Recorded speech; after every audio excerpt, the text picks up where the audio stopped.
thank you so much for the sub. How are you? Happy Tuesday. Had to think about that one.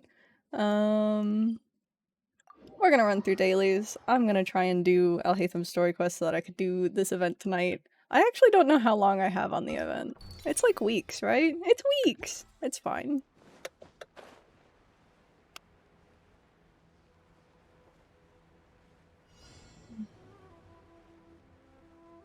I've also had to put my dailies into Inazuma because I keep getting this one that requires a side quest to be done in Sumeru.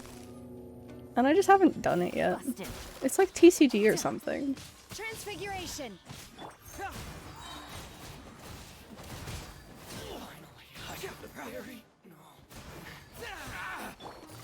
The cafe one, yeah! I hate that it just kept popping up. It was literally like 4 days in a row. Who else is here? Oh, hi!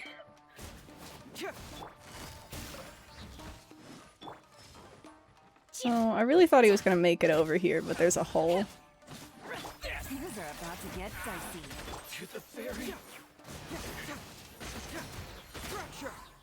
I think he de-aggroed right there at the end, but it's fine. Yep, up here.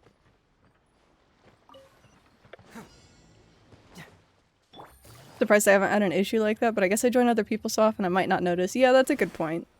It's also like the cafe one, you have to, you talk to the guy, you go through an entire thing of dialogue, you wait an entire day, and then it's like you have to go into this cafe, and that's when it tells you that you can't finish it. It's like the cafe is busy or something. So it's not like it shows up just within your, daily list. As is. Take it easy. Yeah. The first time it happened, I was like, this is too much effort because it was like 4:30 in the morning, so the day reset in half an hour, and I was like, well, I guess I'm just not gonna do my dailies today.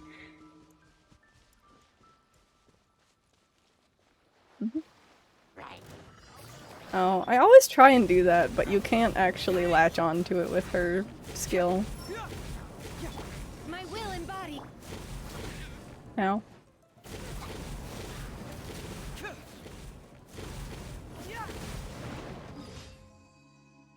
Inazuma dailies are also kind of long, but most of the time they're just like combat, so it's fine.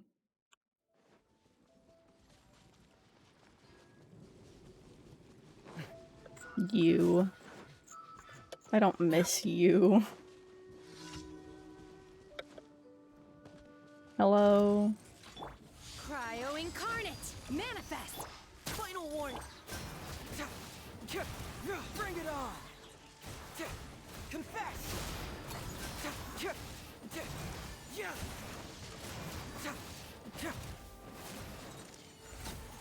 Thank you. Whoops. I'm wondering if I need to go fungus farming for my boys too.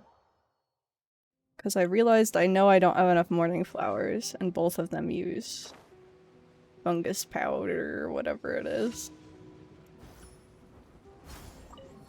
Let's keep going, team. Oh, must you? With the being up there.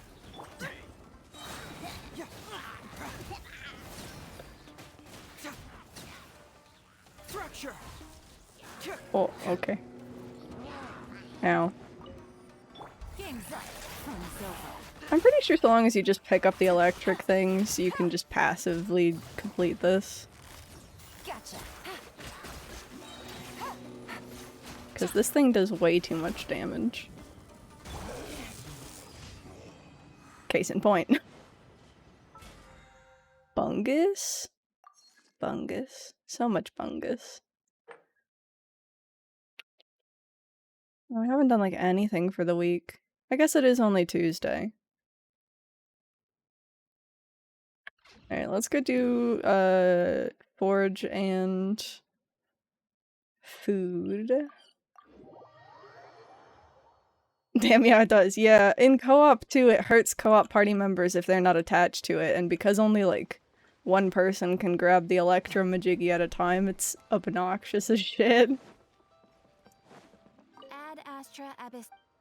At some point yesterday, I thought it was Friday and I could have died. Oh no. Ad Astra. My days of the week, like, I always fuck them up, no matter what. The only time that I didn't get them too screwy was in college because, you know, you had certain classes that were only on certain days of the week, and I was like, ah, yes, I have to go to that class today. Therefore, it is Thursday.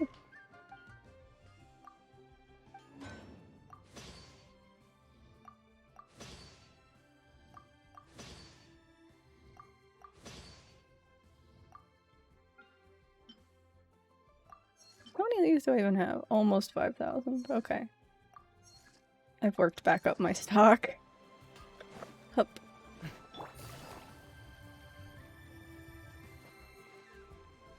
Working at the studio kept it in my head for some reason, but when I work from home I just get all screwed up. Yeah, fair.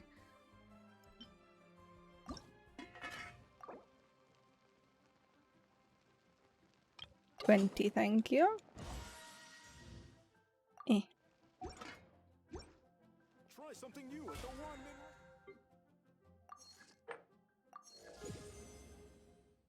minute. $30 on the BP. Lovely. I'm really trying to decide when to spend my standard pulls.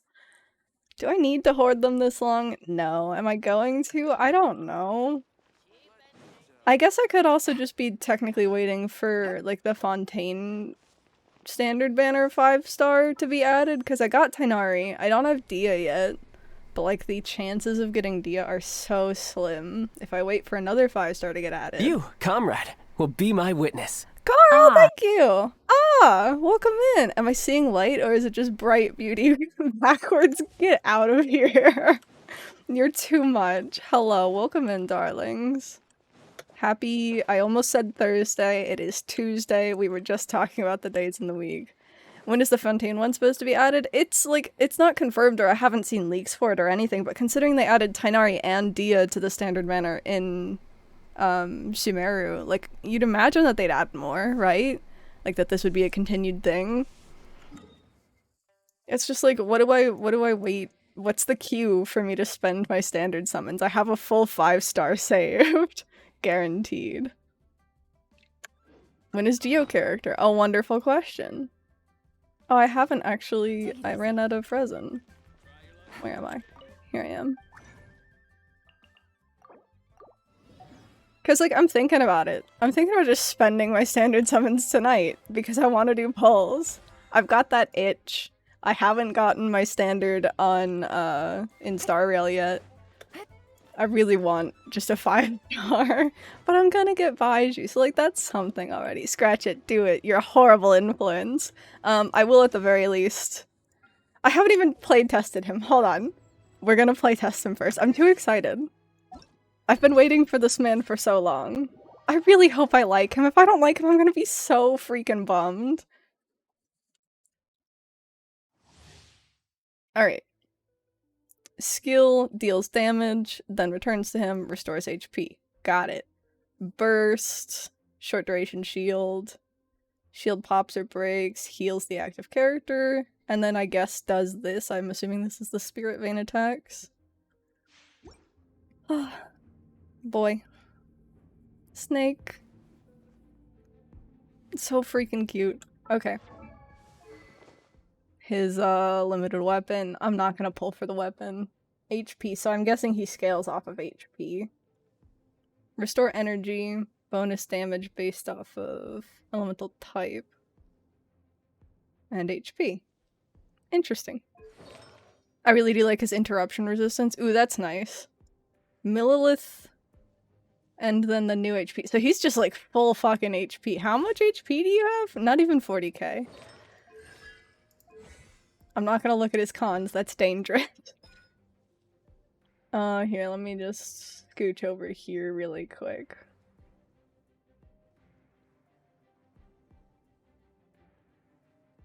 Three attacks, heals based on his max HP. How much? 12.8 plus 1.5k. Okay. Next one to C6. Dude, if I don't know if I'll ever be able to C6 another character, you know? His cons are kind of like Kokomi's where they just keep getting more and more HP. Not HP, I meant healing. Okay, fair, fair.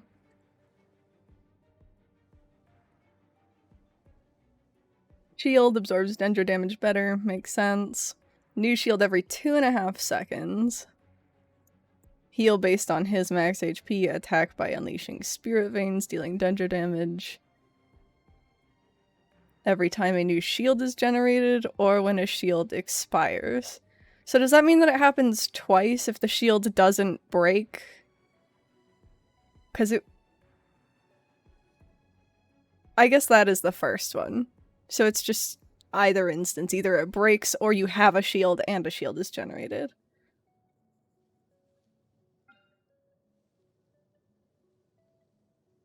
Interesting. Passives.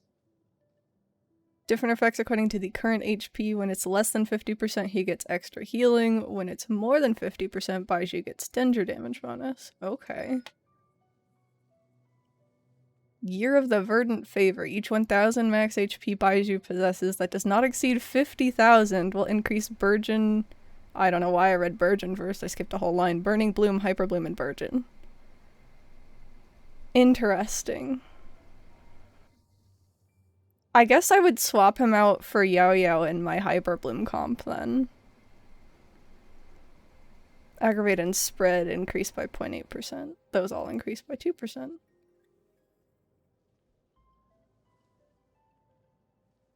The issue though here is it says characters who are healed by the shields will gain this effect. And my Hyper Bloom driver is off field.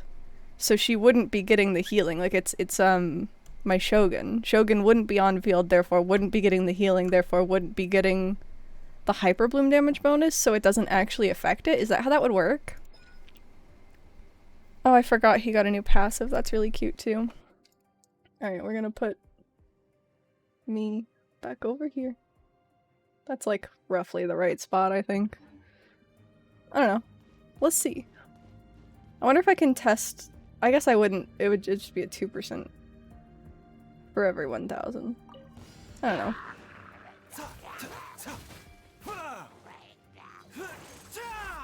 Well, that's cute. It didn't target anyone. It's a fun effect, though. I like his whole, like, hand behind the back fencing thing. Prime Bundle 8 is out? Ooh, I do gotta grab that.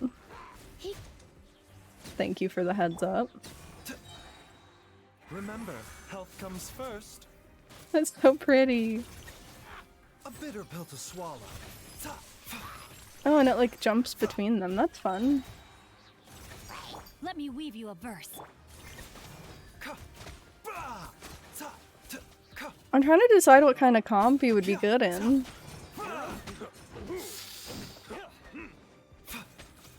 Taking a turn for the better. Not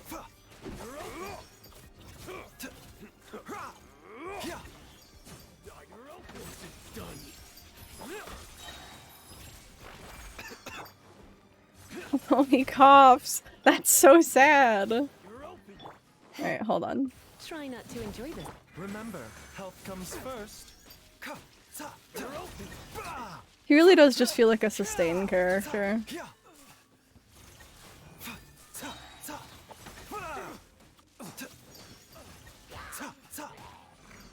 Baiju might just be my guilty pleasure, Paul.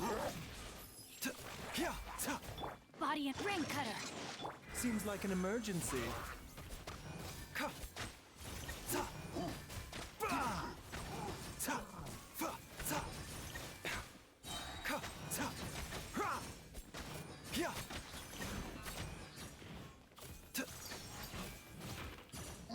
I keep thinking about him in context of my Hyper Bloom team, which I think is the context that I need to not be thinking of him in. Taking a turn for the better. Because that comp works and explodes. Are you testing Kave too? Didn't read shit as usual and just smash buttons. Yeah, I'll be testing Kave as well. But I don't know if I'm absolutely in love with Baiju's kit. I don't know if it's just that playtest is a little bit janky, because sometimes the characters that they give you in there aren't necessarily like optimal or what I would want. But I'm still gonna pull for him. Alright, Kaveh time. Kaveh I'm really excited for. Skill can deal Dendro damage across a large AoE, will cause all Dendro cores within the area to burst immediately. Okay. I'm assuming this is a passive talent. When attacks from Dendro cores hit Kaveh, he'll recover HP based on his EM, so EM scaling. His burst will allow his normal charge and plunging attacks to temporarily be converted to Dendro damage. Increases their attack AoE during this time while Dendro cores created through bloom reactions triggered by his own party members will deal more damage when they burst. Additional elemental orbs will drop. Good.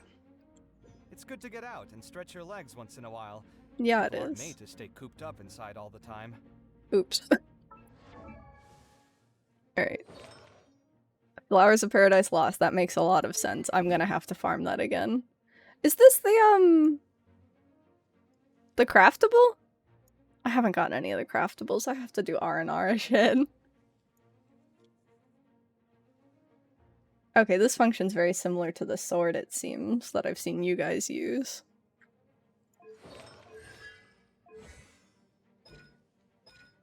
I have to move again. Go down here. Merak's mapping ability for offensive purposes. Radial scan that deals AoE Dendro damage. Scan all cores and cause them to burst. Sick. Generates a cubic scanned space, dealing AoE Dendro damage to to opponents within it, causing all cores to explode. Grants Kaveh normal charge plunging attack. Dendro damage, cores, more burst. This is the exact same as what I just read. These effects will be cancelled once Kaveh leaves the field. Okay, so on field. This is the healing 300% of his EM. That's not insignificant. Once every half a second, too. That's not bad. During Painted Dome, which is his burst, his EM will increase by 25. Every 0.1 seconds for a max of 4 stacks. So that's just a free 100 EM. And then crafting. Alright. I love Merak.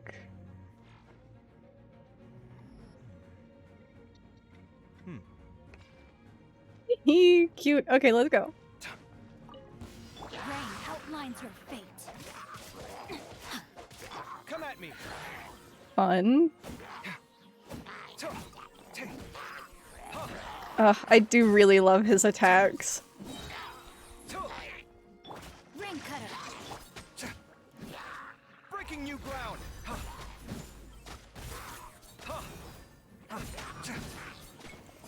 Whoops. Scanning. I think I might like Kaveh more than Baishu, and I'm upset about it. But it's also probably just because, I don't know, maybe it's Natasha's destroyed me and it's just I don't feel like healers right now. Watch and learn.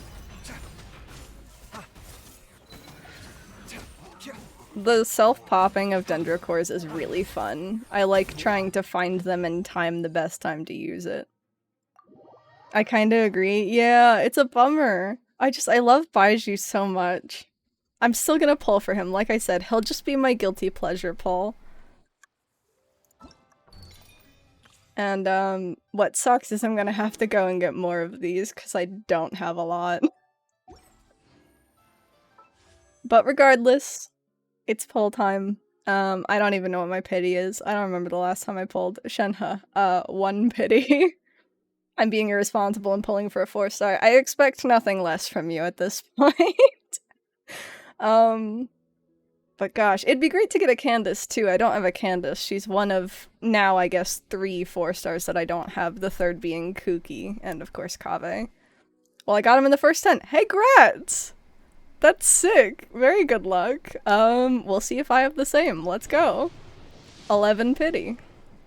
You're fucking kidding me. Well, that's fine, I guess.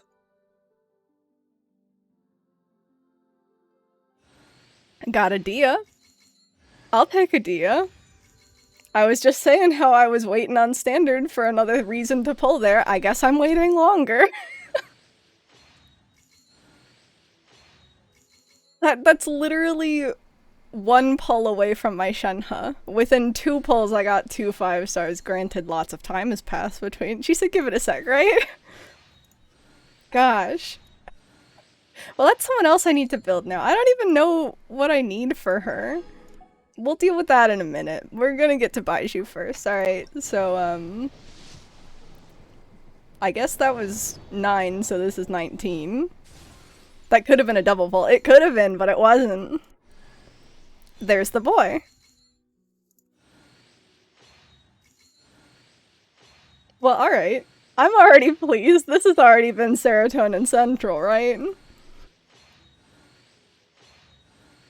I wonder, I haven't read Kave's cons either yet, but I would take Kave. More Kave. Come on. 29. Okay, but how good are his cons? No clue. We will read them in a moment.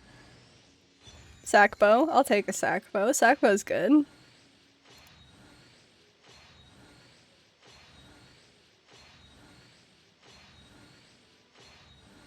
Oh, this means I have more than 4 people for friendship now. That's fun. That's exciting. I've only had 2 for so long. 39.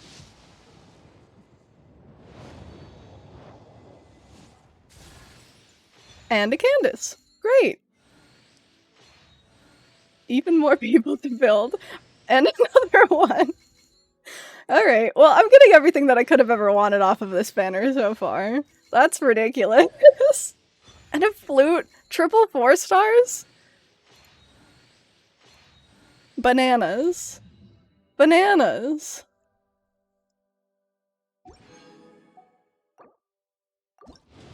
What even is this? 49?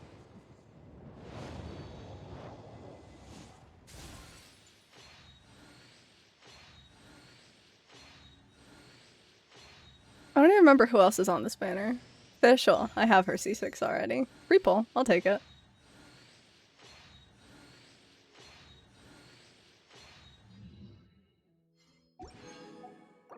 $59.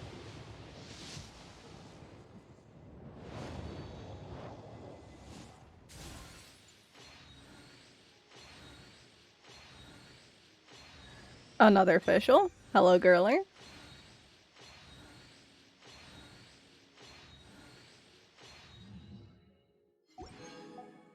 $69.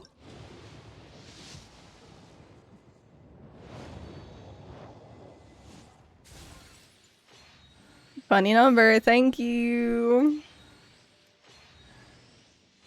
Stack frag. I don't think I used this on anyone, but I'll take it. Maybe it'll be good on someone. I was gonna say Baiju, but I don't think it would be. 79. There we go. Boy. Now the question is, can I get another Kave? I can. Thank you. Ask and I shall receive, I suppose. Boy. And a Bennett! Wow! All the lads. I don't even know what con that is for him. If it's C6, I'm gonna cry, because then I have to make the decision of, do I deal with the pip forever, in perpetuity, or do I just C6 him? I don't even know. Oh no, it hasn't held my pity. I don't know what my pity is on permanent. Do we just go pull in standard to get Diluc? Alright. We'll see. Imagine if that was the 5-star rather. We'll go to my first 5-star and then we'll stop here. I was going to shit, I would have died same. Singcho already C6, but thank you. Dragon's Bane, that's good. I don't know if the one that I have on my Shogun is R5 or not yet. So that'll be good to check.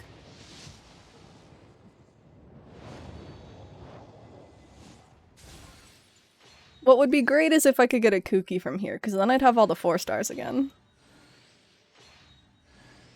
Loot. I think now I've officially got a second flute to start leveling. I might have already had one, I'm not entirely sure.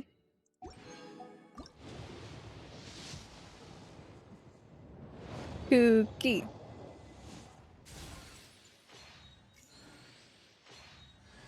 Razor. Different electro person, but we're getting closer. Surely.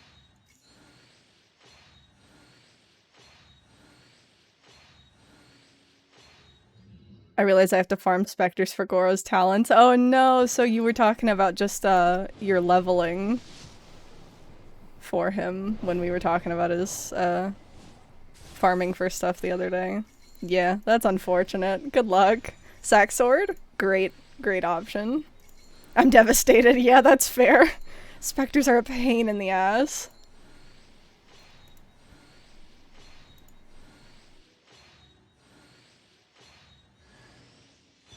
Yeah, hi! I'll take a Mika. I don't even remember what his cons are. So we're at least, what, 40 deep now? Maybe this is 50? Not counting whatever my pity was before that has disappeared from the list. I must have, like, stopped right after getting a 5-star or something. Bell? I guess Bell is what I was building for Dia, so I can't really be too disappointed. I think 54 was right. And this is 64. Just from what was in my pity counter. I didn't think that it reset, though. So I must not have been in deep before I stopped pulling. Rust? Hello? It's been ages since I've seen you.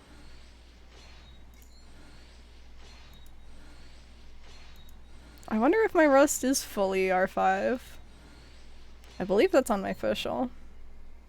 I'd have to check. I'm confused by the reset. Yeah, fair.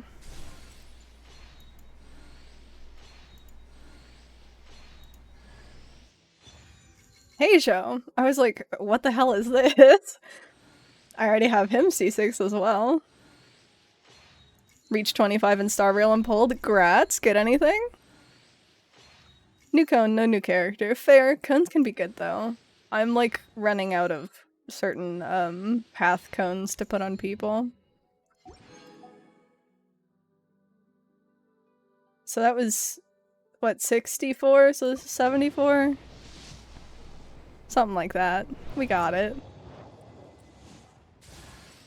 Another Candace. Hello. God, I don't know who it's gonna be. Weapon! Skyward Blade. I'll take a Skyward Blade. I'm pleased with a weapon. Favonius Warbow. Honestly, I'd rather have a weapon on standard because...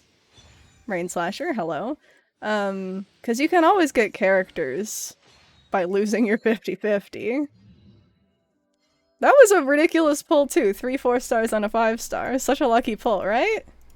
I'm pleased. Today has been good. Amika-con. C2. When Starfrost swirls Flow Frost Arrow first hits an opponent, or its Rhyme Star Flare hits an opponent, one detector stack from passive talent Suppressive Barrage will be generated. I thought that it already did. Oh, maybe it's just... What? I have to read your shit now. What? This is long. Oh, only if it hits more than one opponent. But this says... maybe it's just an extra stack. I don't know. Bennett. C4. I don't have to think too hard yet. Oh. That's neat.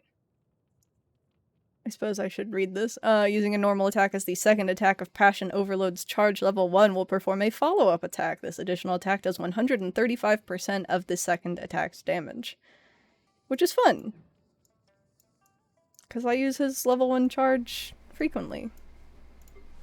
Kave, C1. Within 3 seconds after using Artistic Ingenuity, Kave's Dendro resistance and incoming healing bonus will be increased by 50% and 25% respectively. That's quite good. Normal attack speed increases during his ult is his C2. Talent level up. Dendro cores created from bloom reactions, Kave triggers will deal 60% more damage when they burst. C4 is very good. Increases the level of Artistic Ingenuity by 3. Normal charge and punching attacks and Painted Dome will unleash Pyridase's light upon the opponent's position, dealing 61.8, what a strange percent, of Kave's attack as AoE Dendro damage, causing all cores to burst. Neat. Once every 3 seconds. Candace, I'm not even gonna go through these because I don't know what Candace does very well. We're not gonna think too hard about it.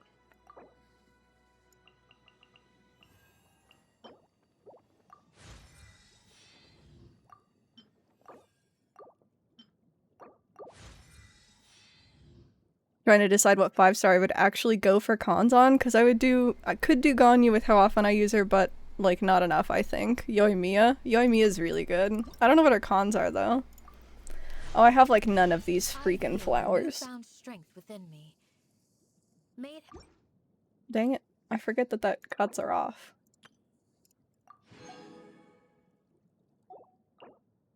I have enough of these. That's good at least. What do you use? Also those, so I don't have enough of those anymore. We're not gonna think too hard about it. Where's my key? Not again. What a little silly goose. They make her E last longer and give attack percent on kill. Oh, that is really good then. This'll do nicely. Thank you. You're welcome.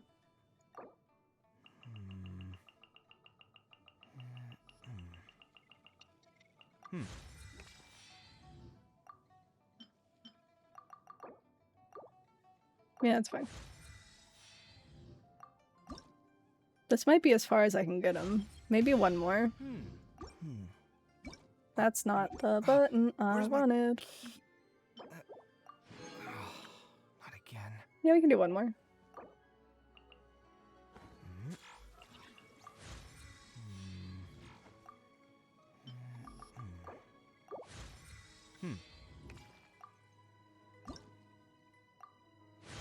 And now I'll have to go flower farming.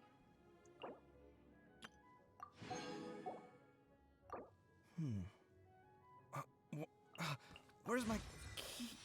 Not again. It's so funny how often that idol was proccing.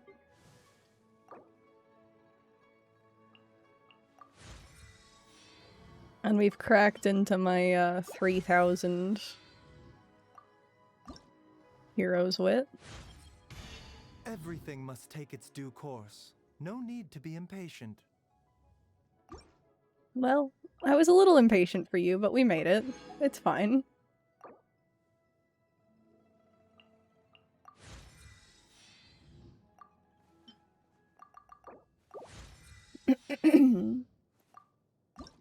I'm glad that Dia 50-50 loss was so Thanks to early. your hard work, I think I'm feeling stronger than ever. I'm glad, Baiju. But if it wasn't early, I probably would have been very sad.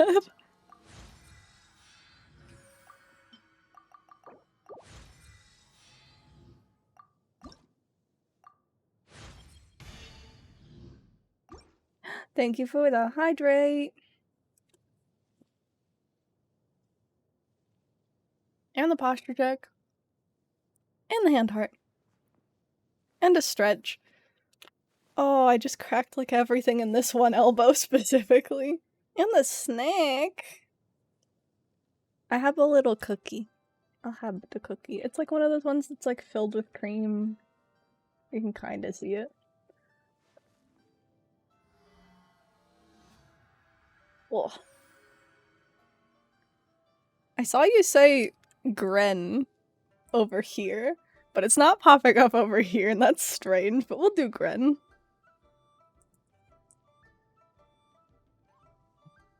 Gren. Poor Dendro. Poor the boy. Oh, I need crystals. Oh, I forgot I have the Skyward Blade I have to level 2. I'm going the wrong way. I'm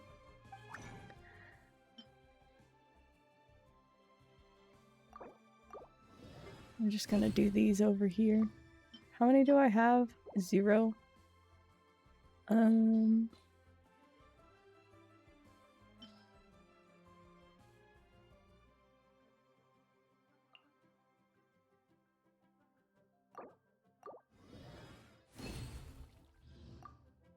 I know I need 2 more. I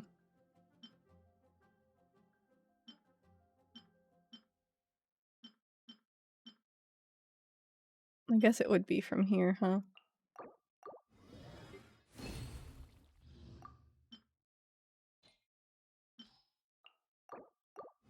That'll do.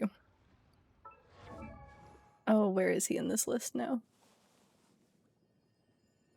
Still all the way back here. Oh, because he's not even 70. I forgot everyone else is 70. My energy. Okay, so I have a personal question. Okay, I forgot that I need another 6 of the other tier, but we'll do that in a second. What's your question?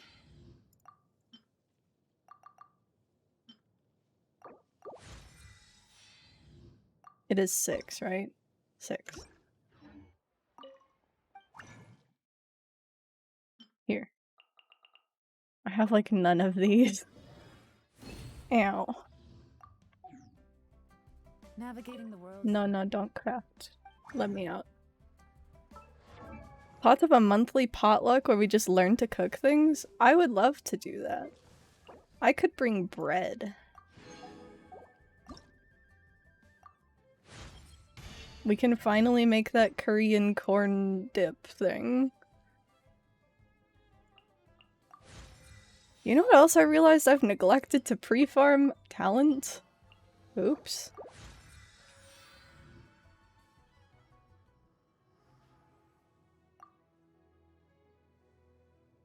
I can't stupid type bread?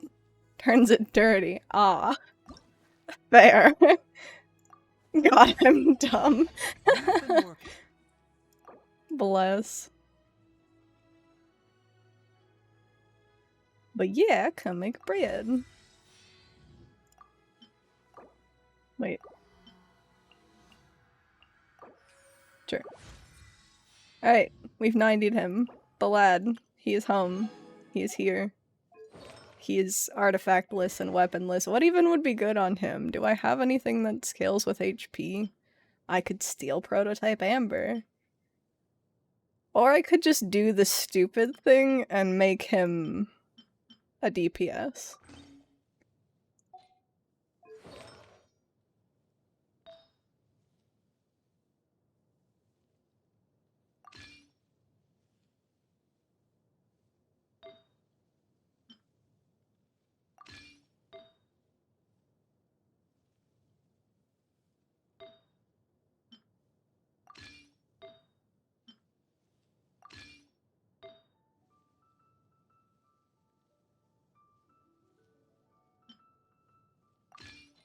How does this do? Just as random shit I put on him. Almost as much max HP as the testing character. 58 to 145 crit rate, crit damage. Sure. Why not? Officially need a cry sheep. Okay, full disclosure. The cry emote that I was going to eventually do, hopefully one day, was going to be one of the animated ones with like the really anime just like waterfall of tears. That's my plan.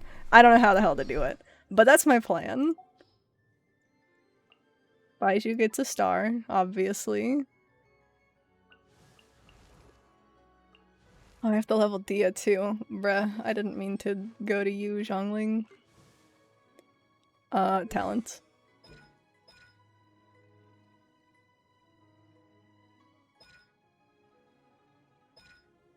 Mouse, welcome in! I'm doing well, how are you? How was finals? How did that, spreadsheet come out? What was it? Last Sunday? The Sunday before? I don't even remember. Time is an illusion.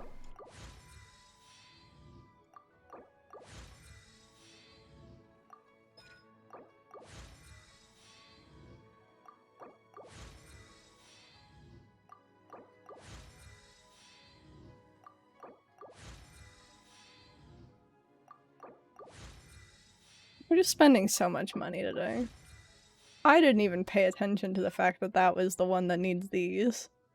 It's probably fine. These are probably the two that need done over this anyway. Oh, I didn't even think about it. Kave's gonna need them too, isn't he? The new weekly.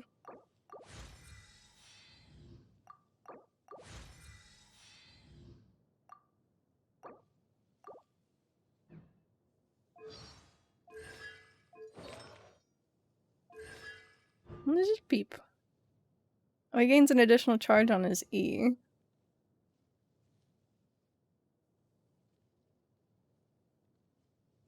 Hmm.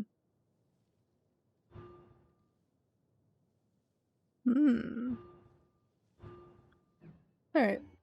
I didn't mean to leave that. We've got a level Dia now.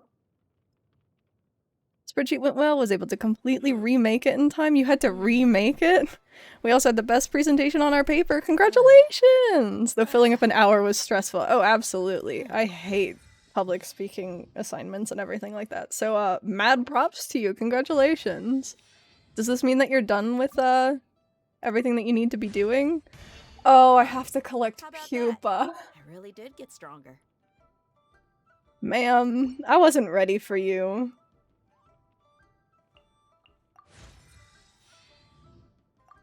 You can have all my pupa, thank you. True friendship is giving your pupa to the bitch that pulls Dia.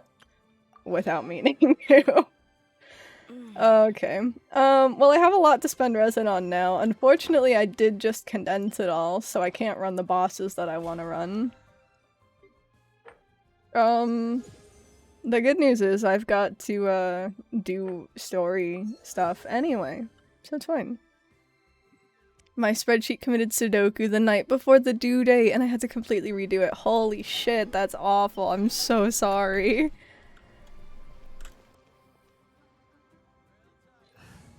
So friendship team is getting, Time for a bombarded house with call. not well-built people now. I'm craving 4 types of Asian since my mental space sucks. What a mood. What types? What are you thinking? Do I just put Kave in here? I don't even have anything that can make bloom. I guess I'll save Kave for when I'm running Candace. It is just them. There's friendship. Yeah, it's just them. I guess Dia. Got a job for me? These two are like friendship level 8 or something. So soon they will be gone. Almost 9.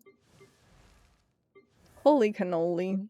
All I have left is a visual representation of meteorite data across the world along with a presentation on it. Whoa, that sounds cool. Mouse. Chinese egg rolls, Korean bao buns, Japanese shrimp sushi, and Russian pierogies. You lost me on the last one, but I mean, in that the type of food doesn't fit the rest in my brain, but I do really like pierogies. Shoot, y'all, I have to level the Skyward Sword. I just want katsu curry. Dude, katsu curry sounds so good. I was just talking with Matt about,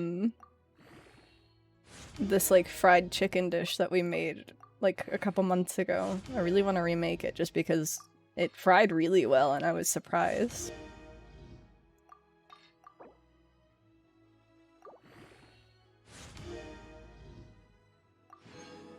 Any day, anytime, I will happily gorge myself on sushi. Fair. Tuesday, Friday, Sunday. Hey, that's today! Let's do it!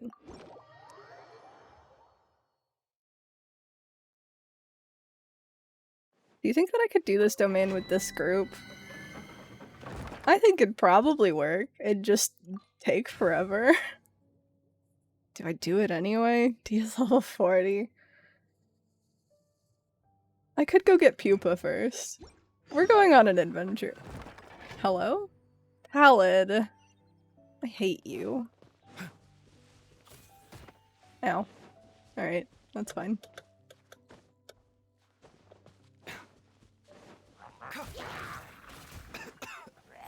I hate that he coughs. It's so sad. Take your true form. Alright, Pallet, you're not in the clear yet, buddy. Keep cowering.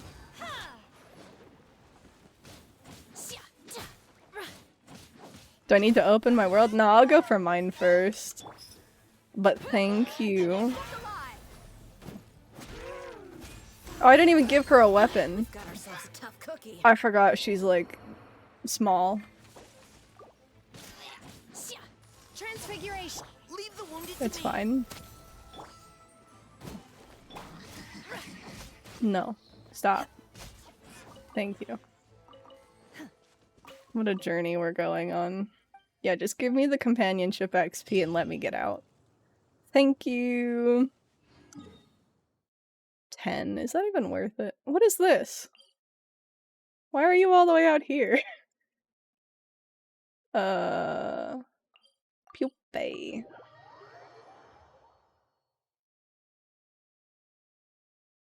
Oh, I have to eat this cookie. It's the law.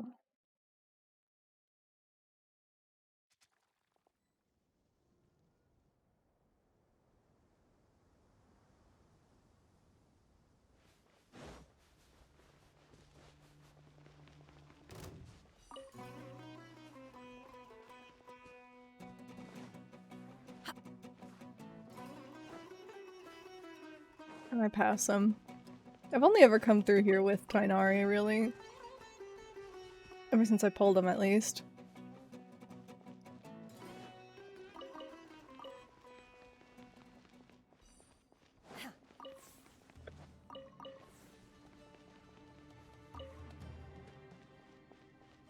Howdy, fellas. Don't mind me. Just passing through. Collecting minute children.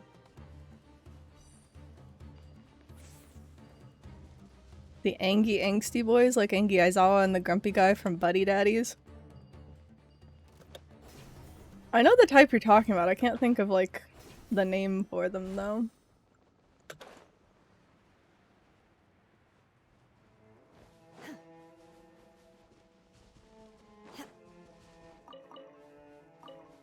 Alright, let's give her a weapon, too. Oh, and artifacts. You know, literally anything. Where is it? Ah, that is R5 the bell. It is not leveled.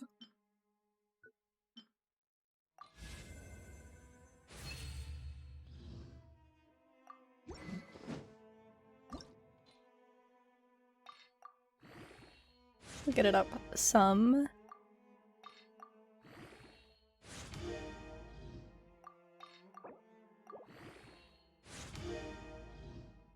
And now I need these. Wonderful. Artifacts. What even?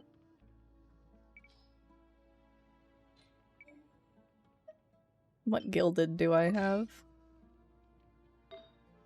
Because that's probably just decent on her, right?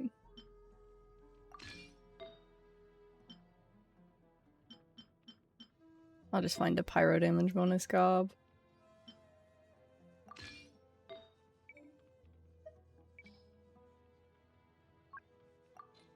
You're just witnessing me build a people without really putting in any sort of thought whatsoever.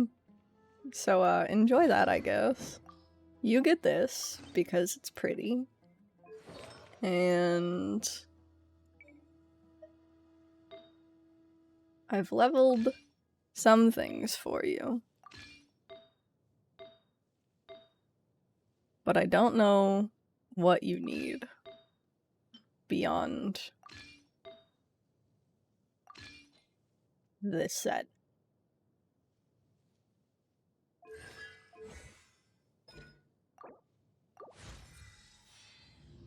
We'll do some of this. I'm not even using you yet, but we're gonna do it.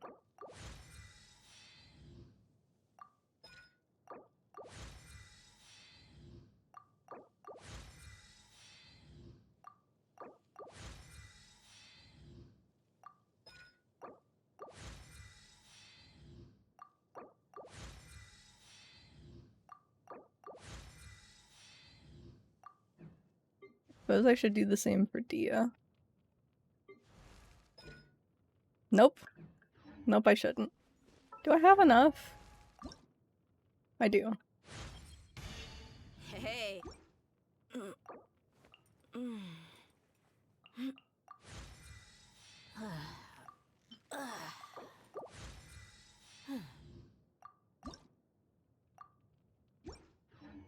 Let's see. Can I get 19 more pupa? Without pulling up the interactive map. Please stop touching me. I suppose I should maybe have a character out that has HP, rather than Dia who's small.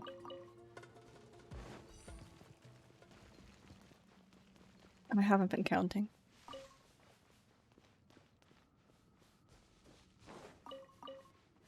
I do love a good psychopath. Fair? What a mood.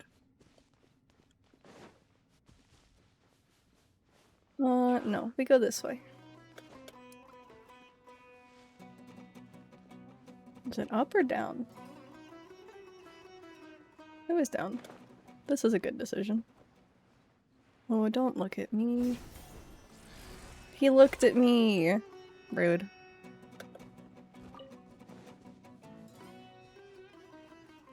No, don't! I mean, I get it, but still, no! In media. Just put a little asterisk there. Don't! Ow. Okay. It's fine. Oh, I fell into a pocket. Let me out. No, stop. Leave me alone. Oh, he did. Thank you.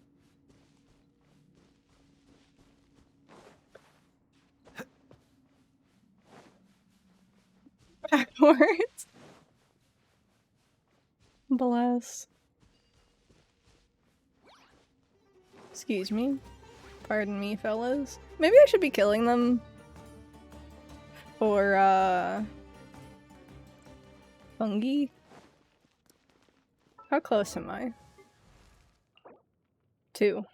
Alright, I know where to get 2.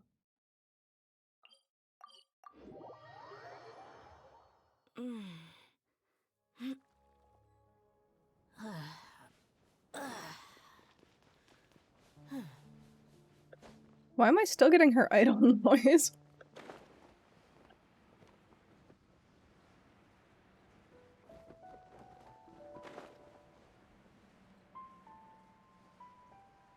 Two.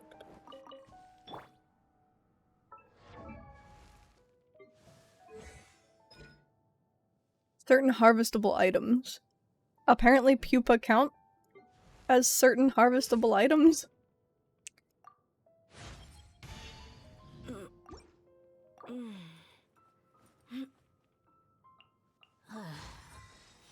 Oh, and we've gone below 20 million mora.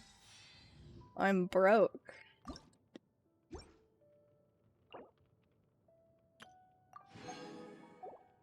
Okay. 60. Ain't bad. My people are used to the desert life, but still, I hope that one day they'll be able to find an oasis of their own and leave the sandstorms behind for a better life. That's sweet. Alright, now we're gonna go to Cecilia Gardens and run that to level the sword some. I'm gonna have to be running this so much, because I have to get stuff for the bell too. Unless I don't run the bell on Dia.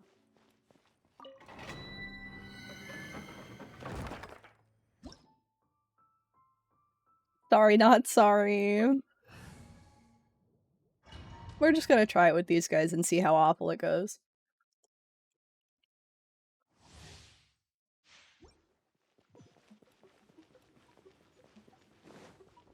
I'm broke, oh no, rude. Yeah, that was the point. For everyone's context, backwards is actually broken Genshin.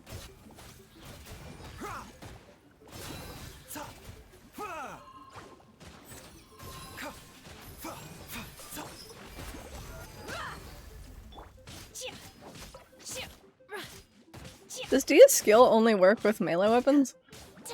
Take your true form.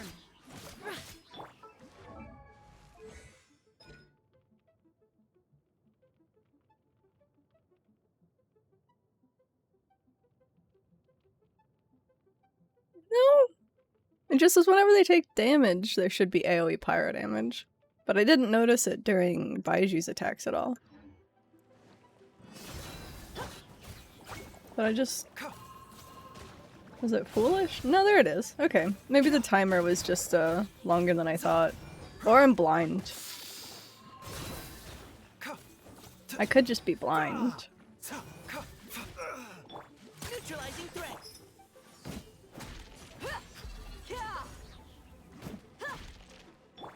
Mine.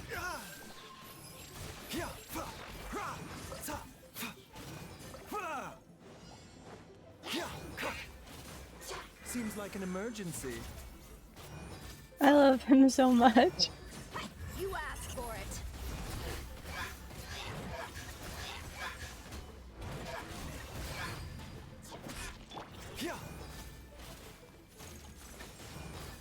A bitter pill to swallow. I do already feel like I like Baiju more than in the test run.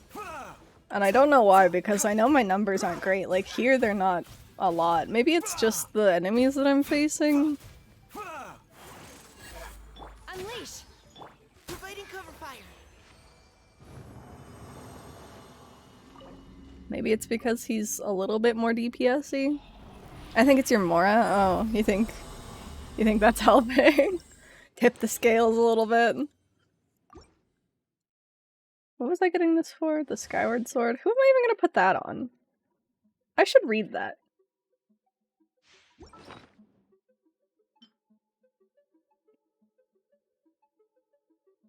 Hmm.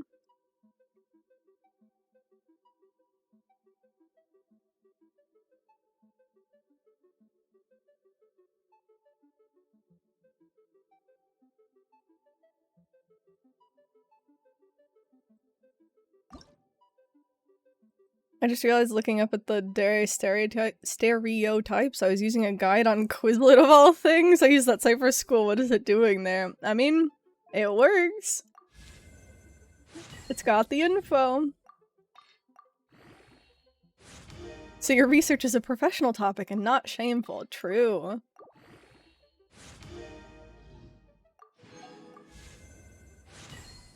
I guess I'd want to put this on someone who bursts frequently and has like a roughly 12-second cooldown to their burst. Do I have any of them for... Where is it? Here. No. This is my defense now. Stolen. It's a good defense. Oh my god, his skill is still on cooldown. I guess in menus and not co-op it doesn't tick down. Mind the side effects. Okay, I got that off just before the It probably also helps that I've got Dia ungilded, so these virgin attacks are doing decent.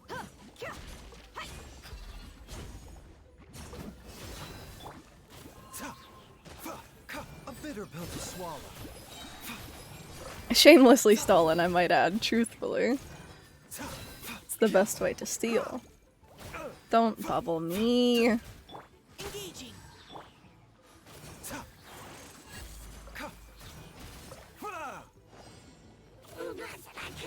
Freely given, in fact. God bless. Taking a turn for the better.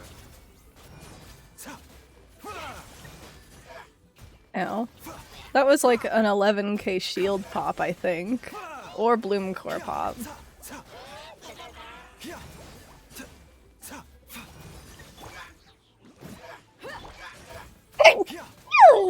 Excuse me. That just makes it more impressive. Stealing something free takes extra skill. Oh, what a mood. Thank you for the bless, and thank you, game, for the freaking 4-star, 5-star tooth. Holy moly. The game's being very kind to me today. I think it knows that I've been playing Star Rail.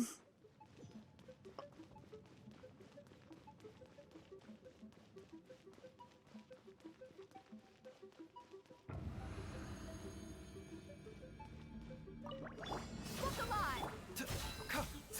Mind the side effects. Oh, whoops. It's because you had to wait a literal year for Baiju. Longer even, but yes.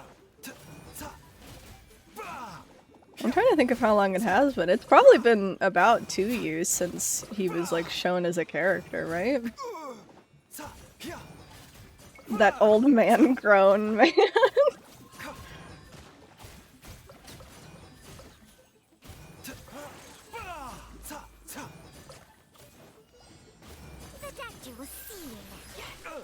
Chong talks. Oh my god, I'm in love. That's so good. Let's get it on. Hey, yeah.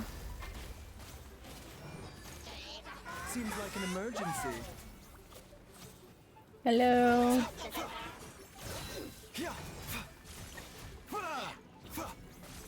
I kind of want to put him in a burning comp. I think that could be fun. I don't know what that would entail, but this is my new goal. Maybe I'll finally use Toma too.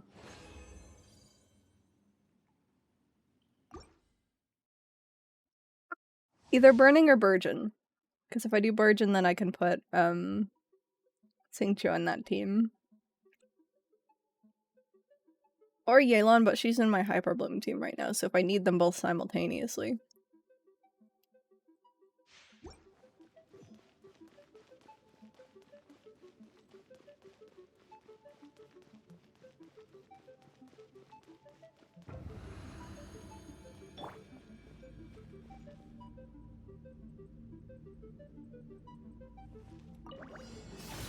Mind the side effects.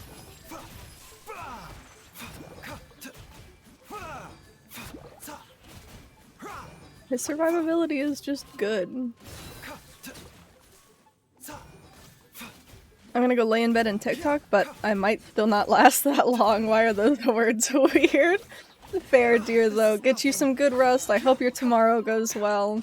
And, I'm sure we'll talk.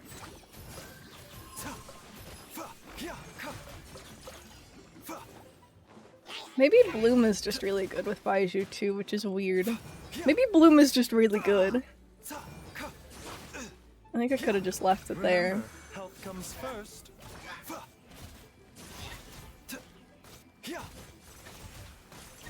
Tomorrow's at dinner with work, so we might talk Thursday. Yeah, well, I'm sure we'll message at least.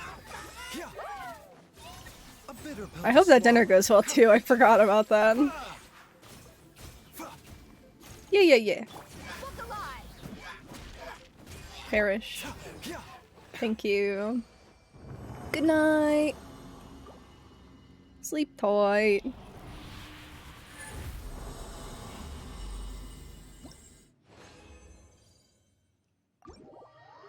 Time to see how far I can level this sword. Excuse me, I have the hiccups. I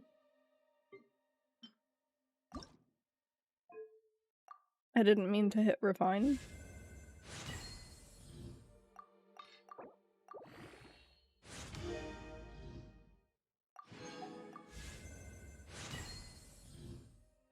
We've already reached a point where it's probably on par, if not better than some of the 4-star weapons, so I can't really be too mad.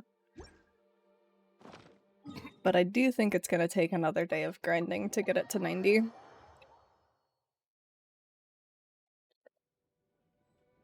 Unless I spend moons for Gile, which I could, but I have so many other things to do that I don't think I'm gonna.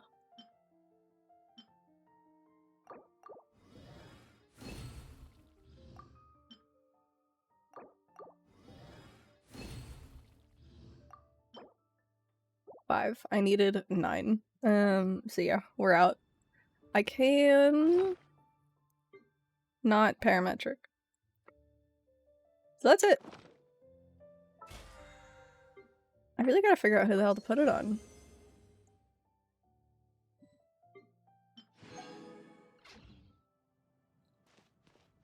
None of my current party is sword users.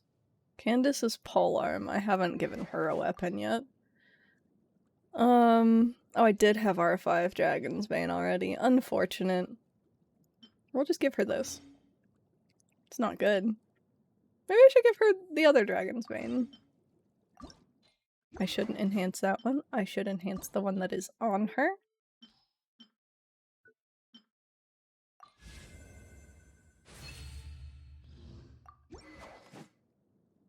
That seems, reasonable. And I'll deal with building Candace another time. What is Kave's EM? 193? Considering it's just random artifacts, especially on the ones that can be EM main stat. I'm not mad about that.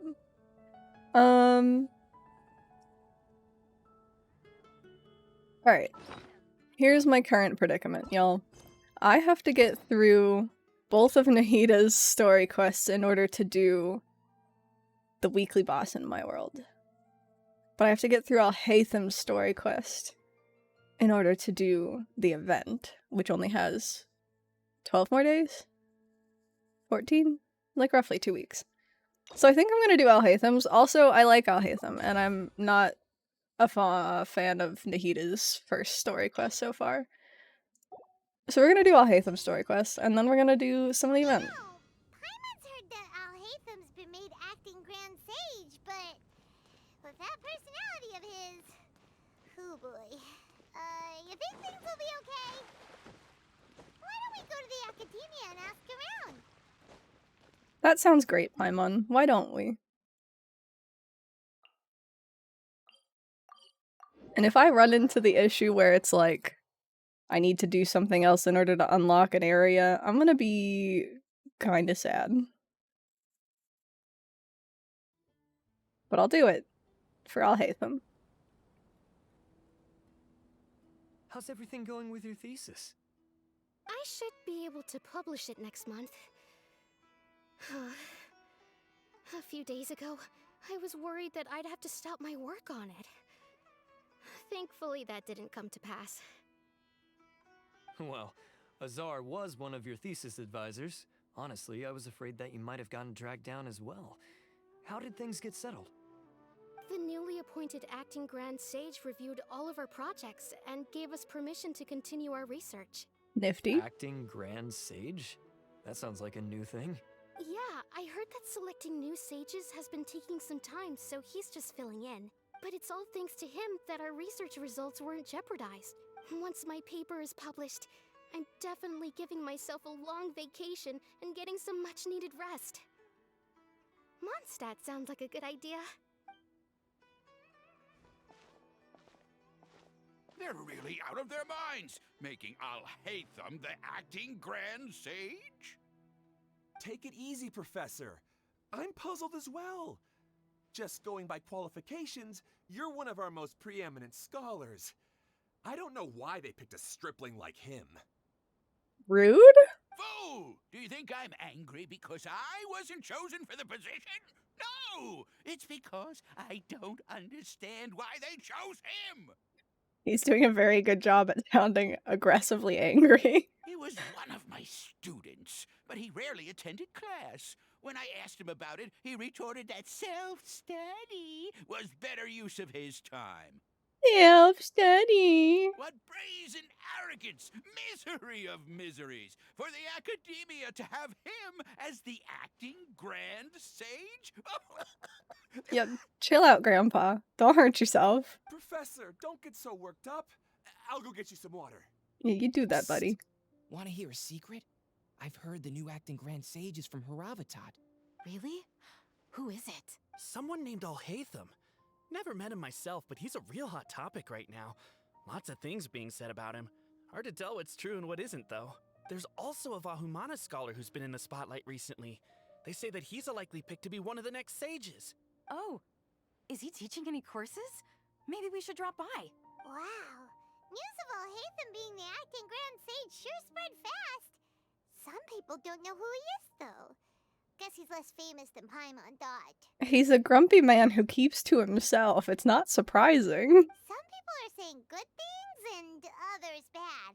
Especially that old guy just now. He really doesn't like Alhaitham.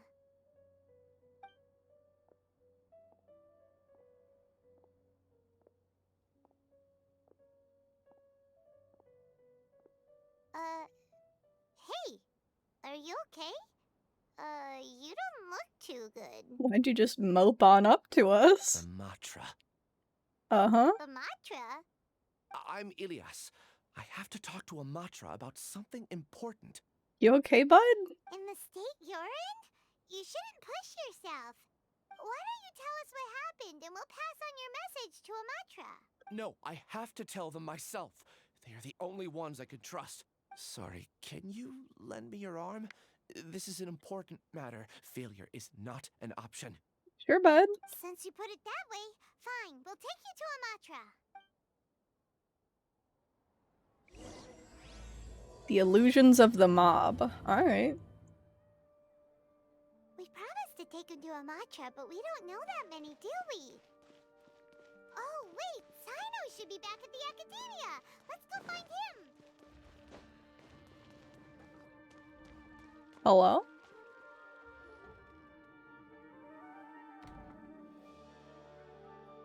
Hey there. Excuse us, but is Sino at the Academia? He literally had the word Matra underneath his name. I hope we don't have to go find someone else. You two look familiar. Are you friends of Mahamatra Sino? I'm afraid he's out on a mission right now. Good. But if you'd like, I can pass whatever message you might have on to him. We ran into this guy by the gates, and he seems really eager to speak with Amatra. Why is he just staring at the floor still? Buddy? Oh? If you don't mind, why don't you tell me about it first? You okay, pal? Siraj. Siraj. That name sounds familiar. Isn't he a Vahumana researcher? Is that the one that was being considered for Grand Sage? Vahumana researcher? Yes, one of their most renowned, in fact. I hear he's as Probably. daring as he is intelligent. There are rumors he'll become Vahumana's next sage. But please continue, good sir. What about Siraj? I want to report him for conducting a dangerous experiment. Okay. He kidnapped me, tied me up, and took me to that horrible cave. Experimental equipment everywhere. This got really heavy really quick. I ran as fast as I could, a little slower, and he would have caught me. There's no rush. Please, take your time. What kind of experiments was he conducting? Where is this cave? We're just gonna talk about this in the lobby. I don't remember. Huh? You can't remember? All I remember is Siraj walking towards me, and then my head started feeling weird. It's like a nightmare that I can't recall. I just know that that place is dangerous, and that they must be stopped. Oh, I heard they conduct business in the tavern. We have to hurry. Even if what you say is... All right. I'll have some of my colleagues look into Siraj. But before that, I would like to administer the Matra lie detector test. You think I'm lying? Please don't take it the wrong way. This is just standard protocol. Sorry, but can you two wait out here a little while? We'll be back soon. Sure. You wait somewhat longer than expected. Alhaitham. Huh? Alhaitham? Let me bring you up to speed. First things first, Ilyas passed the lie detector test. Great. This indicates that what he said is highly credible. As such, we've decided to launch an investigation based on the leads he provided. Per protocol, this matter was reported to Acting Grand Sage Alhaitham. After hearing about it, he left a message for Mahamatra Sino and then asked to join the investigation. Huh. It's kind of weird for you to be working with the Matra. Is there a special reason? I mean, he's the acting Grand Sage now, so he kind of has to. You're overthinking things. My interest was piqued is all. Really? I'm unsurprised you have this much free time. In that case, let's join in as well, shall we, Traveler? Sure. It's already against protocol for Acting Grand Sage Alhaitham to participate in this investigation. Oh. As for you two... Oh, never mind. After all, you were the ones who brought Ilyas here. I'll allow you to accompany us, but you have to promise to keep everything confidential. Hand on heart, man. I got it. Don't you worry. Our lips are sealed. We've handled more stressful things. All right. In that case, I'll fill you in on what we know so far. Great. Ilyas claimed that Siraj will be conducting some business with a Kasharawar researcher at the tavern. This is one of his few clear memories. It seems he stumbled upon this information while escaping. I love how it's like, you gotta keep all of this confidential, and yet we're going to brief you in the middle of this lobby filled with people. Incidentally, Siraj isn't at the academia right now. He applied for long-term off-site research 1 month ago. It's close to the time that Ilyas had given. So we've decided to head to the tavern and investigate any suspicious persons. That's right. Arav, prepare to head out. You two, do as you will. Great. Oh, come on! We already said that we're coming!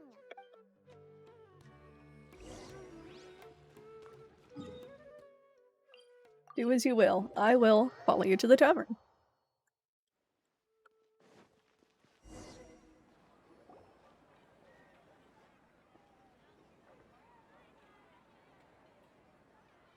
We're here, Acting Grand Sage Al-Haytham.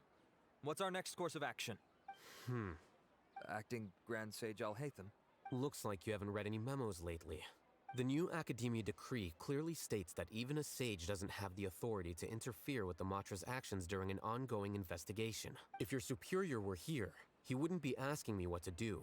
Instead, he'd be telling me to stay out of the way. You're right. Understood. Then please wait here as we lock down the perimeter and search for suspicious persons. Ilyas, please stay here. Acting Grand Sage Al-Haytham, I'll have to trouble you with the protection of our primary witness.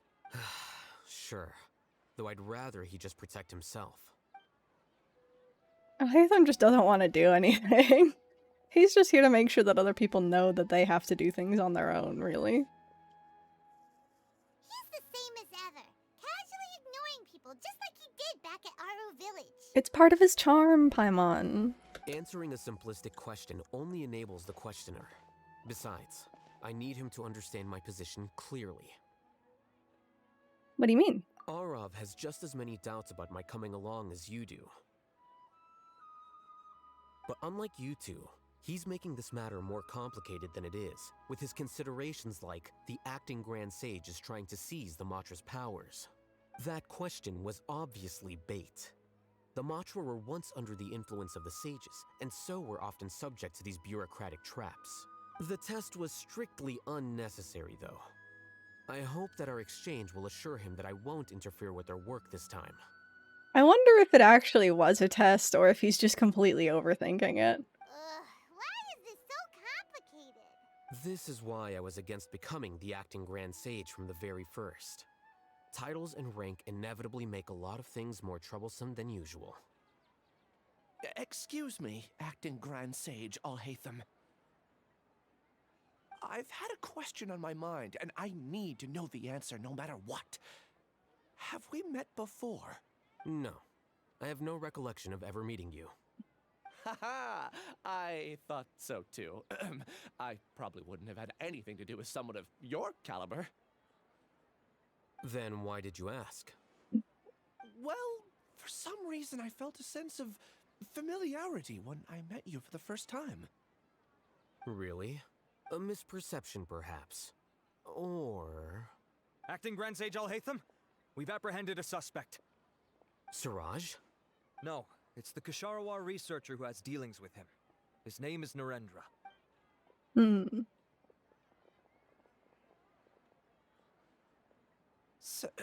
Acting Sage Al-Haytham. Wait, can someone please explain what's going on? I admit that I did steal some mechanical components from the lab and sell them, but does something like that really warrant the personal interest of the Acting Grand Sage? What have I gotten myself into? I know I let greed get the best of me, but please, I promise that this won't ever happen again. I would like to ask him a few questions. Of course. Do you know Siraj? Yeah, that's the name of my buyer. He asked to make the transaction at the tavern, but he never showed up. What were the details of this transaction? He's doing some kind of experiment that seems to require many power generators and electrical components that can only be found in our project. He contacted me in private and said that he'd pay a large sum of Mora if I was willing to put some aside for him, under the pretense of them being defective parts. We had originally agreed to meet at the tavern earlier today to do the trade. I sure didn't expect to get stood up, or run into you all. Perhaps Siraj was aware that Ilyas might leak information, so he intentionally didn't show up. Whatever the case, it seems that this lead ends here. The good news is, regardless of what Siraj was planning, His progress will now be severely hindered by a lack of power generators and electrical components. We still have time to conduct our investigation. Do you have any more questions for the suspect? No, he's all yours. But I'd like to borrow Ilyas for a while. Oh, that's fine. We conducted a comprehensive lie detection exam, which showed that he has a genuine case of amnesia. We're not planning to pursue any further breakthroughs on that front. However, I am curious, what do you need him for exactly? I've read some papers regarding amnesia, and I'd like to try restoring his memories. I see. We'll be returning to the academia then. I'll leave Ilyas in your care. Good. The conversation between those two is so formal, it's very good. Follow me.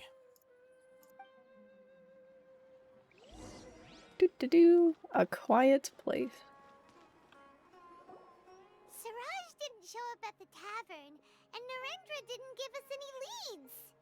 Alhaitham, are you serious about seeing things through? Paimon's pretty surprised that you're this interested in the case. I thought you would have guessed the reason by now. Huh? Paimon has no clue.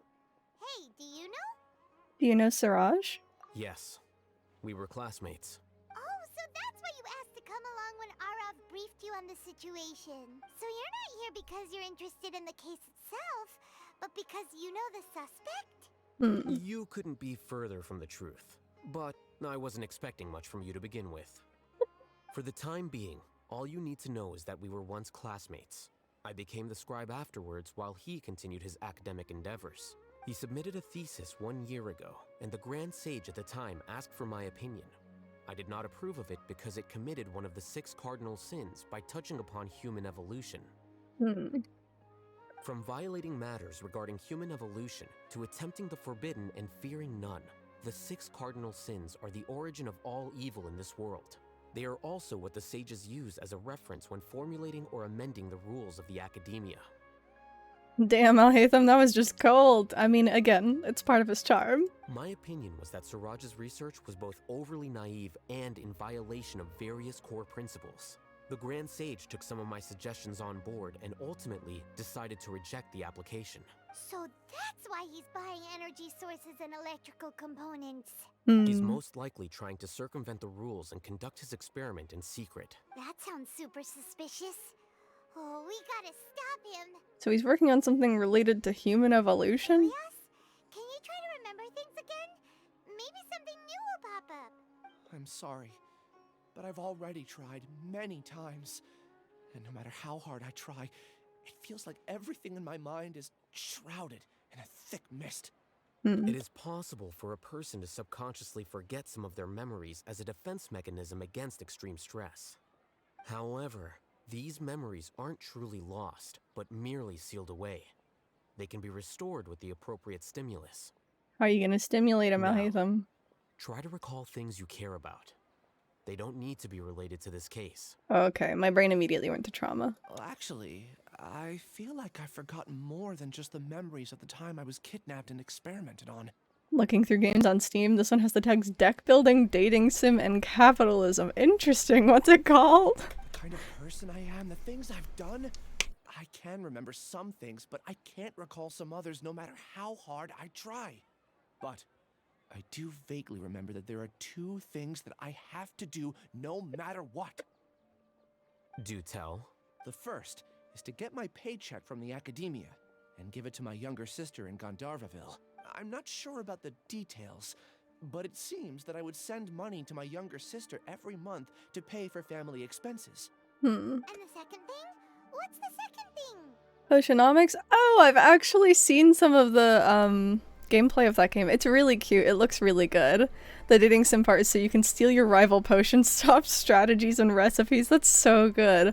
The playthrough that I was watching unfortunately didn't continue with it because they preferred like the puzzle aspect of it, and it was very dating simmy. But it looks really cute. I thought about picking it up and playing it on stream sometime. I can't remember. Sorry, there's just so much I can't recall. Not unexpected. However, you're the only one who has seen Siraj and knows the exact location of his cave at present. As such, we'll do everything we can to help you regain your memories. Losing your memories must be really painful. But don't you worry, We'll help you get them all back. Oh, thank you so much. This feeling, it's more than just pain. I don't know how to describe it. I have so few memories that I don't even have a clear idea of who I am. And my head's always ringing. It feels like I could faint at any moment. Yeesh. But amidst all that, it also feels like I've been set free somehow. Nevertheless, I have you all to thank for bringing me what clarity I do have right now. Now, I do remember that I worked part-time at a place in the academia called the Research Preparation Center. That's also where I got my monthly paycheck. I see. In that case, let's go and find whoever's in charge there. Alright. I guess it would be easiest to go here.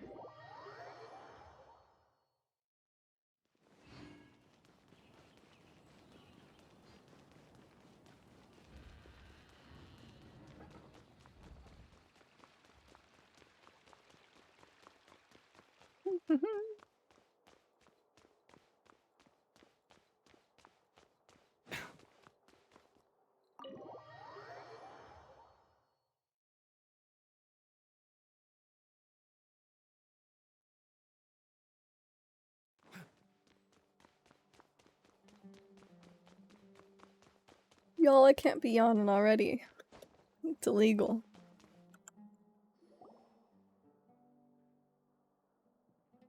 Oh, Acting Grand Sage Alhaitham. I've sent this period's research expenses report to your office. Have you taken a look? Are there any issues with it? I did. Recent research expenses have decreased quite a bit compared to past figures. Yes, though that is primarily because there are fewer scholars with research needs. But that can be a rather convoluted topic. Might I ask why you are here today? I believe you know this individual. His name is Ilias. He worked part-time here, and he's here for his paycheck.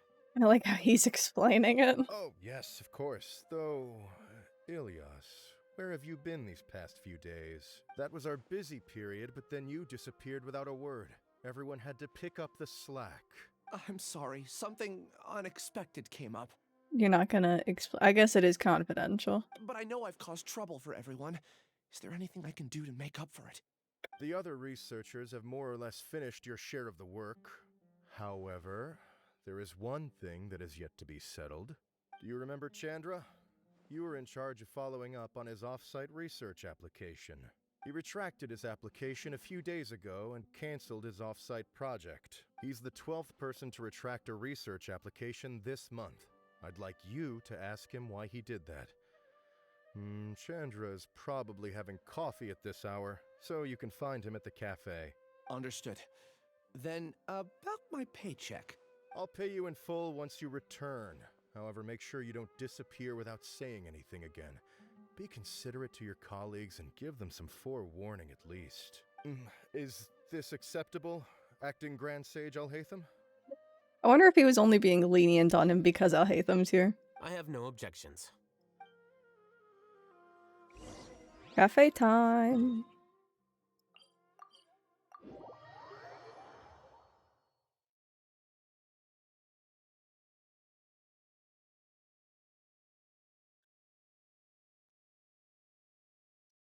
Whoa.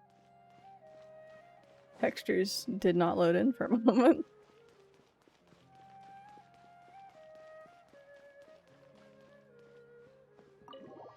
I was just thinking about how incredibly lenient that boss is being, right?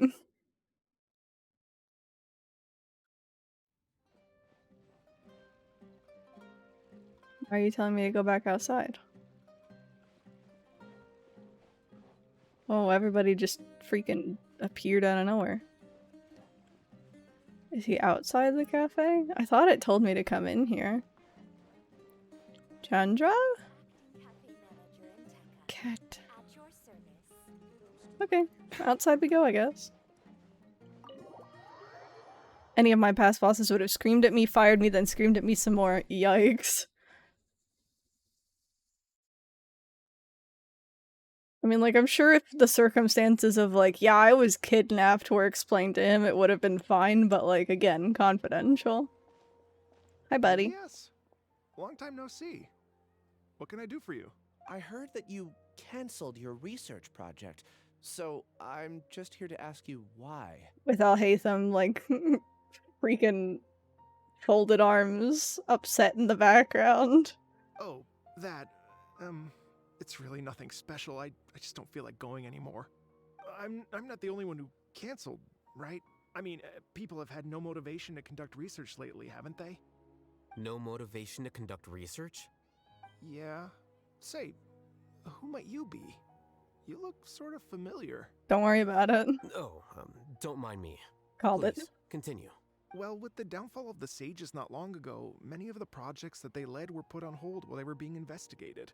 With the situation being so volatile, people are picking up random things to do to kill time.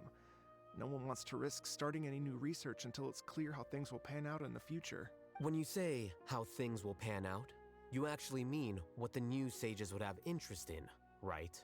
Wow, talk about blunt. But that isn't the only reason for the lack of motivation to start new research. So what are the other reasons? Well, because the Akasha terminal shut down. I'm sure you're all aware that we require all kinds of knowledge to perform any of the research we do. Back then, the Akasha would respond to any of our requests for the knowledge we needed. It was beyond convenient. We didn't have to spend an extended amount of time studying, so we were able to immediately run various tests and experiments. I see. You get it, right? After having had a taste of something so amazing, who can be bothered to manually sift through data and files ever again? There are only a handful of people at the academia who are starting new projects or performing research. Most people are like me, waiting for a recognized researcher to start a project before immediately applying to join. Although our names will be further down in the paper, we'll have a much easier time. We don't have to do most of the mental heavy lifting. All we have to do is focus on our assigned tasks.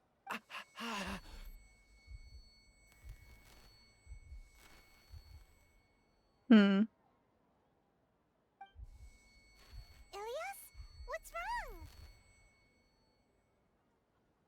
My head. It hurts. Buddy. I'm sorry.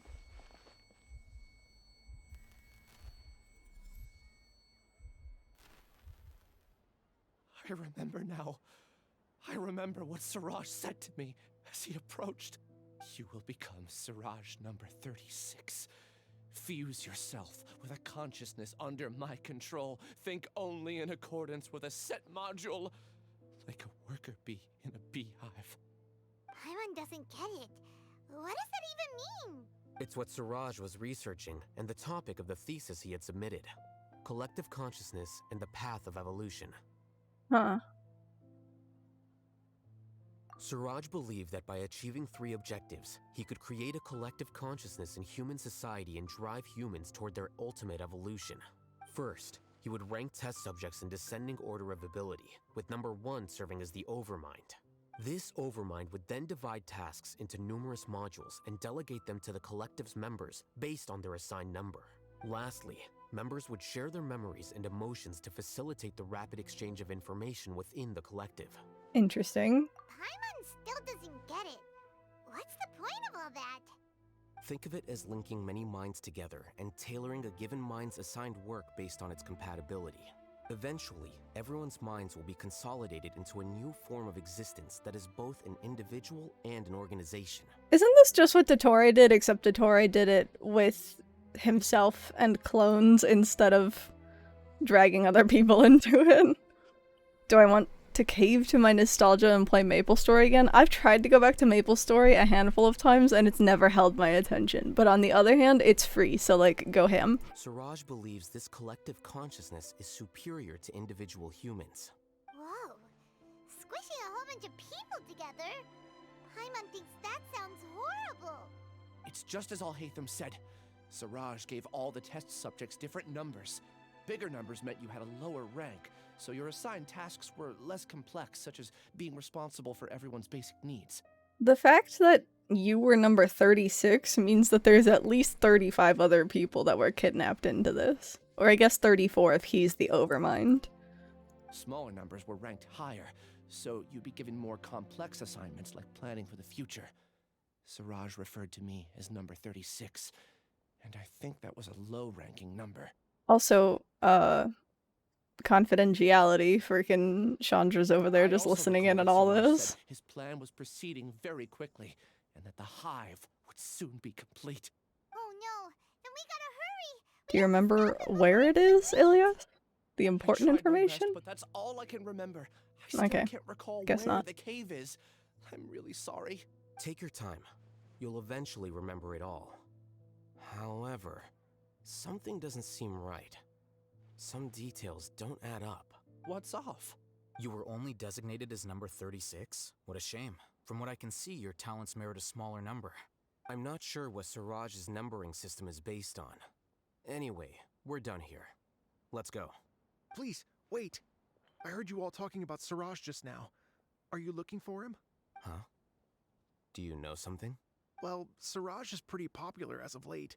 I heard he's gained recognition from a lot of well-known researchers. Supposedly, he's a strong contender for being one of the next sages. There are many who would give up everything to be a part of his research team.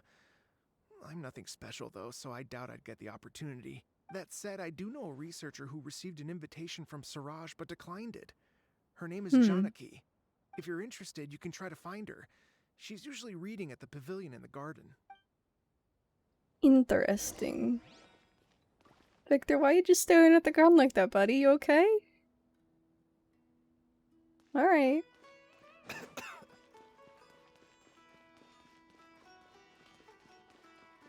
How do I... Is it... Are you...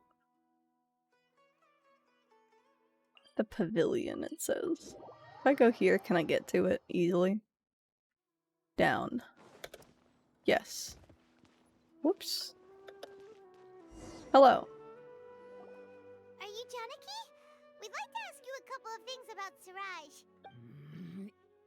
Grumble. Ilias? Do you know me? I'm sorry, but I don't recognize you. Are you playing dumb with me? No, I'm not. I actually have amnesia, so I've lost a lot of my memories. And?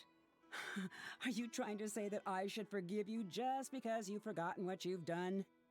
Ma'am, can you maybe explain what it was first? Or are you using the acting Grand Sage as backup to settle things with me? The two biggest loners teaming up.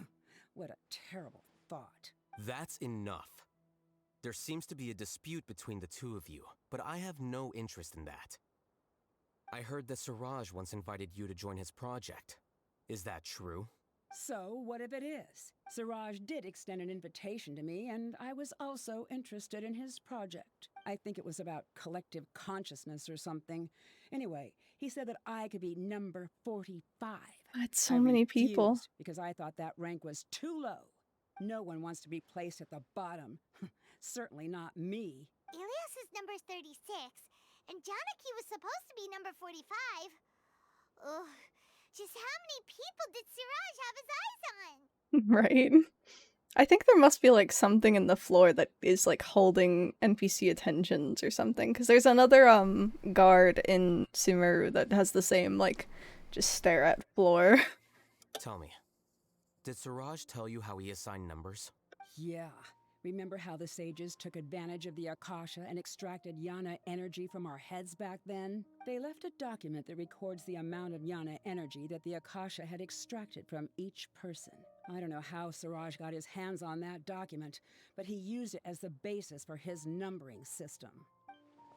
I see. He believes that this data can be used to evaluate a person's computing power. Is it true though? Putting aside the validity of the data, it is meaningless to judge individuals based solely on their Jnana energy. At most, Jnana energy can only be seen as representing a portion of a person's abilities. Humans are complicated beings, so it is impossible to evaluate them using a single criterion. See? I knew I couldn't have only been ranked as 45. What else do you know about Siraj? That's it. He came to me, I refused, and that was the end of it. Is there anything else you needed? If not, I'm out of here. I've had enough of this eyesore. Please, wait, I still want to know what I did in the past. You really forgot? I swear, I don't remember anything. Paimon can vouch for him. The mantra also said that he truly lost his memories. I see. You know what? It's better this way. I get angry just thinking about it. So I really don't have the patience to fill you in. All you need to know is that you got a lot of people in trouble back then, including me. I feel like the details would really maybe help us, considering he was potentially under Siraj's manipulation in this collective consciousness shenanigans. That's all I have to say. Goodbye. But okay, I guess you can be difficult. And she's gone. In front of the acting Grand Sage. She doesn't seem to like Sure. you very much. Do you really not remember anything? I really don't. But after she said that, I've had this heavy feeling in my chest. I guess I did something really horrible. Do you want to remember? Huh? Even though you're a witness against Siraj in this case, you've also lost your memory. No one can force you to remember if you don't want to. Even if you manage to remember, all you would need to do is feign ignorance and tell us that you tried the best you could, but to no avail. I'm not sure what to do. Like I said before, for some reason I felt a sense of freedom when I realized I had lost my memories. But I feel like I shouldn't be allowed to go free so easily. I still want to remember everything. What should I do? I can look up your file. Something that caused trouble for a lot of people in the past must be on file somewhere. Would you like me to look into it? Yes, please. All right. Then let's return to the House of Dana. We've spent enough time here, and you should go and get your paycheck. Them's a good guy. But he never wants to be called a good guy. Can I get in from over here? I don't remember. No, this is the Sanctuary of Suristana. Woo! I fell a lot further than I thought I would. Is there, like, another entrance at all?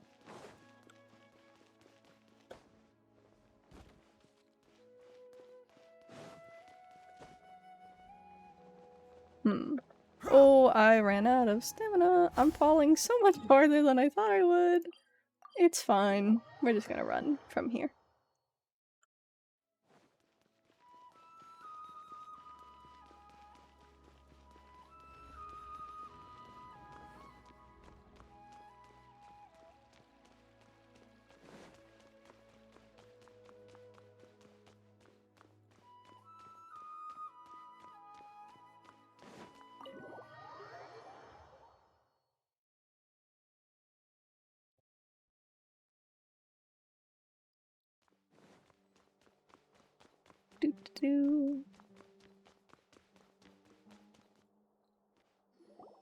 Let's split up for now. Ilyas, you go and deal with that. The rest of you, come to the archives with me. We'll meet back here later and then head over to Gandharvaville. Okay. Thank you all so much. Relax, Ilyas. Being nervous accomplishes nothing. That's true. I'm ready. No matter what I've done, I'm ready to face it. I'll also try my best to remember anything else related to Siraj. We'll put an end to all of this. Good lad. Do that. See you later.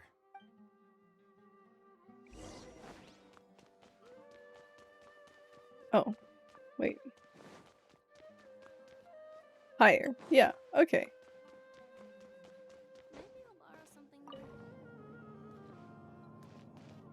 That's what I thought.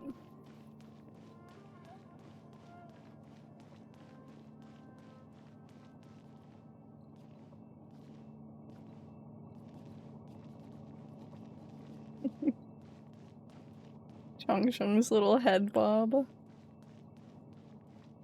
This is such a long elevator ride.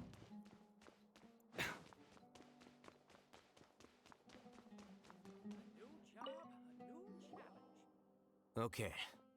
The important files That's a from the last huge 2 years scroll. should all be here. That's a huge chair. This is just, everything is huge. Look at how thick these books are. Why are you just sitting there? About the Core of 30 application fee. There are many vacancies for sages, and the number of suspicious people spreading various news in Sumeria City has increased significantly recently. The Core of 30 are looking to recruit for surveillance to ensure the city's peace and stability. No. I wasn't expecting him to move. Where are you going? Okay, yeah, think over there. About the sleepwalking eccentric. The Ratawaist Darshan also has an abundance of weirdos. Recently, there's a new rumor that a student has the ability to write the heaven-sent thesis. The circumstances are still under investigation. About the ghost of Party DI. There are witnesses that say that there's a mysterious shadow wandering around Party DI at night. The investigation found nothing suspicious, and the case was closed. I wonder if that's Skara. What's wrong? Nothing. Anyway, I found Ilyas's file. Let's meet downstairs.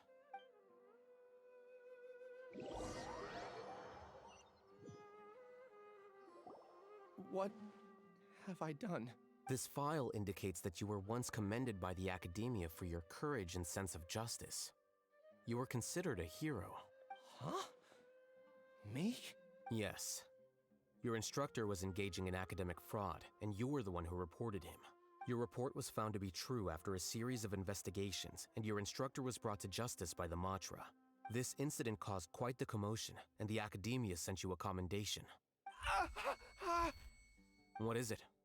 Are any memories coming back to you? No, it's just... my head feels like it's being ripped apart again. It hurts. Did I seriously do that? Then why? Let's put this matter aside for now. It isn't directly related to Siraj, so there's no need to push yourself over it. I'm sorry. That should have been something good to hear, but my body is instinctively rejecting it. I feel like I'll black out if I try to remember. I wonder why. Take it slow. Recovering memories is no easy task, especially when it involves memories that you don't want to remember. Just do what you think is right. Thank you. I'm not sure how you're so calm and composed all the time, but it does make me feel more confident about the situation I'm in.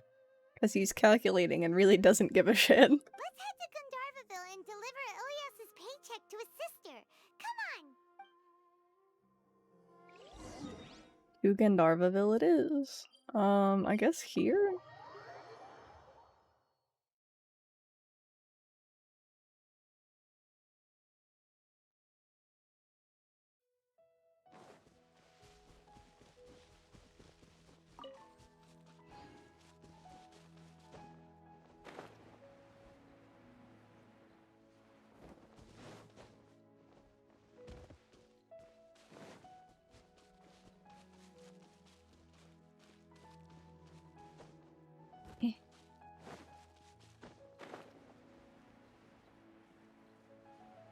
I haven't even given people new wings yet.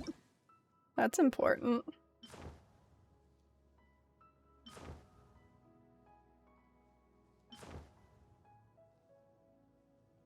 I do kind of like those the best. They don't exactly match though. Well, maybe those because of his gloves. Sure, we'll do that. Dia? I do kind of like these on her. I might just leave these. Yeah. Kaveh?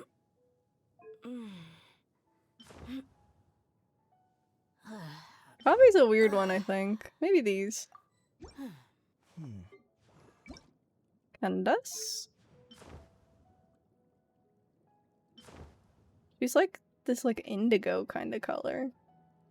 That's like too purple, this is like too blue.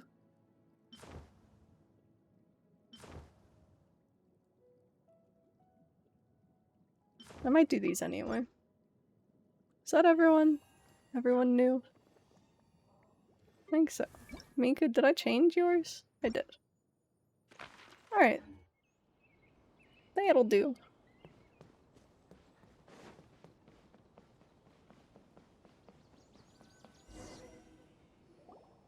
We should be close. Let me think. It should be this way.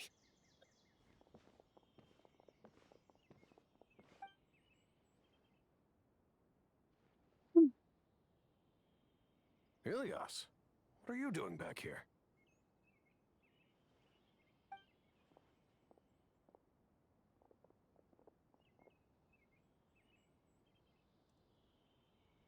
Dad, It's nothing. I was just wondering how everyone was doing.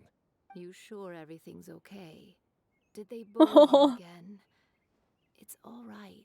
You can tell us. Ilyas, what's wrong? I'm fine. Just a minor headache. I haven't been getting much rest lately.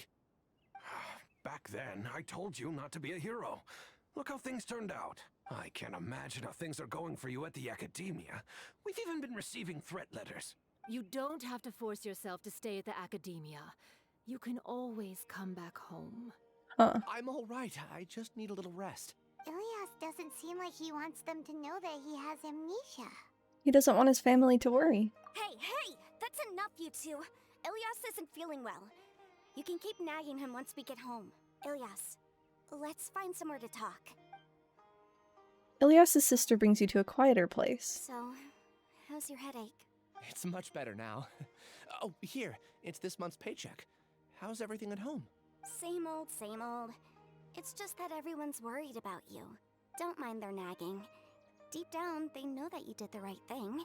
It's just that after hearing a lot of bad rumors about you and seeing all the threatening letters, well, they're mom and dad. Maybe they just want you to conform a bit more. Conform. Yeah. You don't remember?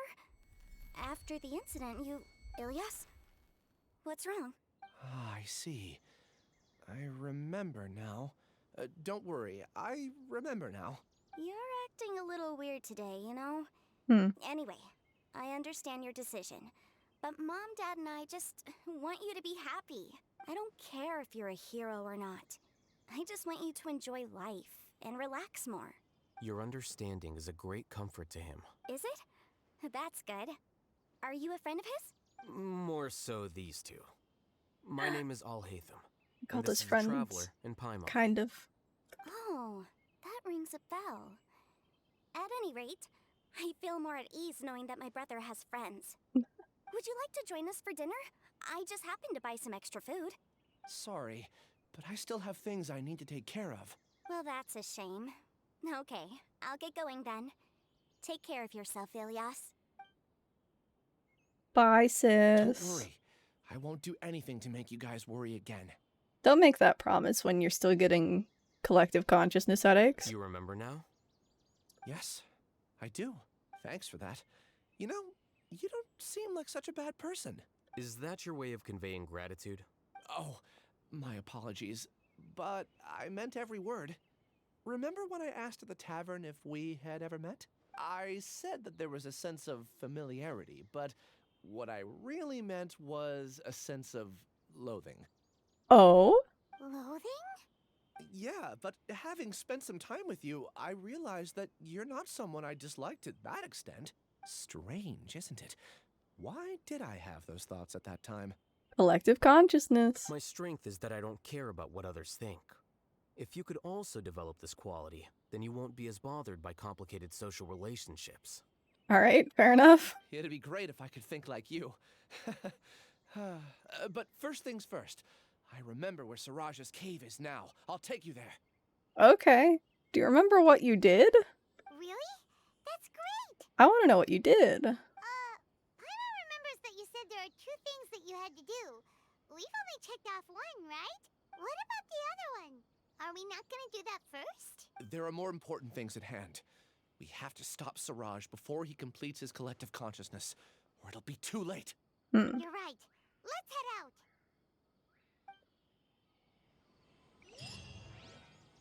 Alright.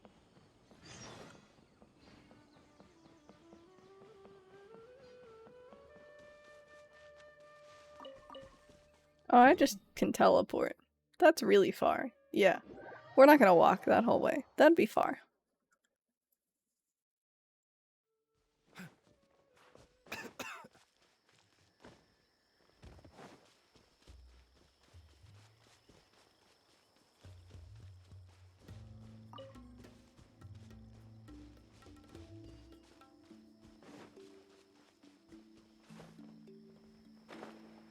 Ooh. A domain. This is the place. It's so well hidden. But there's there's nothing spooky about it. Yeah, you know, the ominous gushing wind going into it. Not spooky.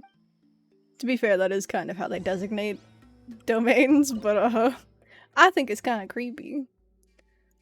You know, since we've got Alhaitham, we'll do my Hyper Bloom Alhaitham team. I suppose I could have put Baiju in place of Yao as a test. But you giving me a trial, Alhaitham? Really? Are you even good? You do have your weapon. You are C3. C1's really good. C2 is also really good. What is this? 4-piece Noblesse, though? Why do you have to give everyone Noblesse on your trial characters? Waivers. It's gonna be weird having him on my 4 slot. I'm not gonna like that. But oh well. Weird. It's bigger on the inside than Paimon imagined. Are you sure it's still a work in progress? Ilias, do you remember this place? Oh. Huh? Ilias! Where'd he go? I don't sense him nearby. Did he get separated from us? Should we wait here or turn around and look for him? He's rejoined the consciousness, surely. There's no need for that. Let's keep moving. Alright. We'll continue in and see if he catches up to us.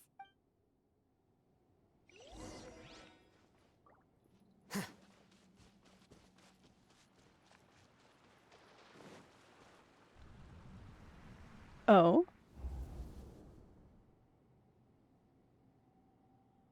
It's okay, Ilias. You've done more than enough for me already. I don't understand. Everyone knows that Johnny is stealing your research. Why is no one willing to go public with the truth? He shamelessly used your thesis to send in a project application, and whenever the project hits a wall, he asks you for help. Everyone knows what's going on. Do you know how many people are working on that project? If Johnny was kicked out because of academic fraud, that'd be the end of the project. Too many people would be affected. But he's obviously taking advantage of you. He throws you the hardest work, and after you're done pulling all-nighters, he struts around with your research data and takes credit for it. That's not right! Why are you putting up with this? A lot of people warn me to not say anything, and I think they have a point. This is just how things are. All I want is to graduate without any problems. It's okay. He's at least paying me. Half a year of your time and effort. Countless all-nighters and casual threats and insults. All for a measly 20,000 mora? He's treating people like cattle. Enough. It's fine. I just need to suck it up and get it done. Poor guy. That's rough. I don't know why we were brain blasted, but okay. I think I saw a glimpse of Ilias's past. You could read minds this whole time and you never told Paimon? Of course not. I was also able to see those memories just now. They were probably the ones that leaked out while Ilias was connecting to the collective consciousness. Connecting collective consciousness? It's clear that this place isn't a work in progress. The hive has long been finished. The collective consciousness project is already complete, and Ilias is now returning to the collective. This is a foolish question, but so he tricked us? Not entirely. Keep walking and you'll see why. Is the consciousness failing or something, and that's how he managed to escape? What this? A key.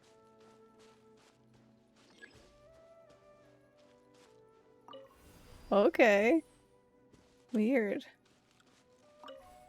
Why are there so many?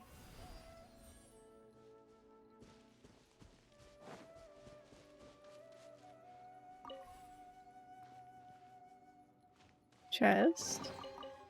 Does this do anything for me? Oh, it lets me take... I have the same number of keys as I had before, but I can take that one back now, so if there's a double... Okay, I get it. I'm puzzling without even comprehending the puzzle.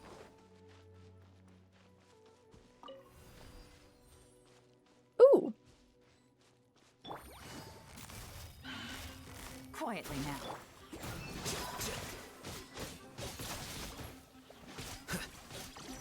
Illusion shattered. No, please stop. There is no escape. Dang it, I'm not used to Alhaitham not being on my one. Oh. Okay, thank you.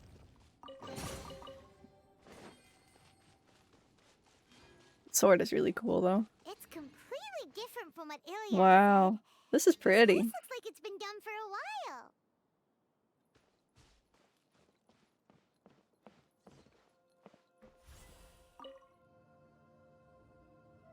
It's real nice in here. I like these like hanging.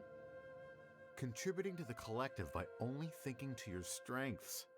How easy. Can I go talk to him? No, I'm on a barrier. I just get to hear what they say. We're on a little Disney World ride. Alhaitham. Just thinking of that name fills me with hatred. We must get rid of him. I got cool shades.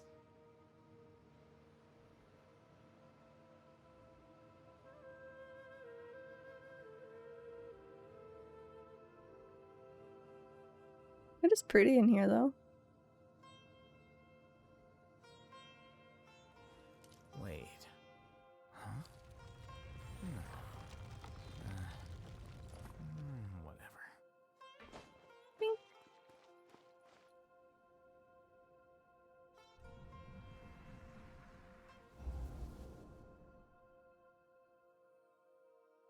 An entire year's worth of work down the drain. And for what? Your reputation? Do you have any idea how many people you brought down? You could have played hero any time. So why couldn't you have waited until the project was complete? I don't understand what you guys are saying. Are you saying you don't care that Raju jumped to his death? Oh. It's a shame. What happened to him? I thought he was stronger than that. Yikes. Everyone has been working hard to complete the project. He could have endured for a bit longer. But he chose now, of all times, to... I wasn't expecting that. In any case, we're done with you. Because of your recklessness, the Matra are putting Johnny on trial. This project is done for. None of this affects you at all. But do you know how many people, myself included, needed this project to complete their studies? Now our futures are up in the air. If worst comes to pass, we might not be able to graduate. Do you understand now? I'm sorry. There's no need for an apology. It's not like I'll accept it anyway. You'll pay for this. Gosh. Like, I get that the way that the academia did things is kind of fucky, but like, eesh. Hey, you're blinking out again. What did you see this time? Ilias. Don't jump to conclusions just yet. Save your words for when we see him. Okay.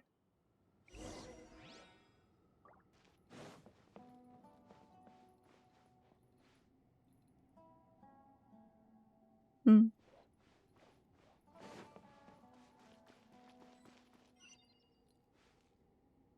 Okay. Eh.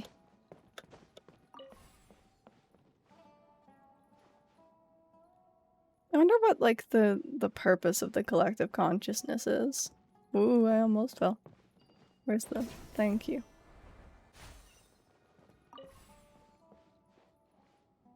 You okay, buddy? You're pretty dramatically laying there. I'm gonna give you some space.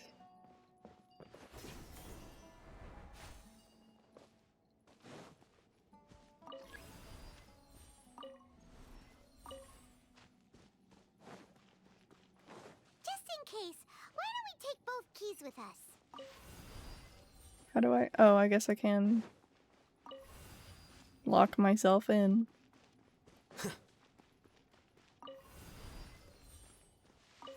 But, yeah, okay. Put it back in. Thank you.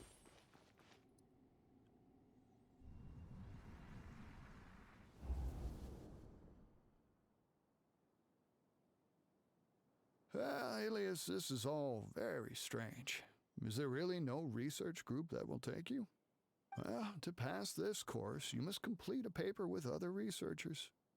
I know you're a hero for fighting academic fraud, but well, we can't make exceptions for heroes, now can we?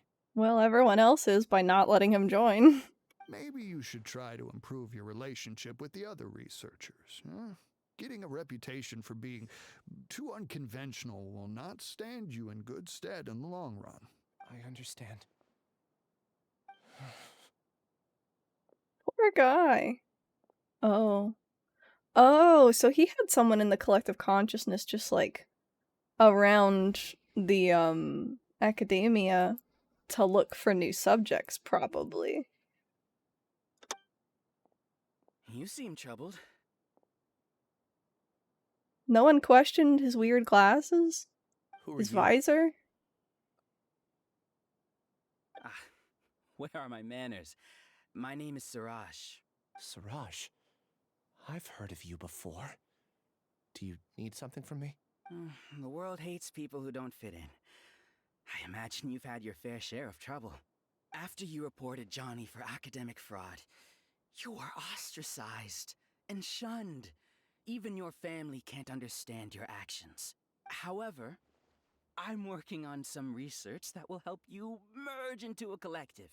That way, your life won't be so dolorous. How about it?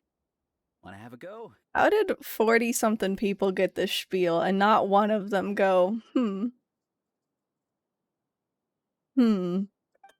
Just think about it. Yep, immediately. No questions. You researchers, isn't questions your whole thing? What did you see? Siraj persuaded Ilyas to join the Hive. I can't believe it! He really did trick us! That giga jerk! He didn't remember! No, Siraj is the real giga jerk here. Ilyas is just a regular jerk. Alright, fair enough. Ooh, Paimon's so mad! We're gonna find him, and we're gonna make him explain himself! Paimon, you don't even have all the puzzle pieces. Alright. Well, the thing is, once we find Ilyas, we're not going to be talking to Ilyas anymore. We're going to be talking to Siraj, number 36.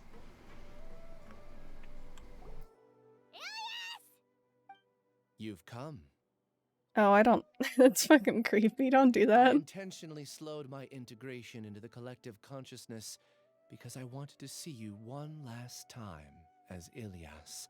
Oh, so this was intentional.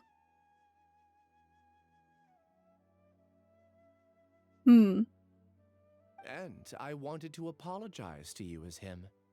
It was only at Gandharvaville that the second thing I must do occurred to me. Bring you all here, to throw off the Matra and bring Alhaitham to the Hive. That was my task as Siraj number 36. You were already Siraj number 36?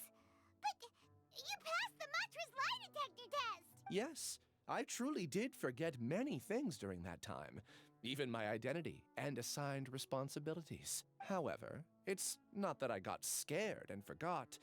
I chose to delete those memories. Can you imagine if you could just, like, click and drag your memories into the recycle bin? That'd be nice. It's difficult to fool Alhaitham, so I had to create the perfect guise for myself. And the best guise is when you believe your own lies. Correct. I only told you that the Hive was incomplete because I had deleted my memories of its completion. It was finished a long time ago. Before I left, I was already living as number 36. Now, I choose to return to that identity. Only here can I be truly free. Nobody. That's all I wanted to say. After I enter this room, my consciousness will merge back into the collective. And so, this is goodbye. Is this your decision? Yeah, the person we know is Ilyas, not Siraj number 36. The outside world is painful sometimes, but Paimon doesn't think that's a reason to run away. Get some therapy, brother. Do you need more time to consider, Ilyas? Oh, so it was actually Siraj, the one that reached out to him. I figured it was just someone else in the collective, like, posing as him, but that looks like the same model, right? Hey, who are That is Siraj. So you're that giga jerk! Giga jerk? Huh, how bold of you. Have I done something to offend you? These little panels are cool. I modified Akasha terminals to allow users to share memories and emotions. Then, I recruited researchers from the academia to build a collective consciousness. I assigned numbers to everyone and divided the experiment's tasks amongst themselves. Here, people can live easily and happily without needing to exercise complex mental thought. This is what they have chosen. All I've done is fulfill their wishes. You're just trying to justify yourself! Then I ask you, what's the difference between here and the outside? There are researchers at the academia who engage in dangerous research in extreme environments while others become idle and listless. People are so obsessed with collective will that even those on the fringes will attempt to fit in after suffering setbacks. Isn't that right, Ilyas? There's no need to deny this, as it is fact. It is natural for social creatures to congregate together, and the terminus of conformity is a collective consciousness through which even an ordinary bee colony can become a powerful swarm. Replace the bees with humans, and this model becomes even more potent. Welcome to the hive, Alhaitham. You once arrogantly denied the merits of this project before the Grand Sage. A few simple words from you, and my research was consigned to nothingness. Of course, I'm well aware that you don't care about any of this. You don't care about the pain of others. That's true. Look at that disinterest. But I didn't give up. I made my thesis into reality. When we arrived, I noticed many empty rooms in the hive. Oh, you noticed that? Then can you guess where their inhabitants are? The answer is the academia. They're executing another phase of the plan. The plan to install me as a sage. The collective consciousness links all of us into a single mind, showcasing our individual strengths as we work together. We are able to execute complex undertakings while instantaneously modifying our strategies in response to unexpected situations. Everything has been proceeding smoothly. You are our biggest obstacle.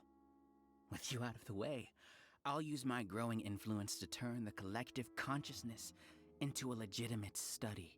The project will snowball until ultimately everyone will be part of my hive. No. The hive will be in control. And it will lead the academia towards a new future. We won't let you do this! What can you achieve with mere words? You weren't even able to change Ilyas's mind. Return to the hive, number 36. Oh, there he goes. Yes. Wait! Don't go back! Look! There are lots of people out there worried about you. And you aren't an outcast. Aren't we your friends? That's easy for you to say, given that you're travelers. Will you two continue to stay at the academia? When you leave, tragedy will repeat itself. Return, number 36. You know as well as I do that comforting words don't make life any easier. Ilyas? Why? You two are just as arrogant as Alhaitham. You think that everyone should be like you and live according to their own truths. But you don't realize that most people simply want easy lives. I allowed number 36 to leave the hive without his memories only because I knew he would eventually return. This proves that I know more about human nature than you do. Alhaitham, do say a word or two. I will consider them as your last. You're gonna kill him? I made those words quite clear a year ago. The model you presented was extremely unstable. No amount of garish packaging will change its fragile nature. It can't be helped. If you were clever enough to realize those problems, then you would have been aware that the hive changed when Ilyas returned to this collective consciousness of yours. What? What's happening? The collective needs motivation to execute its plans. just as machinery requires energy to operate. That's why you, as the Overmind, synchronized your hatred of me into the collective, prompting them to create and execute a plan to eliminate me. So because we made a friend, the hive is ruined. However, when Ilias returned to the collective, his memories and emotions were shared with the rest of its members. This includes his perception of me. Thanks for that. You know, you don't seem like such a bad person. Why are we getting brain blasted? That's what I want to know. Strange, isn't it? Why did I have those thoughts at that time?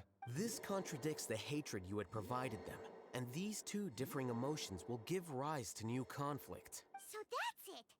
Wait, so you knew that Ilias would return to the hive? And then you pretended to keep him around just to fool Siraj. Wouldn't expect any less from you, Alhaitham. Once the collective consciousness bugs out, we'll take the opportunity to... wait. It's back to normal already. Alhaitham, I told you. You're too arrogant. Did you really think that your little scheme would be enough to destabilize the hive? Ilias's return had indeed introduced abnormal emotions into the hive, but such a meager drop cannot give rise to waves. Your struggle has been in vain, and it's time to end it. Allow me to show you what makes the collective consciousness so formidable. So many monsters. Fungi? Where did they come from? And something feels off about them. Do they have glasses? I also integrated monsters into the collective, though I ranked them last. Even so, they are part of it.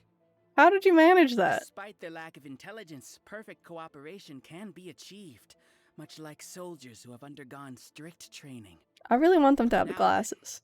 drowned It doesn't in look like they endless do, though. waves of monsters. You will all pay for your ceaseless arrogance. Alright. Hey, Alhaitham? Your plan didn't work, so what do we do now? Fight the monsters? I've already sent my gift to the collective. It'll take some time for the recipient to receive it. You two just need to brace yourselves for the nuisance in front of us. Well, alright. Paimon doesn't know how you get so confident, but we'll hold them off for as long as we can. Which is pretty much as long as it needs to be. Quietly now. Things are about to get illusion shattered. Here you are. Alhaitham isn't that bad of a person. But it has to. You see? I did that too fast. That is the will Whoops. of the collective. Even with the hatred gone, they continue their work. An external anomaly cannot shake the collective's stability. Okay. We got tigers too. There is no escape. Gotcha. Dang it. He won't hold out for much longer. He's a lot tougher than we imagined. Something's gone wrong with the academia. The Matra. What's going on? What's with this sudden influx of information? Silence! As the Overmind, I command you!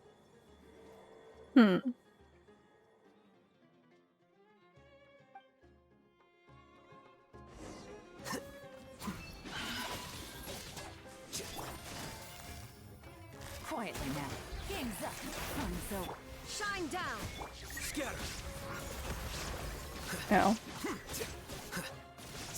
How is that possible?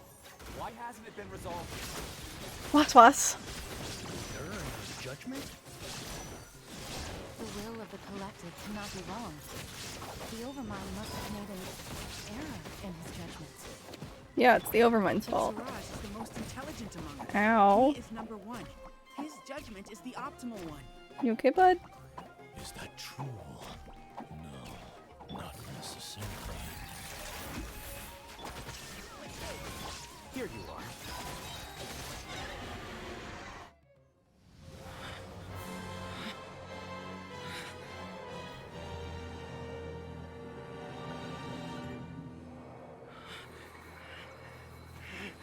What have you done? Calm down. Don't you have an easy way to figure this out? You were only designated as number 36. What a shame. From what I can see, your talents merit a smaller number. Putting aside the validity of the data, it is meaningless to judge individuals based solely on their jnana energy. What you said to Ilias has now become a memory shared by all members of the Hive. I see it now! You've channeled and amplified their selfish desires! You're trying to destroy my Hive from the inside out! Human minds are not infinitely pliable, and your Hive has stretched many of them to their limit. Once your authority as Overmind starts to wane, it won't be long before your subjects snap back. Is it worth living here like a machine? Being a tool for the rest of my life? As soon as one person begins to have these thoughts, selfishness, doubt, and fear will propagate. Thanks to the web of consciousness that you built. This whole area is At really this cool, stage, though. Your so-called Hive has already fallen. It's not over yet. I am the Overmind! There has to be a way!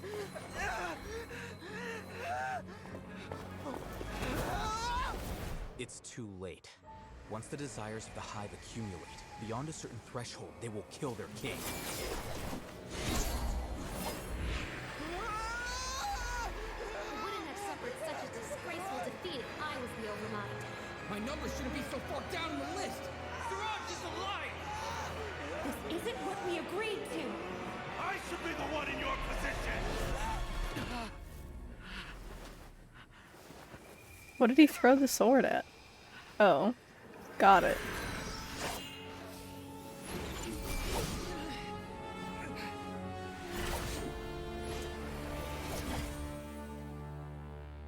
Sick. The Hive shut down? It's over. What happened just now?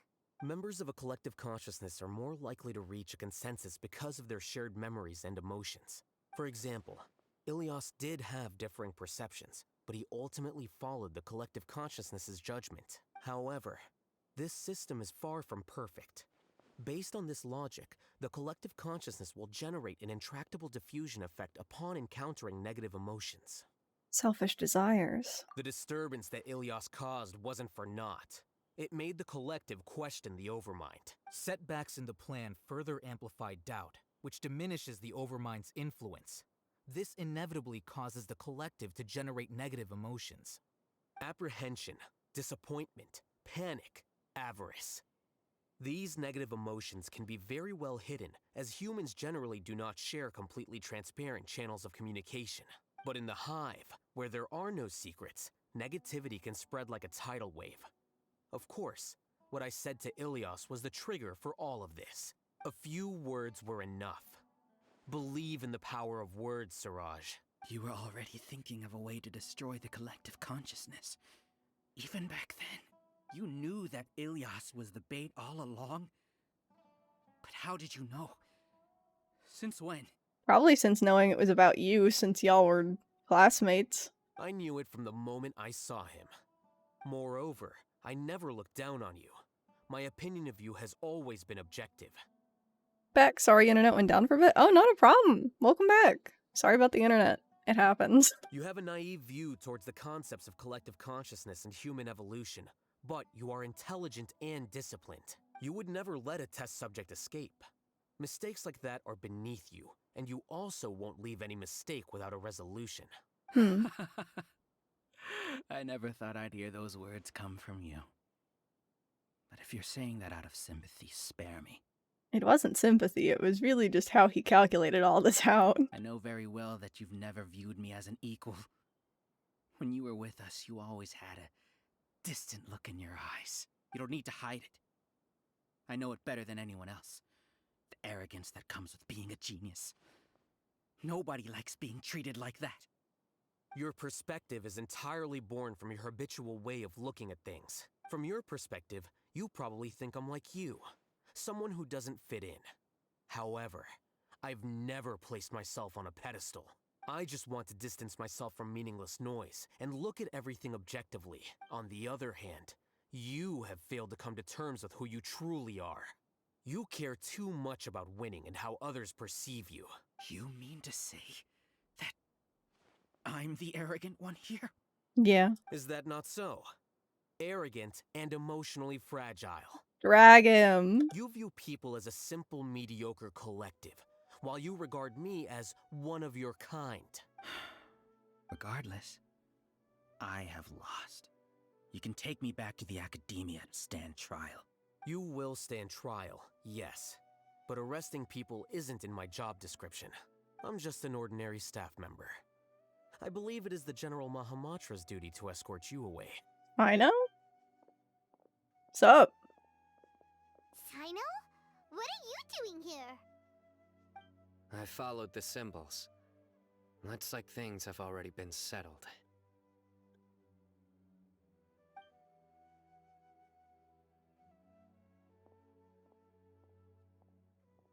Take off your stupid goggles, dude. Symbols? I left a similar picture in my letter to him, and I made several similar symbols on the way here. Wait, what do you mean you left a letter? Oh, Paimon remembers! When Paimon first saw you, Arav said that you had left a letter for Sino. So you really did know that something was up with Ilias from the start! You lied to us too! It'd be best if you didn't spout nonsense. I never employed any mode of trickery on you. By the way, I came across some information at the academia a few days ago. If you practice the method discussed therein, your vision may improve. Do you need it? Seriously? This guy. By the way, Sino, Paimon heard that Siraj sent more people to the academia. We can't let those jerks get away! Don't worry. The Matra have started screening suspicious persons, and we've already arrested many of Siraj's associates. This was likely one factor that caused the Hive's consciousness to waver. Everything went as you predicted, Alhaitham. Good. Seems like the interesting part is already over. I'll leave the arrests to you all. See you. Okay, bye. And off he goes. There still are a lot of test subjects here, so let's stick around for a while. How did you even get up there? To any of these places? I guess like the floating platform thing, maybe? Oh no. Oh no. I was involved in all these plans to get rid of the acting Grand Sage? What came over me? How could I do something like this? We were accomplices without knowing it. But I'm afraid that Alhaitham might pressure the Matra into giving us heavier sentences. Nah. Whether he's the scribe or the acting Grand Sage, we can't afford to offend him. It seems our future at the academia will be full of uncertainties. We can discuss the future later. Leaving the collective left me with a strange sense of guilt. I didn't feel anything towards Alhaitham at first, since he wasn't well known. All the opinions I heard about him were negative, though. Siraj made us hate Alhaitham, and we blindly accepted that hatred and thought of him as a bad person. From how things look, we've done a lot of irrational things. I guess we're getting what we deserve. Could you help us apologize to Alhaitham? I like how they just continued their conversation and let us listen in, and then we're like, hey, can you help? Sure, Paimon will help you tell Alhaitham. But whether he chooses to forgive you is up to him. It's okay. No matter what he chooses, apologizing will make us feel slightly better. If he chooses to remember this, we're prepared for our punishment. It's time to go. Let's go.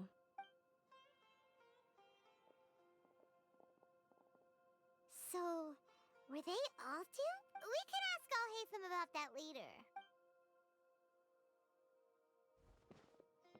You okay, buddy? Looks like I can't exist as Siraj number 36. Yet, my life as Ilyas goes on. When I was at Gandharvaville, I thought about whether I should just come forward with the truth. But I didn't have the courage then. So in the end, I lost my sense of justice. But I also wasn't able to conform. Ilyas? Don't be sad. I'm the one who deceived you. However, I didn't come out of this completely empty-handed.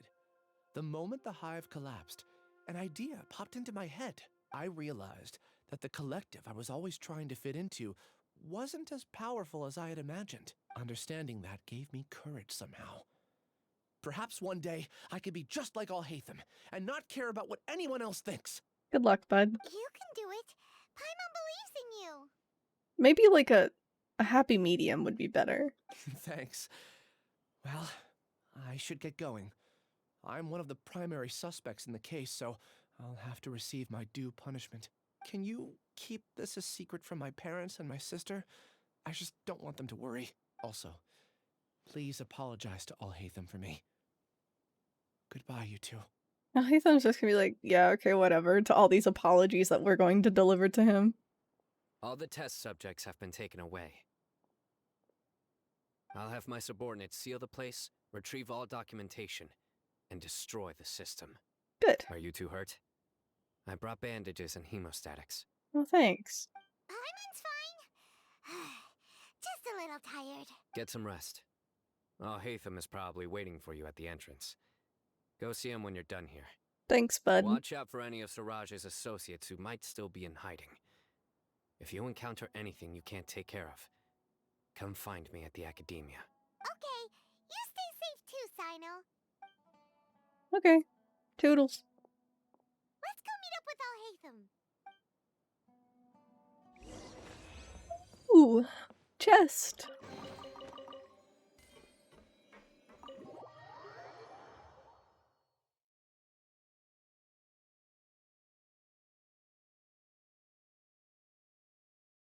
Sino and his complete inability to wear a shirt, right? Settled. We can return now. I'm surprised he waited for us, to be honest. I actually thought it would have been settled sooner. This took much longer than I expected. Judging by your faces, it seems like you two still have some questions. I'm quite curious. I respect your curiosity, but I'm off the clock now, so I'm not going to field any questions. Okay. Hey, we're not your colleagues! You couldn't tell that was an excuse just now? What? Are you kidding me? You're not leaving today until you explain what happened back at Siraj's secret base! See ya. And he just goes? Hold it right there! Are you done? Your behavior is reminding me of some other people. Stop changing the subject!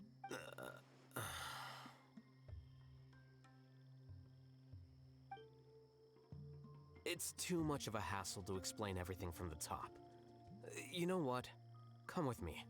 Okay. Where to? You'll know when we get there.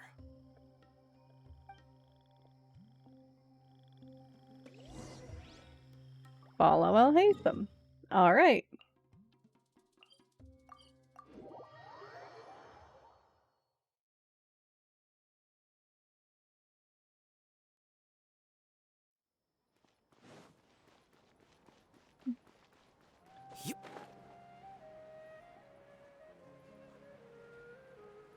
What this? It's his house? Hell yeah. Wait, does that mean Kave's here? Is this your home? Nice. Yes. Nice. What's with you all of a sudden? Being all polite and inviting us over?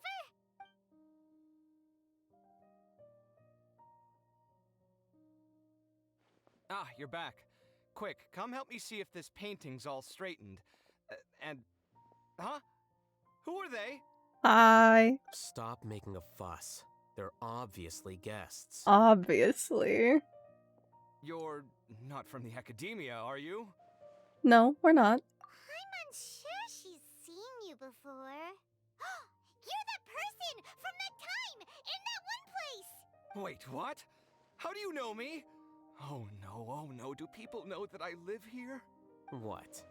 You're embarrassed only now of all times? Oh, you guys are roommates! Yes, we are, but keep that to yourselves. Please, don't tell anyone else. I didn't realize he was so desperate to keep it a secret. I keep a few books on collectives and the subconscious here at home. I'll get them. You all chat in the meantime. We get to chat with Kaveh? Hey! You're leaving just like that? What's the deal, Alhaitham? They were roommates. Sorry, I know we've only just met, but I have to ask. Are you, you wouldn't happen to be actors that Alhaitham hired to pretend to be his friends, would you? What? Guess not. I've never seen him invite friends home before, so please excuse my surprise. You guys get it, right? You know, with his temperament and stuff. But aren't you friends with him? I wouldn't say friends exactly. Oh? Okay, well, we used to be, but we're not anymore. Uh-huh. Don't worry about it. My name is Kaveh. Oh, I I'm love sorry to have him. met you under these circumstances. Anyway, please don't say anything about me living here. It's not my business what you two do behind closed doors. You seem like you got a lot going on. So maybe Samora will make Paimon shut up. Paimon, we don't need Mora. Don't blackmail him. Are you serious? How could you? Of course. You're Alhaitham's friends. What? That was a normal response. You exposed your own weakness. Still, why do you have to treat me like he does? Judging by the deafening din coming from the living room, you all must be getting along quite well. Truly. Entertain your own friends, why don't you? I'll leave the books here. Oh boy. You skimmed through a few pages, but its contents are too esoteric and difficult to understand. This is way too complicated. Why don't we just ask questions instead? Paimon wants to know, oh, how did you know about the collective consciousness's weakness? A year ago, Siraj presented his thesis to the Grand Sage, who offhandedly asked for my opinion. I actually responded with 2 lines of reasoning. The first, as I've already said, was that his research was on human evolution, a subject prohibited by the academia. The second was that I thought the direction of his research was too extreme, but his approach too conservative. Wait, that's too conservative? He built such a large lab, gathered all those people, and even tried to get rid of you! One way to stabilize a collective consciousness is to remove the test subject's humanity altogether. The optimal solution to achieve collective consciousness is to focus solely on the overmind and treat the other test subjects as tools. That's way too dangerous. You're not seriously considering that, are you? 'Cause, I'm merely stating the facts. If Siraj had done that, I would have felt his work to be just as senseless. It's impossible for any species to evolve overnight, and humans without their humanity cannot be called humans. That's why the academia prohibited research into human evolution. Most research of this kind tends to run contrary to evolution. Paimon gets it now. Ha! That's rich coming from you. If humans aren't humans without their humanity, then you'll probably evolve into some other species in another decade, I wager. What about you? Are you going to devolve into a fungus? At least I'd be a fungus with empathy. Sorry for eavesdropping, but what happened to you guys? Are you in trouble? Sort of. We encountered a strange researcher that had it out for us. Are you all okay? To be more precise, they just had it out for Alhaitham. We just happened to be there. Huh. So that's how things went. Such is life. If only he'd known, Alhaitham could have stayed indoors today, and the whole thing could have been avoided, right? Plus, he could have helped me with the housework for once. See those books? They've been sitting there waiting for someone to sort through them for an age. If you're not gonna read them, tidy them away. They don't belong there. Housewife Kaveh. Can you feel the awkwardness in the air? I hope you're aware of your lack of conversational skills. Oh, so the pot's calling the kettle black, is he? Well, having said all that, are you okay? Who cares? I'm doing quite well. Much better than that painting you're trying to hang on the wall. You don't understand anything. Stop criticizing my taste in decoration. Kaveh seems to be upset again. Paimon can't tell which of them is more problematic. Let's just get this over with and leave. I blame your curiosity, Paimon. You whisper very loudly. Yeah, Paimon's been told that. Do you have any more questions? Let Paimon think. Oh, by the way, the other researchers apologize to you. They hope that you can forgive them. I bear them no ill will. More accurately, I don't really care about what they think of me. Yeah. To some extent, they were also fooled by Siraj. The Matra will take this into account at their trials. Ilias also said that he wanted to tell us the truth at Gandharvaville, but he didn't have the courage. He apologized to you too. It doesn't matter. I never considered asking him to come forward with the truth. Judging from his experiences, he's more courageous than the average person. There's no need to lay even more criticism on him.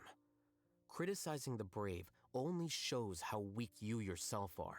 I'm going for dinner in 10 minutes, so I'll field one last question. Paimon doesn't have any more questions. How about you? What were you actually interested in, Alhaitham?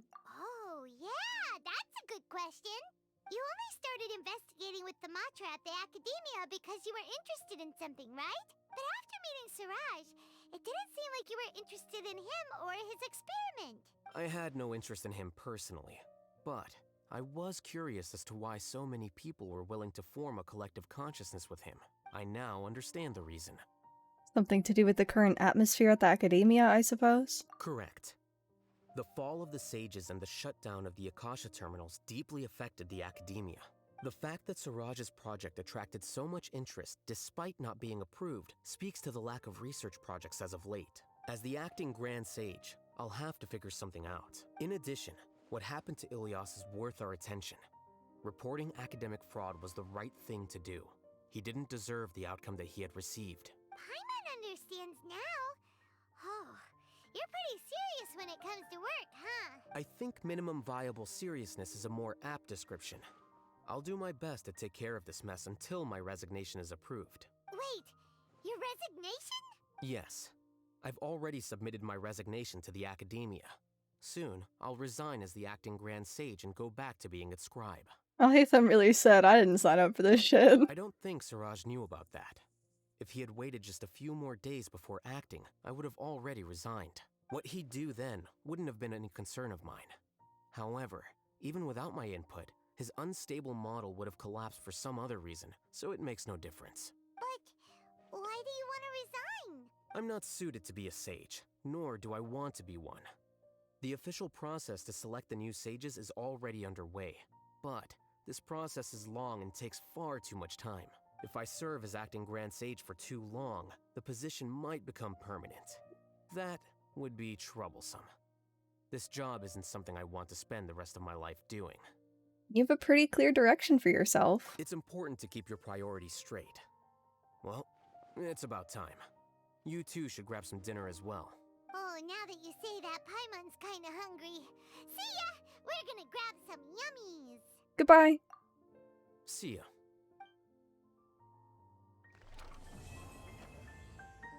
Do I get to just stay in his house now?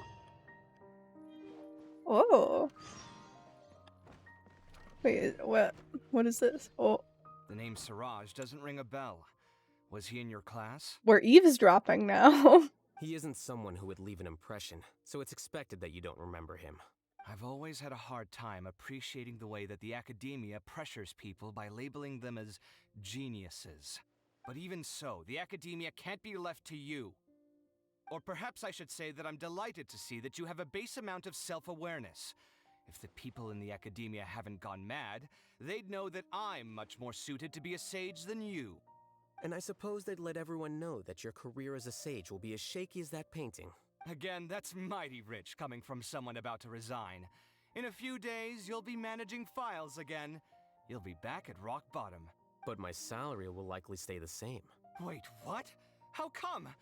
Why do you get special treatment? At least I don't have to be an architectural designer who works himself to death just to get a smile from his client. Oof. You... I took time out of my day to clean the living room for you, and this is the thanks I get for it? I'd have been better off catching up on my work. I still have designs to finish. Make sure to pay back the rent you owe me. I'm going to buy some furniture with that Mora. What? Are you trying to annoy me to death? The decorations you buy keep getting uglier and uglier. What's the point of having a boring wood carving in your house? You'll have to blame that on my financial freedom. Fine. go ahead and hide behind your financial success if you want. But if we forget Mora for a second, do you have anything of true value to boast about? I think I'd have too many choices, to be honest. You, on the other hand, can you think of any redeeming features at all? Well, they bicker so much. Artistry, for sure. You don't know the first thing about interior design. Don't go off buying random furniture unless you take me with you. So I'll have to bring you along and then buy you drinks? Of course. But why would I do that? It would just be another form of a loan, and you'd have to pay me back eventually. Can't you just be nice and not ask for the Mora back? Pretending that you're not in debt is as ridiculous as pretending you're not living in someone else's home. Word will get out sooner or later. Speaking of which, your friends won't say anything, right? Tell them to keep all this a secret. There's no need to hide it so carefully. I think the truth's already out. You're such a lightweight that a few drinks at the tavern had you spilling all your beans. God bless. What? No, it can't be.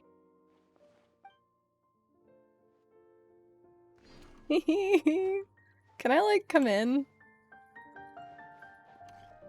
The name Siraj doesn't ring No. a bell.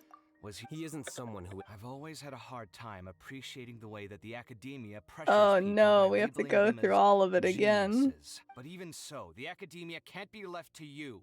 Or perhaps I should All say right, that I'm friends. delighted. And I suppose they'd let... Again, that's mighty rich. But my salary will likely stay the same. Wait, what? At least I don't have to be an architectural designer who works himself to death just to get a smile. I kind of want to build their interior in my teapot. I'm going to... What? Are you trying to annoy me to death? You'll have to blame that on my financial freedom. Fine. I think I'd have too many choices, to be honest. You, on the other hand, can you think of any redeeming features? Artistry, force. So I'll have to bring you... Of course. But why would I do that? Can't you just be not... Pretending that you're not... Speaking of which, Come on your now. friends won't say... There's no need to... What? No, it can't be. Alright, we're free. Don't go back in there.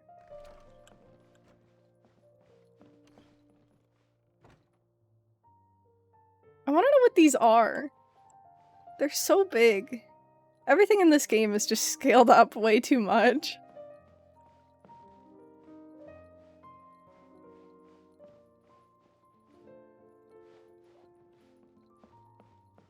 Cute in here, though. The interior of the teapot is much larger.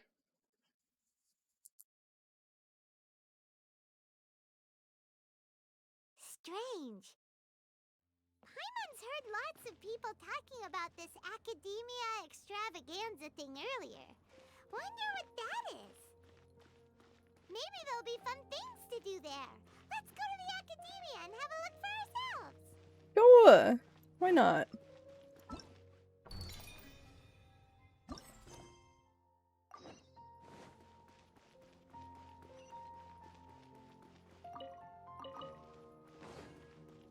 What's the easiest way? If I just teleport, is that better? I guess.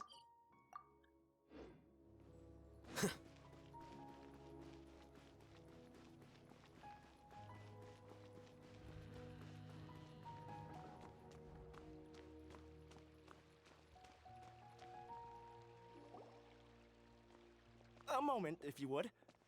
Are you two the famous Traveler and Paimon by any chance? The one and only. We sure are. And who are you? My name is Wikas, a member of the Academia Extravaganza Planning Committee. Have you two heard of this festival?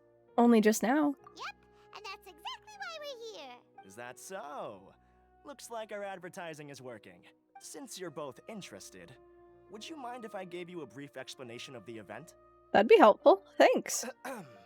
So, the Academia Extravaganza is a grand event run by the Academia with a long and storied history. To be precise, it can be divided into the Wisdom Gala and the Inter-Darshan Championship.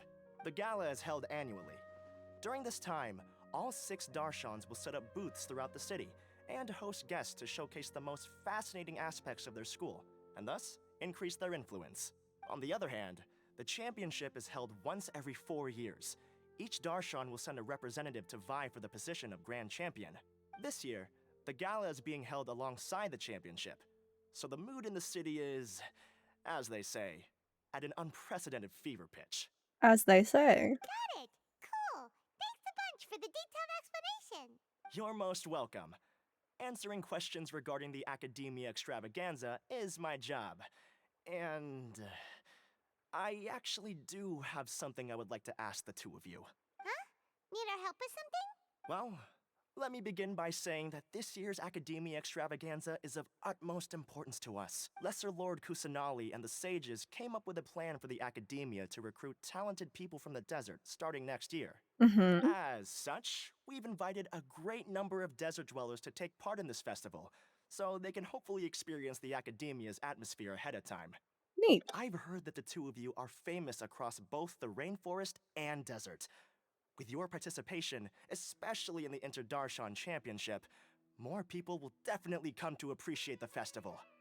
We're not academia researchers, you know. Didn't you just say that only Darshan representatives can take part? Exactly. Or do you mean you want us to join a Darshan? But then we would have to deal with exams and essays and stuff like that. No need to worry. The championship participants have already been selected. I mean to invite the two of you as guest commentators. Your job will be to observe and record every part of the competition. Oh boy. There's no pressure.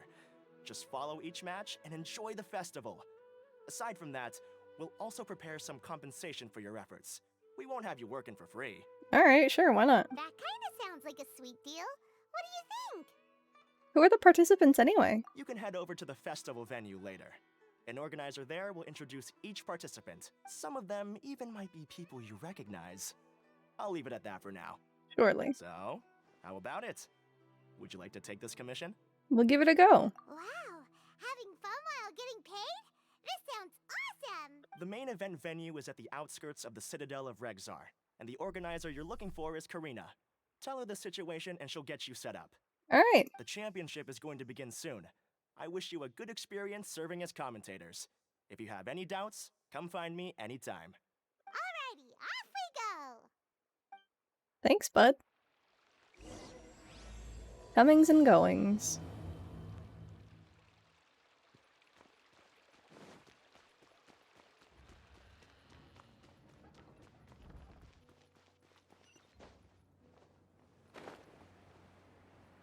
Oh.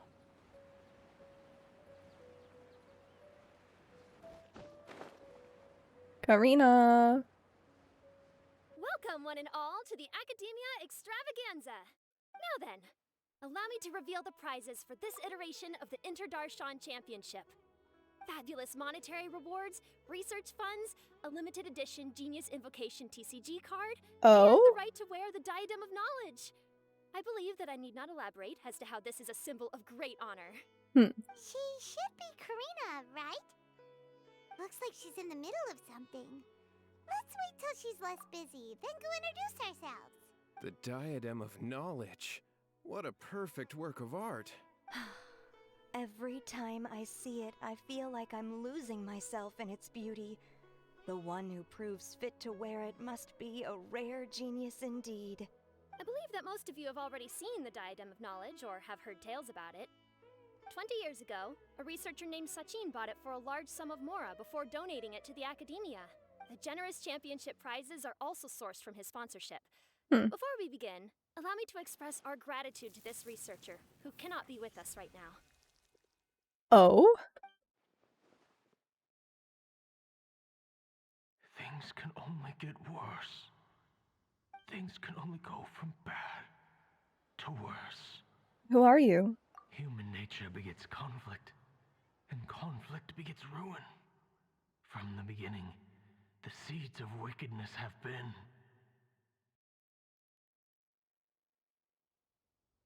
Hey, stop spacing out! Paimon called out to you, but you didn't respond. You okay? Did you stay up late without telling Paimon? I was... All right. I'm sure we're all more than ready for the championship to begin. Now then, let's invite our 6 Darshan representatives to the stage. Our contestants are... Tainari! Representing Amorta, Tainari! Cute.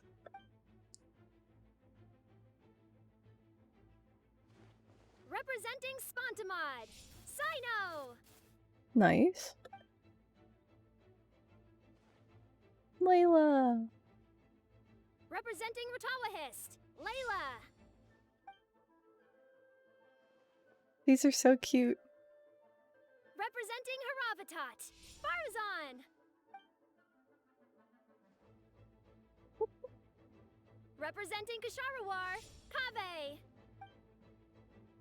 And for Vahumana... Huh? Is Vahumana's representative not here yet? These introductions are pointless. Let's just get this over with. What, did he just appear out of nowhere? Wait a sec. Why is he Vahumana's representative?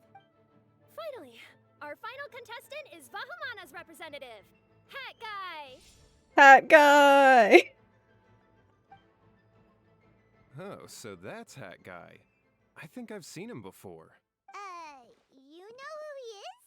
I've heard that he's a researcher from a different country who nominally belongs to Vahumana. Word is that he's written a lot of political analyses. Interesting. His manner of speech hasn't made him popular amongst most other Vahumana researchers, but his comings and goings are quite irregular, so he doesn't interact with others much. Aside from his more controversial aspects, his perspectives are considered quite incisive. Vahumana has seen a dearth of new talent lately, and some of its existing ones are not currently at the academia, so I suspect he might have been their only option. It's just kinda weird. He doesn't seem like the kind of guy who'd participate in competitions like this one. I'm quite puzzled too. Now that we have our 6 contestants, the championship will soon begin. Who will triumph this time around? Hold on to your hats, because we're all on this ride together. Oh, butterflies. Cute. Huh. We really do know a lot of the contestants. You know, some would say all of them. Oh, right. We're guest commentators, aren't we? So figuring out everyone's reasons for participating is in our job description. Let's go ask them when we go say hi. Especially him. Paimon still thinks it's weird that he's here. Hat Guy. I kind of want to just rename him Hat Guy now. Hi, fellas. Kaveh, Farazan, Layla! Huh? Oh, it's you. Why are you here? We're here as specially invited guest commentators. Our job is to record what happens during the competition. Is that so? In that case, I'll have to trouble you to catch the moment of my triumph on camera. Remember to shoot from behind at a lower angle. You know, to capture a seniors class. Farazan, enigmatic machinist. Farazan, the researcher from 100 years prior, is a household name in her habitat, but she is better known in Sumeru at large for her work in mechanics. Once, she was trapped within a strange ruin and only escaped after much peril. Yet a century had passed for the world she emerged into, and it was no longer the place she remembered.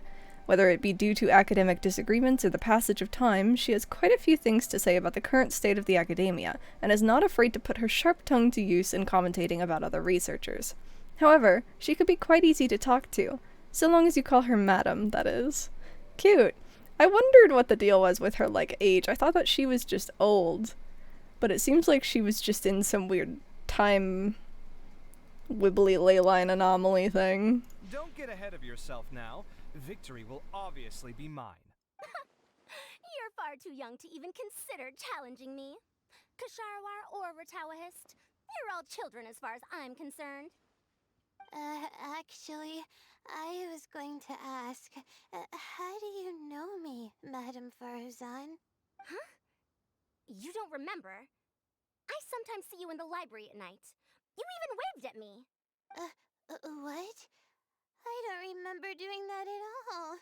Huh. How strange. However, this is not the time for curiosity. I am Farazan, a household name in Haravatat. You are Layla from Ratawahist, I presume? Yes. Good. Then we are officially introduced. See? Simple as that. I like respectful ones, by the way. Would you like to join my research group? Oh, jeez. Madame Farazan, I'm quite sure this counts as poaching. Let's dial things down. I know, but it's been tough getting people these days. And research funding has been hard to secure. But once I win this tournament, it'll be a different story. So you're just here to increase the amount of funding you're getting? Well, not just that. What? Are you curious about my reasons for participating in this event? Well, I suppose that's to be expected. You are our guest commentators after all. There's been an influx of newly enrolled students, and they'll be paying close attention to this competition. If I do win, I'm certain that there will be no lack of students knocking upon my moreover, Whoops. research resources will be made available to the victor, so that will nix my funding issues. Therefore, my two juniors, I do apologize, but I fully intend to emerge triumphant. Yeah. I'll do my best as well. At least I don't plan to lose too badly. That's the spirit, Layla. Let's go. So, why are you here, Layla? I don't know why, but a lot of people recommended me. I didn't sign up myself. I just woke up to find my name on the announcement board. Oh, I'm really nervous. I've been so worried about disappointing everyone that I've been losing sleep. Poor girl. Stress not, young one. We must all experience failure to grow and mature. But Madame Farzan, I don't want to fail.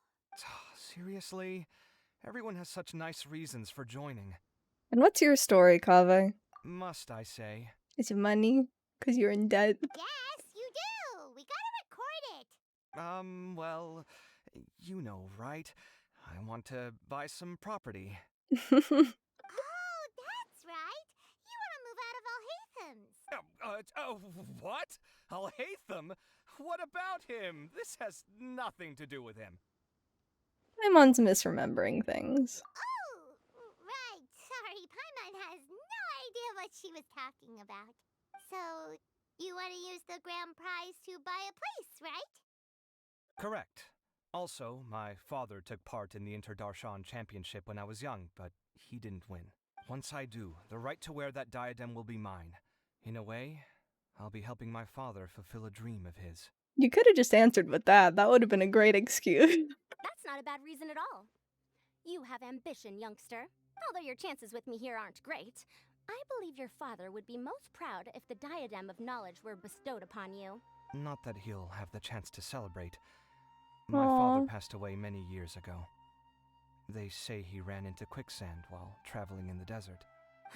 For you to have experienced such a thing, that must have been tough for you. It's all in the past now, and life goes on, doesn't it? Let's change topics. I don't want to bring the mood down. All right. Earlier, you said that you want to use the prize Mora to purchase a home. Where do you live now? Do you live alone? Well... I also heard you mention Alhaitham just a moment ago. Isn't he also from Haravatat? Are you two hiding something from me? No, of course not! Why would you think that? Paimon's definitely not involved either! We're gonna go interview other contestants now. Bye! Good luck, Kaveh. We'll talk to Hat Guy last.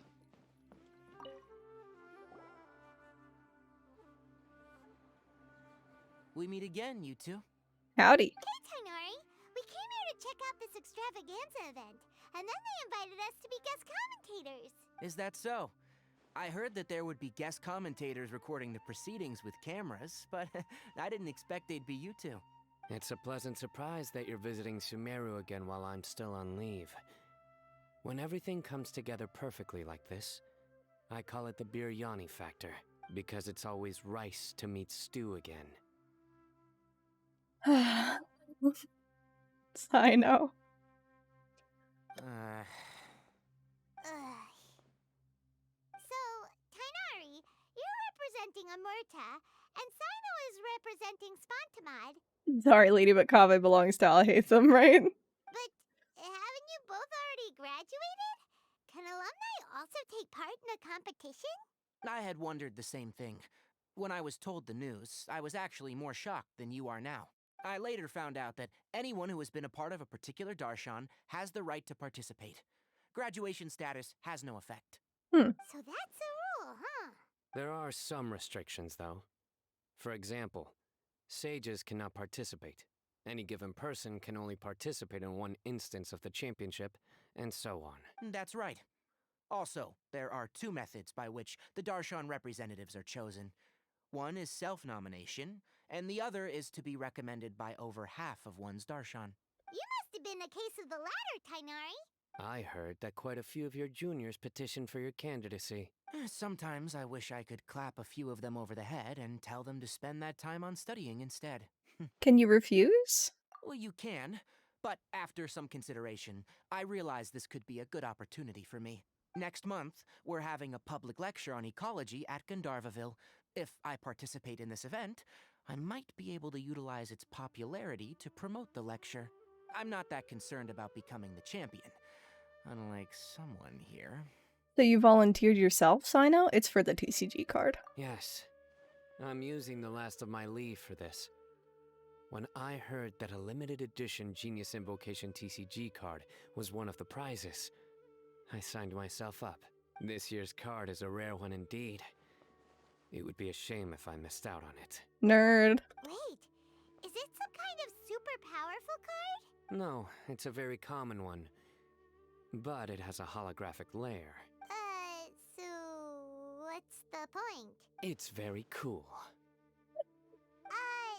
Paimon meant apart from being very cool. That is reason enough. I shall do my all to emerge victorious and add it to my deck. As someone who doesn't play cards much, I can't quite relate. But it isn't surprising that everyone has their own reasons for taking part in the tournament. Sino, of all people, saying this is so ridiculous. It's part of his charm. Fair enough. Alright, let's go find someone else to question. I adore it. Alright, hat guy. It's your turn.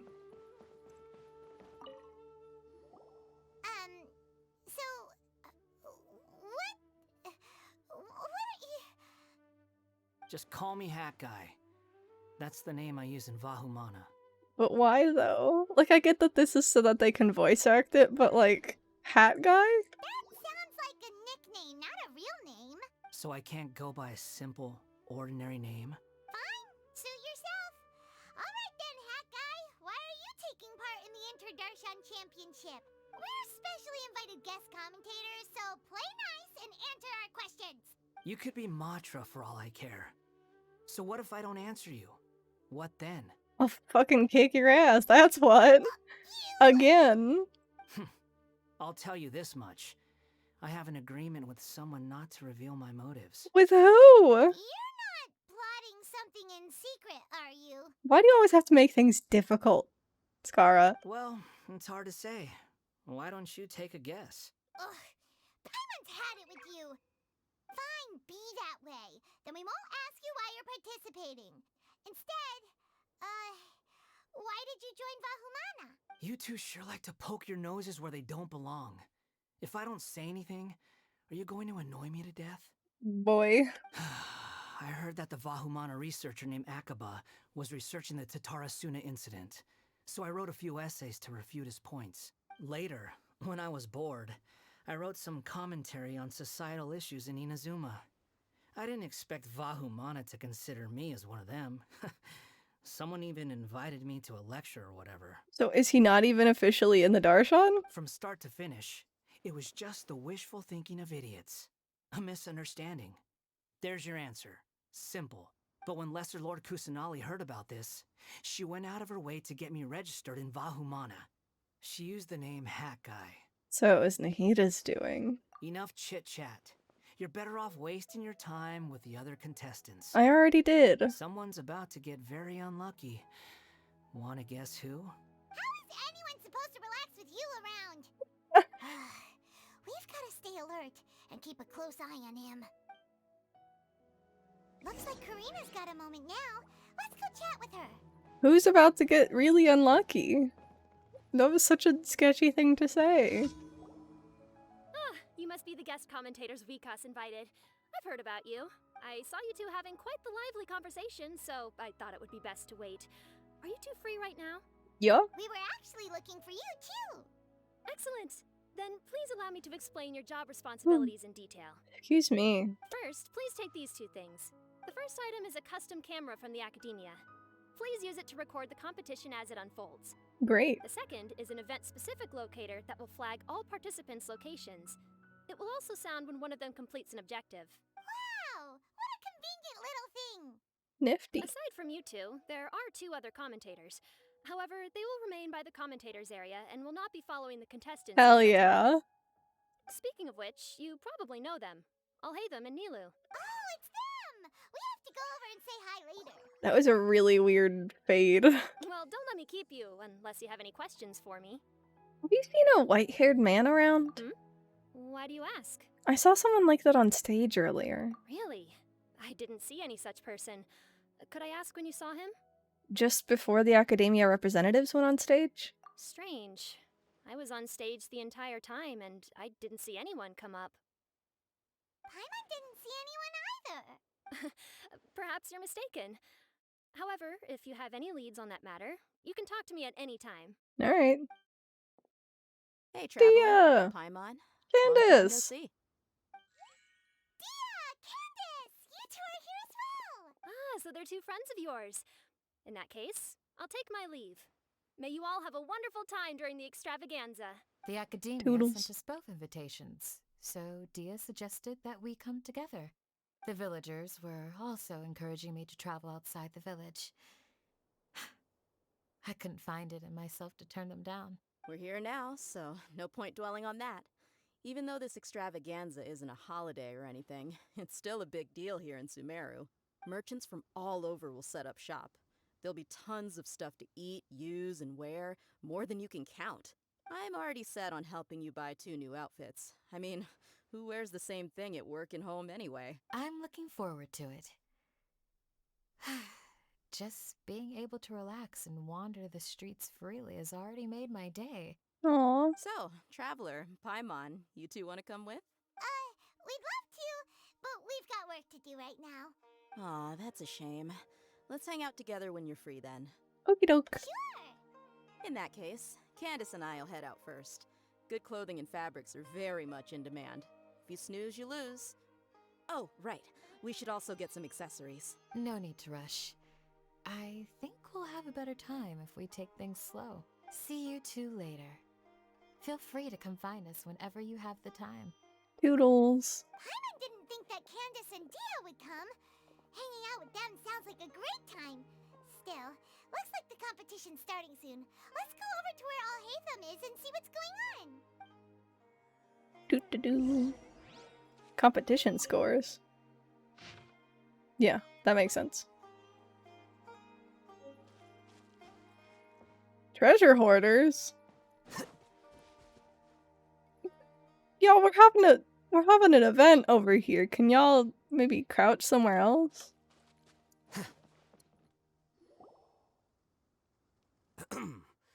I will now announce the rules for the first round of the competition. Please listen carefully. During the opening ceremony, Academia staff released several cages of butterflies, and many of them are now fluttering within Sumeru City. Amongst these butterflies, 3 of them will be special swift flies. They have a different appearance and also fly a little faster. Your objective this round is to find a swift fly and bring it to me. 3 points will be awarded to the first participant to return, 2 to the second, and 1 point to the third. That is all for the first round. Should you require clarification on anything, please ask any of the other staff. Alhaitham's all business all the time, huh? That said, how did he get picked to be a commentator? Paimon's kinda curious. Finding 3 specific butterflies in a place as large as Sumeru City sounds rather improbable. If these swift flies behave anything like regular butterflies... I'm off. It will take some time to search every corner of Sumeru City. Huh? You're going just like that? A champion walks the road to victory. Get it, Sino. You're killing it. My dear Kasharawar Jr., I have a plan. How about some cooperation between you and me? Cooperation? Looks like everyone's got their own plans for this, Tuffy. We're supposed to go on stage next, right? Let's wait and see everyone's reactions first. Huh? Wait a minute. Look, he seems to be observing the other contestants just like we are. We were right not to let our guard down. Do you remember those things we made previously? Huh? You mean... It's time for them to shine. It looks like Faruzan and Kaveh have some secret plan. Oh, hello there. Madame Faruzan and I are discussing how... Shh! Hush now! The walls have ears around here. We should keep it a secret for now. But you'll find out what we have in store soon enough. Come now, let's go. Before the others act. All right, there's no time to lose. We're off to make our preparations. See you later. Toodles. Good luck. This is basically what I'll need. Do you think you'll have any difficulties? I have most of the reagents with me, and I can buy the rest. Kale, you're here too! Kainari, you have a master plan ready? My hypothesis is that the Swiftfly's morphological variations won't significantly affect their fundamental nature. So I'm planning on using this to lure them out. Of course, I could be wrong. Every mutation opens the door to new possibilities, especially when they are artificially introduced. It's really cute to see all the different ways that they think about tackling these problems. Details will have to wait until after the post-experimental analysis. For now, Kale and I are going to buy some reagents for our experiment. Alright, well, see you later. Okay, see ya! Toodles. Hey, Layla! You look a little worried. Yeah, I have no idea what I should do. What color are these swift flies? Do they have special markings? How do they differ from ordinary butterflies? I would guess that they're faster. Aw, I can't even figure out these basic questions, and most of what I've learned in the past is completely useless here. Aren't people who research the stars supposed to have some extraordinary abilities? Why not use astrology to solve it? Oh, you're another contestant. A hat guy, was it? Is it that you can't use astrology during the day? Guess that skill's less useful than I thought. No, it's not like that. If it's daytime, all I need is an astrolabe. So, why don't you do that then? Mona Magistus, the astrologist, said that those who constantly use astrology to obtain things that shouldn't be theirs will eventually lose the blessing from the stars. It's just something I read in an academic publication. Cute. I really love to read Mona's essays. You're overthinking it. Power is just a tool. It just seems to me that you don't have the resolve to win this. Yeesh. Well, suit yourself. Wallow in your immature ideals if you like. Hey! Seriously? Just walking off after saying a bunch of mean stuff like that? Did I say something wrong just now? No, it's good to have your own convictions. It was just a different perspective. That's all. Thank you so much. I've made up my mind not to use astrology for this. I think I'll just try my luck in the city. Good luck. To be honest, I've always been pretty good at observation, and if I'm fortunate, I might be able to find that special butterfly species. Lord Sino seems to have found a swiftfly. Already? Let's go check it out. Really? Where? The butterfly flew up high, and he's chasing it now.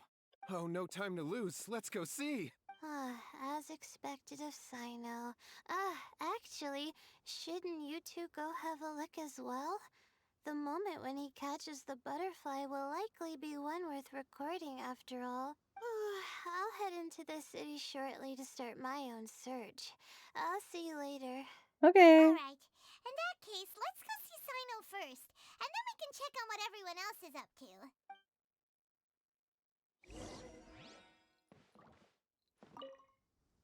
I'm going to try my... Okay. This is my first time commentating for such a competition. I'm feeling kinda nervous. Nilu, how did you get picked to be a guest commentator? The staff said that spectators would be less inclined to come if the contestants and commentators were all from the academia. I don't quite understand it, but I'm happy that we're able to all meet again. I didn't expect that you would be invited as well. Neither did we. By the way, how did you get picked, Alhaitham? There were several factors, but primarily the recommendation of the sages. I suppose they assumed that I'd have the free time for this job after resigning as acting Grand Sage. That said, they'd probably claim that my calm demeanor would help maintain fairness in the competition. Sounds like you've got a lot on your plate. Not really. The job itself is quite simple and effortless. Alright, fair enough. I wonder if Scarra's still around here. Doesn't look like he's lurking anywhere. Oh, you could see them on the map! Let's go talk to everyone before we go find Sino. That's not the best way to get in here.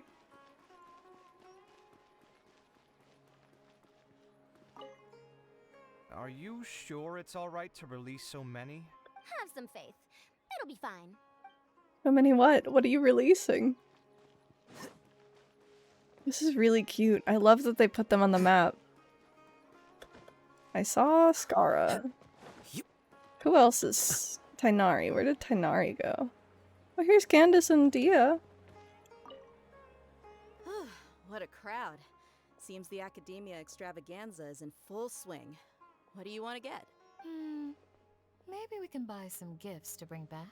Now? Huh. I usually get gifts last. Let's go walk around somewhere else first. Hat guy. Find a good place to... Alright, fair enough. Do we- oh, Tighnari's over here.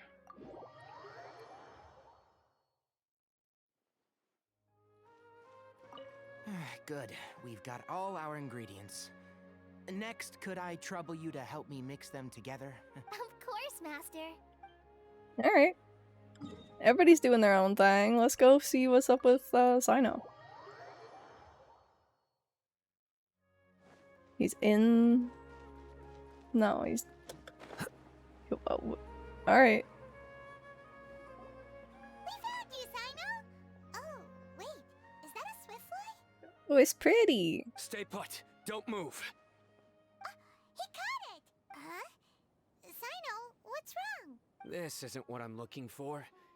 It's a... Finally, I made it. I heard that you caught a swiftfly, Sino. Mind letting me see what it looks like? Hold on. Isn't this the mechanical bait that I released earlier? Why would you catch that instead of a swiftfly? Wait a minute. If we consider this from a different angle, isn't it a good thing that the bait you made was convincing enough to fool even Sino? You released bait? That's right. During a previous interior design project, I felt that the artificial flowers on a wall were a little bland, so I decided on placing a few moving mechanical butterflies to add some pizzazz. In order to make them both small and nimble, I consulted with Madame Faruzan. Oh. Not long ago, the two of us took all those mechanical butterflies and released them into the city. Why would you do that? Need you even ask? Young people these days really do need to get out more. Have you never played that game where you place strips of paper on a bamboo pole and wave it across a field of flowers to attract a whole kaleidoscope of butterflies? No? No, I haven't. Wait. Is that a you're thing? trying to... That's right. The butterflies within the city will mistake our mechanical bait for one of their own and follow them around. As long as we keep releasing and retrieving our bait, we can capture all the butterflies within the city. What comes afterward is just a matter of separating the swift flies from the others. Huh. Guess that's one way to do it. Do not underestimate the wisdom of your elders. I had already thought of this method the moment the round's rules were announced. Of course, we also owe much to this fine junior of mine here for making such lifelike butterflies.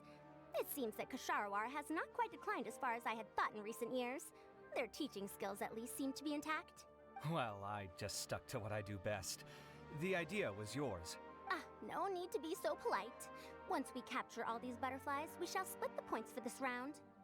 Look, one of them is returning now. Huh? Wait a moment. Are my eyes deceiving me? Why don't I see any butterflies behind it? That's because there are none. Seems like your plan has hit a snag. That was so sassy. Looks like the match continues. I'll be looking elsewhere. Huh. Strange. Has something else diverted their attention? Tighnari? Come, let's search in the direction the bait returned from. We'll have a look too. Tainari.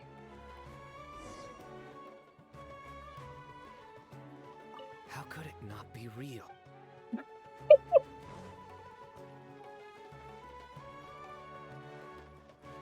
Yeah, I'm coming. Y'all can keep going.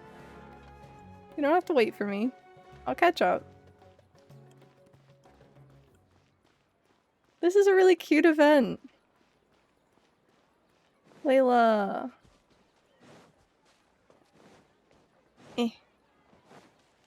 Wonder if I'll find one here. Fair enough, girl. Hi. No, I'm okay, but thank you.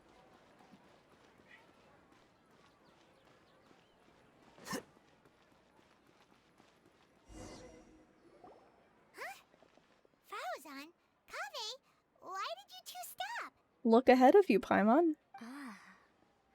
So it was the Morta boy. Tainari! Fascinating, isn't it? The butterflies have all congregated here due to a special incense that I used. He's just gonna give a lecture. I infused it with 3 different types of honey, and the butterflies, following the fragrance, have gathered around me. Oh, butterflies must have really sharp noses then. Wait, do they even have noses? I've never seen one. They do not, in fact, and their vision isn't stellar either.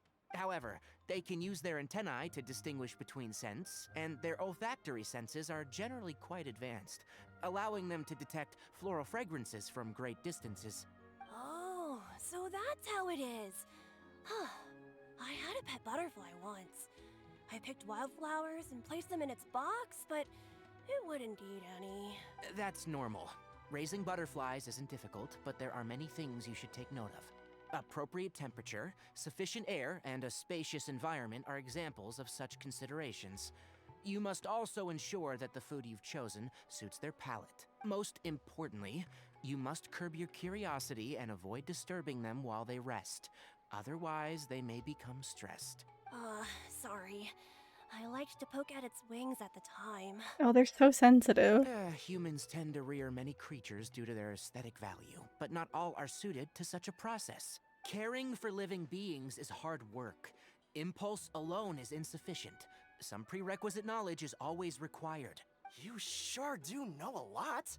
I have a question too. I bought a scarab not long ago and it hasn't seemed very active. Can you help me figure out why? I'd like to keep a duskbird as a pet.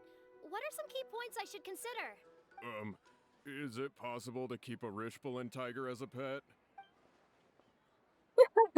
All right, it seems like you all have a great deal of questions. But I am in the middle of the Inter-Darshan Championship at the moment, so I'm afraid I can't answer them all now. Let me propose an alternative.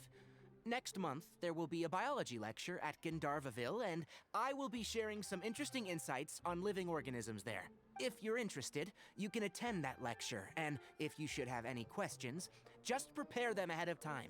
I'll answer questions after I finish speaking. All right, I'll be there. Of course, please try to ask more rational questions. For example, whether you can raise a Rishbalin tiger as a pet or not is mainly dependent on whether you can overcome one in a fight. Looks like Tainari's science lecture will draw quite a crowd. Huh? Oh. Was I listening in for that long?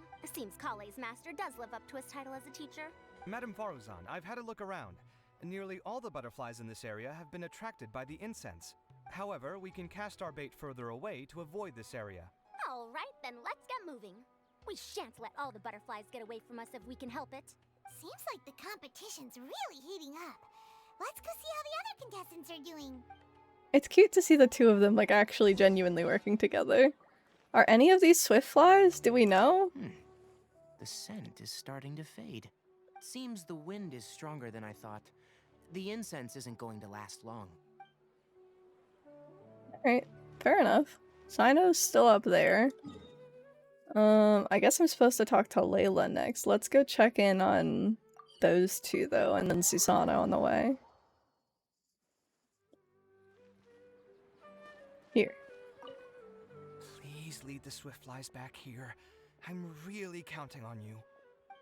Aww. Is she down? Oh no, she's over here. Let's wait here. Seems my age is catching up with me.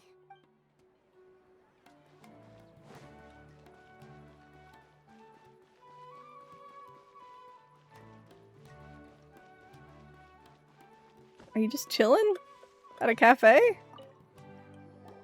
What brings you two here? Huh? You're here having coffee? Aren't you supposed to be a contestant?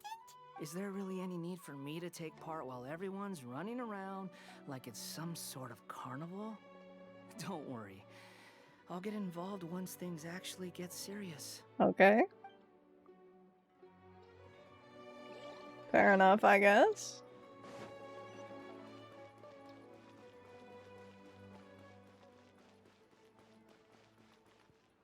Ah. Layla, how are things going on your end? I've been searching for quite a while now, but I haven't seen any sign of the Swiftflies yet. Instead, I ended up catching a few mechanical devices that looked very similar to butterflies. I wonder where they came from. Looks like Baruzan and Kave's devices are everywhere now. I'll keep up the search. That said, I've noticed that a number of butterflies in the city has already decreased a lot compared to when the event started. Probably because the other contestants are coming up with their own ways to catch butterflies. Alright, I'll do my best too. Huh? What's this? Oh, it's so cute. Could it be a Swiftfly? Oh, what a coincidence. I guess I just need to catch it now, right? Good luck. Oh, please wait. Aw, there it goes. It's so fast! Paimon thought Alhaitham said they were only a little faster. No, come back. Aww. Come on, Traveler, let's go too. The locator's I want going these off. potty Saras really quick. Looks like someone's already caught themselves a Swiftfly.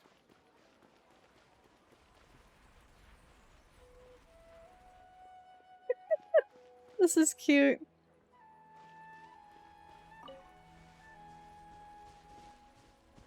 The locator's going off again. Why isn't it working? So, someone else finished too? That would mean that the one Layla's chasing is the last Swiftfly. Oh, is Skara gonna get it?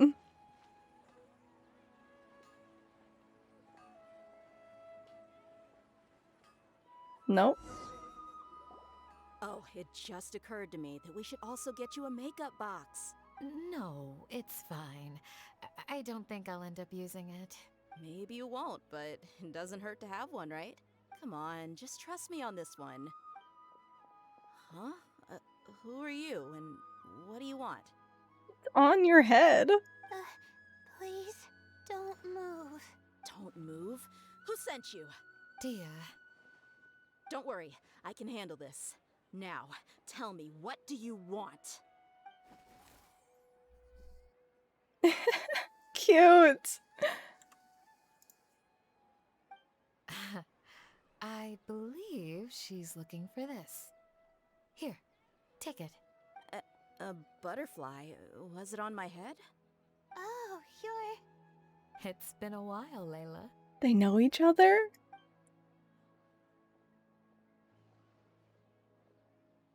A friend of yours? Oh, so she must be the one you were telling me about. Oh, right. I did actually listen to their voice lines about each other. Huh? You two know each other? Oh yeah, it has been some time. The first time I ever woke up after sleepwalking, I somehow found myself in Aru village. Candace was the one who took care of me then. That's right. She didn't look well, so I gave her something to eat. She said a lot of complicated things about astrology, the night sky, the stars. Not sure I understood it all, but it sounded pretty enchanting. Right. Do you still want this butterfly? It seems like you were chasing it all the way here.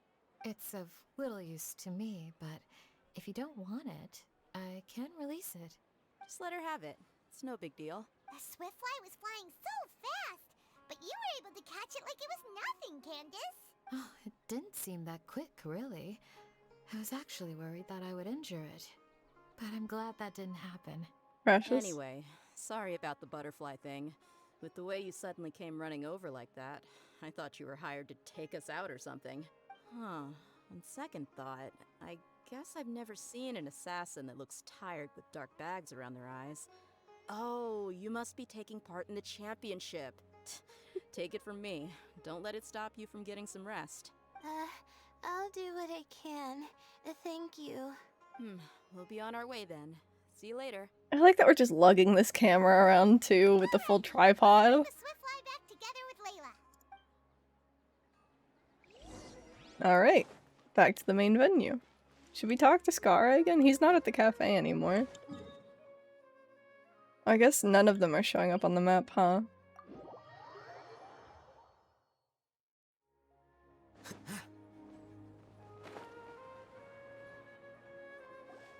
It seems we have a third contestant who has returned with a Swiftfly. With that, the first round has come to an end. I anticipate that all of you will keep up the effort for the second round. Dismissed. So if those two got the first ones, how did they split the points? Your closing statement sounded so... how do I put it? Decisive? Well, you could certainly stand to try being more decisive, Nilu. It would help you live more freely. Hang on a second. Who were the first two contestants with Swiftflies? Tighnari was first, and as for the second, it's being discussed right now. It's being discussed? Hey, Alhaitham, I think I've come up with a good idea. Second place gets 2 points, right? Can't Madame Faruzan and I split the points between us? Quite the imagination you have there. I've read the championship handbook from cover to cover, and I never saw any rule which permits that. Then we can just add a rule. Do you really think I'd do that? Oh, come on, you're not going to stand in the way of my victory, are you? Well, you're free to send the organizing committee an application outlining your naive proposal. They'll get back to you within 3 working days. 3 working days? It'll be too late by then. Unfortunately for you, even dreaming is gonna cost you. Damn. Paimon gets it now. Kaveh and Faruzan found the second Swiftfly together, but the rules say that only one person can get the points. Oh well, the rules are the rules. Since you call me madam and politely ask for my help, I shall give you these points. Oh, Hatham, just add the rule for your secret boyfriend. So I'll put the points on. But then he'd have to admit it. No. If I take these points, won't that only detract from your contributions, Madame Faruzan? You might be alright with that, but I cannot do it. Not in good conscience. I don't have any problem with it. There are 2 more rounds after all. Losing one isn't a major setback. But if you insist, I have another method. We can draw lots to see who will receive the points. Alright. Lots, huh? What? Is there something wrong with that idea? No. Well, let's do it. Alright. I'll get the paper needed for the lots. Give me a moment. Everybody watches Kaveh suffer a glorious and forthright defeat in the game of lots. Seriously? I'm sorry, but it appears that luck was on my side this time. No, you do deserve it. I'm just lamenting my bad luck. Perhaps that's why my life is rife with troubles. Poor Bean. Mouse, thank you again so much for stopping by and hanging out. Get you some great sleep, and we'll see you in the next one. Good night. I don't know why I was gonna say guys, as if I was signing off. Good night, Mouse. Indeed. It's rare to see anyone with such terrible luck be so willing to decide victory via lots. I mean, to be fair, he was gonna give Faruzan the points anyway. And what would you know about that? I just... We can save bickering for later. Record the points under Faruzan, and that'll finally bring the first round to a close. The second round will be held in the desert. We'll be moving our commentator stand over to Aru Village. Let's meet up in Aru Village once everything is ready. I'll announce the details of the second round then. Till then, you have some free time. I'm off the clock at this point, so it's farewell for now. Okay, bye. Wait, Alhaitham! You... Don't be upset, Kaveh. Sighing can carry away your good luck, you know. Oh, so that's how it works. In that case, I'll take in some deep breaths. Maybe that'll help me make up for all the luck I've lost. He really is gullible. It's really no big deal. 2 points aren't enough to decide victory or defeat just yet. I'll win the next round, you'll see. Looks like you've managed to pick yourself back up, young man. Good. I must warn you though, that I'm quite familiar with the desert. Are you? You'll have to try your best if you don't want to lose. I'm no stranger to the desert either. I'll be fine. Alright then, that's enough chit-chat for now. I'm going to check the area out. So the current standings are Tainari in first place, Faruzan in second, and Layla in third. Ugh. Guess we should also take a nice break before the next round starts. But where should we go first? Why, you two look a little lost. If you're not sure where to start enjoying the Academia extravaganza, then may I suggest that you have a chat with our boss? Your boss? Who's that? Do we know them? Well, only the most famous Oh, good. merchant in all of Sumeru, Lord Sangamo Bay. Oh, you mean Dory! They're really trying to cram in every single Sumeru character. Precisely. Our boss sent me to inform you two that she'll be waiting for you at Sumeru City's North Gate. Alright. We'll go talk to Dory. Sure. Is anyone on the map? What about Inaru Village? No. Doesn't look like it. I wonder if it's only during the trials. Oh, well if it isn't the Traveler in Paimon. Hey Dory, are you here to attend the Academia extravaganza too? Of course! People are practically flocking to Sumeru City! You couldn't ask for a better opportunity to do business! This is one of the entrances into the city, and it's very close to the Wisdom Gala booths. There'll be an endless stream of customers! I can already hear the Mora going clink, clink, clink as they fill my coin pouch! Well, is there anything you'd like to purchase? We've got everything you need, and deals that can't be beat! Paimon's face. Do you have anything to eat? Oh, wait, we're celebrating the extravaganza and you're only thinking of eating... I mean, of course, we've got lots of things to eat. That said, I recommend that you also consider some of the great bargains we have going on. On what, though? The Wisdom Gala is about to begin, and once it starts, each of the Darshans will prepare a small challenge for everyone. And just between us, I have some super booster supplements for sale. Eat just one to boost both your strength and dexterity for a short time, allowing you to overcome any challenge. No thanks, we'll pass. These little challenges are gonna be a cinch for the two of us. Just you watch. Anyway, Paimon just wants something to eat, please. If you don't have any food, then we'll just go somewhere else. Alright. Mora is Mora, after all. Oh, what would you like to eat? Well, Paimon's pretty hungry right now. Do you have any touching? Let me see. What's with this ominous bush? This is a huge job, isn't it? Well, here comes the ominous. If this works out, we'll be set. Here you go. 2 servings of touching. See? I told you there's nothing Lord Sangamo Bay can't procure. Yay! Huh? What are you looking at, Traveler? I thought I saw someone just now. Oh? Who? Someone we know? Never mind. They're gone. Was it someone suspicious? Have we attracted some unwanted attention? Huh? What's happening, Dory? Is there something else going on? Are your supplements illegal? I don't know who you saw just now, but I do have some hard-to-come-by information about the extravaganza. If you want to know more, we can talk business later. Oh, Dory. Alright. Ooh. Pretty. Oh, geez, Louise. Okay. Let's start with the Gathering of Stars. Oh my geez, Louise. Okay. Wait. Huh? No. We can just continue with the main quest. Oh god, it's gonna tell me about all of them.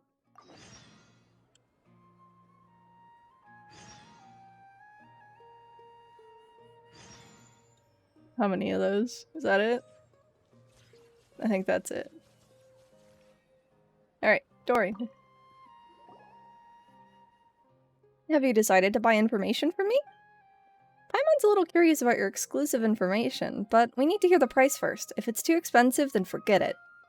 I'll sell it to you for the fixed price of 1 million mora. That's a lot! Never mind, 1 million mora can buy lots and lots of tasty food. Wait a sec. Let me see. Paimon is customer number 1001 for today. The original cost of the information was 1 million mora, but for you, the price is now free. Paimon didn't know such luck exists. Free is a little much for you, Dory. You're not baiting us into spending, are you? Maybe the first sentence is free, but not the next sentence. If you don't want it, fine. Next. Wait, just forget what Paimon just said. Well, listen. Dory's exclusive scoop number 1. Do you remember the Diadem of Knowledge?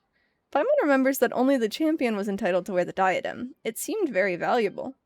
Exactly. The diadem that Sachin gave the Academia was a rather expensive antique. Yet this very diadem, after it was donated to the Academia, was lost by them once before. Why didn't we hear about this? If everyone knew about this, would my information still be considered exclusive? Of course, this information doesn't come from nowhere. I've got witnesses too. There's a young fellow named Kashmir from the suburbs. If you're interested in delving further, you could ask him. The password is that incident from 20 years ago.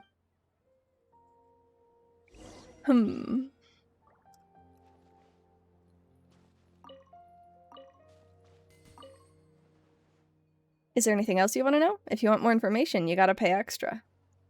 No, I guess not.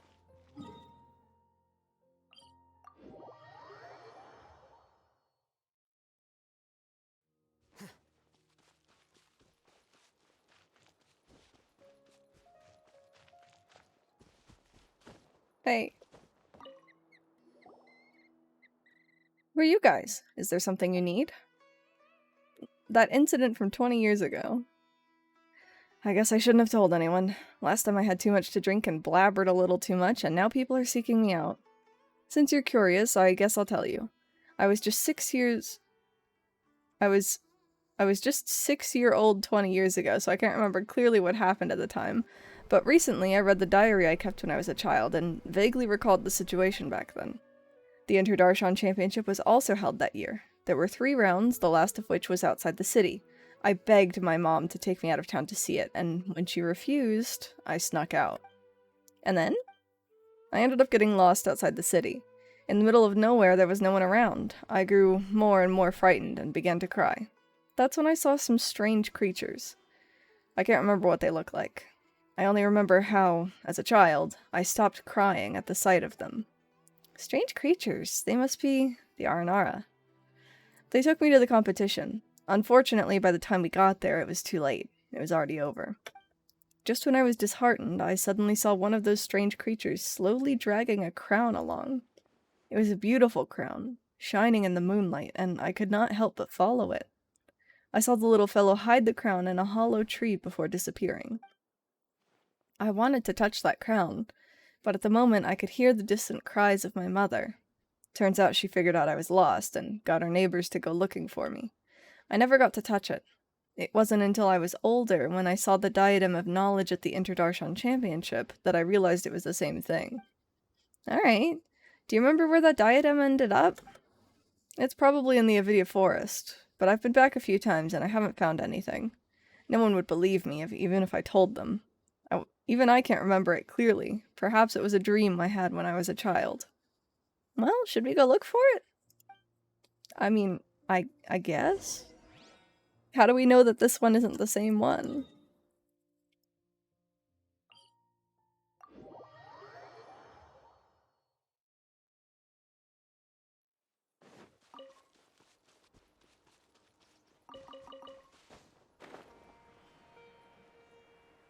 What a strange tree hollow.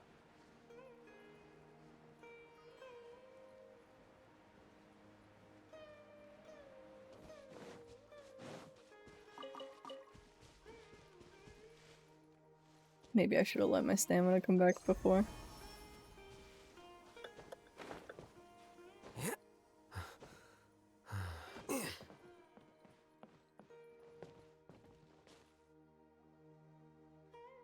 There's a hole in the tree. It seems completely empty and there's nothing in it. Eh? Wait, there's a note here. The good Nara taught Arakasyapa how to read. Arakasyapa must protect the good Nara. What's this supposed to mean? We've talked to enough Aranara to know what that means.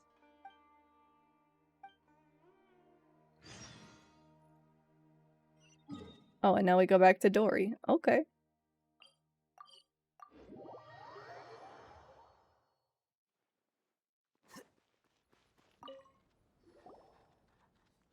Well, if it isn't Leffel and Paimon yet again. I have the latest update on the Academia Extravaganza. Would you like to hear it? How much is it? 3. Isn't Lord Sangama Bay generous? Do you guys remember Sachin? The guy who sponsored the Academia Extravaganza. Paimon heard that the prize money and Diadem of Knowledge came from him. Bingo! In fact, not long ago, when I was doing business in the desert, I met an old businessman. And guess what I got from him? A dealer's ledger. With it, I can avoid dangerous areas in the desert and go to more places. Of course, the most important thing is that the ledger mentions Sachin. Turns out that Sachin had been to the desert to investigate the people's locals' conditions and customs. He also had cordial exchanges with the traveling merchants in the desert. Much of the text is lost, but this is a first-hand account of the big sponsor behind the Academia Extravaganza. Would you like a look? Alright, let's have a look then. The sandstorms are raging. The caravan has stalled. We ran into a scholar calling himself Sachin. He said he could sponsor the caravan provided that we... This is a trial of human nature. Betrayal. Plunder. There was nothing we could do. No one could withstand. If I could do it all over again, I would never have taken that money. Then they wouldn't have had to die and I wouldn't be living like this. A fate worse than death. People are the most terrifying animals in this world. That's really dark. This is also hard to understand. Dory, what does this all mean? What does this all mean? I'm afraid that if you need it analyzed, it'll cost you an extra million mora. Forget it then. Well, since you're not paying, that'll be all for Dory's special news. But let me give you a hint. There should be someone here who's been to a lot of Academia Extravaganzas. Perhaps you could talk to them. Huh.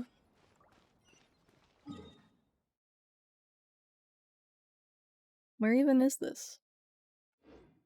Oh, it's all the way at our village, isn't it? Eh. 'Tis.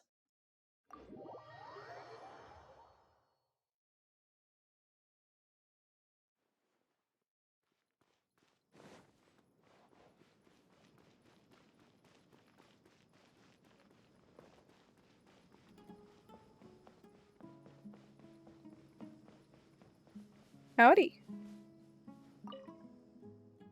Seeing these young children, I can't help but reminisce about the past. The Inter-Darshan Championship has always been a stage for young talent. Unfortunately, not every genius will be successful eventually. Why do you say that? Geniuses are mostly stubborn and cold, and find it hard to understand the pain of others. Empathetic people, on the other hand, often fell into self-doubt and depression. People who are not firm can only stand still, while people who are determined but walk down the wrong path refuse to look back. There's a lot to think about here. Alright, fair enough. Where's the other one? All the way over there?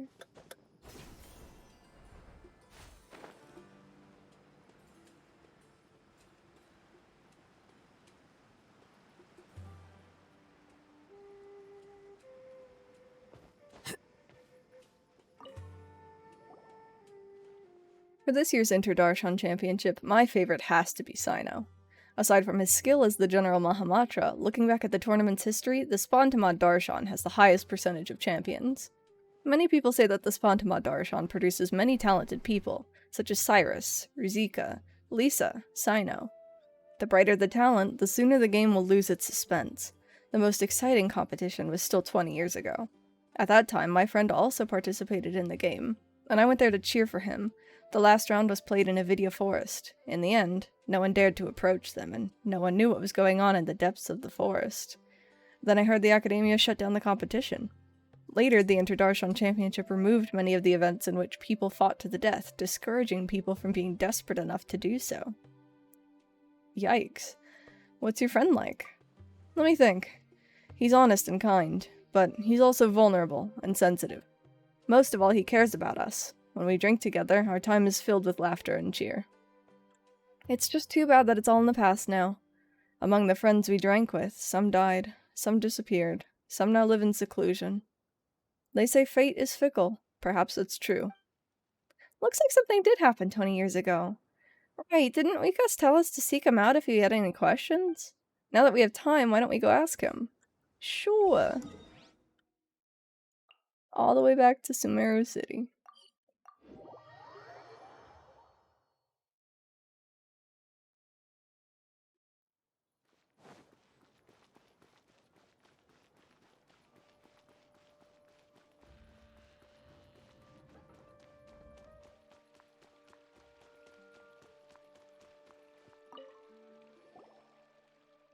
That incident from 20 years ago? Why the sudden question? Did you hear any particular information? We've heard that the diadem seems to have been lost 20 years ago, and some contestant's personality has changed. You seem to know a lot about that. Because is there something you're not telling us? Not exactly. I was 5 years old when it happened. How could I know? But there are things I've never told anyone. I'm actually a part of the Academia Extravaganza's planning committee because of the influence of a senior colleague. That senior colleague and I met on a trip. He was a bit timid, and would always flee and cower somewhere at the first sign of an emergency. One day, 4 years ago, I said to him, I want to go back to the Academia. The Academia Extravaganza is about to begin. And then? Upon mentioning the Academia Extravaganza, he got startled and said something about, it has nothing to do with me. When I said goodbye to him, he insisted on getting a drink with me. After several drinks, he started talking all sorts of nonsense. I also had too many, and in my drunken stupor, I didn't really hear him that well. I only remember that he said that he lost the Diadem of Knowledge for a while. He was in charge of the distribution and recovery of the Diadem of Knowledge, and that he nearly had a heart attack upon realizing that the diadem was missing. Fortunately, he found it in a tree hole, like the one we saw before. He said that the Diadem of Knowledge is a very valuable treasure, which is recorded in many ancient books. Legend has it that it was built by a famous craftsman in ancient times and carries a secret that no one knows. Sachin had entrusted the Academia to safeguard the diadem, after all. If my senior was responsible for the diadem's disappearance, he could not afford to pay for it with his meager wealth. Even if the loss is temporary, no one should know of it, lest the Academia find him guilty of gross negligence. So he covered it up? Yes. It seems that he also said that many people came to inquire about it, including children, but he said that the diadem had never been lost. But he was so scared that when things blew over, he quit his job and left the Academia. I drank too much that night, and when I woke up the next day, he was gone. The more I thought about it, the more I had a bad feeling that issues would crop up in the Academia Extravaganza if entrusted to someone like him. I didn't have a job at the time, so I joined the Academia Extravaganza Planning Committee. I tried to investigate things on the inside too, but I couldn't find anything. And the diadem was found, and the man whose personality was said to have changed was dead, and there was nothing to be found. Still, 20 years is a long time. Long enough that people involved in the beginning no longer remember nor care. That's all I know. If you're curious, keep investigating, and maybe one day you'll discover the truth. That's easy for you to say. We don't have much to go on. Do you have any more information? Like where the senior colleague went? I haven't heard from him. Later, I also went to the desert to look for him, but in the vast desert, it was almost impossible to run into him.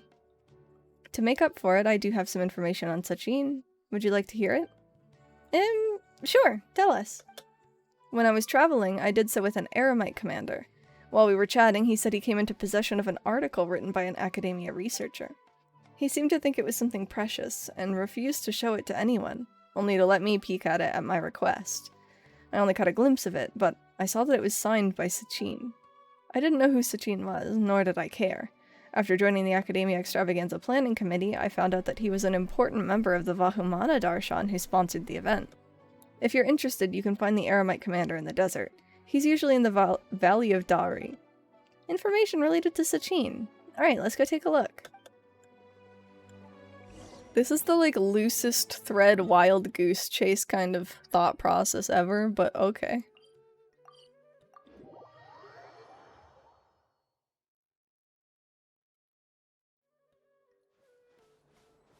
Hello. What do you want? Oh, this This guy looks real fierce. Either say your piece or leave. I have no time for you. Actually, we heard that you have Sachin's article on you, so we were wondering if we could have a look. Are you kidding me?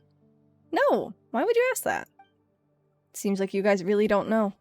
Some time ago I had the article appraised. Turns out, nothing more than a personal travel journal, and this is of little value. He hired my father to keep him safe.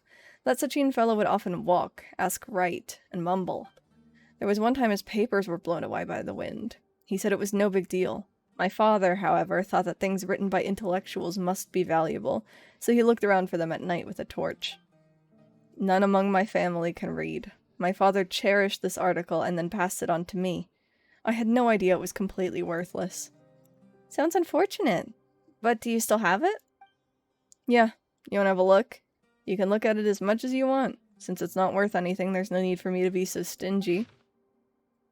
Unclear notes. Once, the gods reigned supreme. All life flocked to them like sheep, seeking shepherds, and those who suffered did so in silence. Now, divine power has dwindled, while human wisdom has blossomed. However, those who suffer face suffering still. There is a saying in Liyue that goes, "Life is like lodging at an inn," and in Inazuma, all things are but void. It hurts every time I read these words. I tried to seek reason for this. The wheel of time turns, and the only constant throughout Sumeru's history is human nature. Since arriving in the desert, I have conducted a total of 64 experiments over the course of 7 years. Men are like prisoners, or captured animals, feeding on each other's happiness until one is doomed to eternal torment. Therefore, where there is gain, there must be loss. Where there is happiness, there is agony. Everyone is a victim, but everyone is also a perpetrator. Greed and numbness reside in the heart of humanity. Driven by greed, humans choose to commit evil, and numbness is why they turn a blind eye to the evil of others. But if this is what the world is, what is, then, the meaning of the world? The future is to the present as the present is to the past. Peace was never an option. Conflict is the eternal truth. Everything, from my knowledge, my wisdom, to my life, is but nothingness. So this is the article that Sachin wrote. To be honest, Paimon can't make sense of any of it. But judging from the crummy handwriting, Paimon can't say exactly why. But Paimon has the feeling he was going through a tough time. Yeah, I mean, maybe the words also state enough to give that feeling. Well, we're done reading it. Thank you very much. You're welcome. It's not worth any money, but I'm gonna keep it anyway. After all, my father entrusted it to me. Come see me again if you want to look at it. I don't know why we'd want to look at it again. Unless it's got secrets. Is that the end of that? I guess so.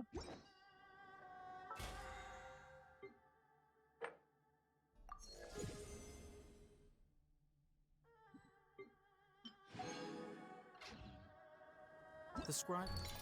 It does still have 12 days, so there's probably... Well, maybe it's not even related to that then. Symbol, which is exactly why I took the position. Alright. Back into the Interdarshan competition. Let's go see what the second challenge is.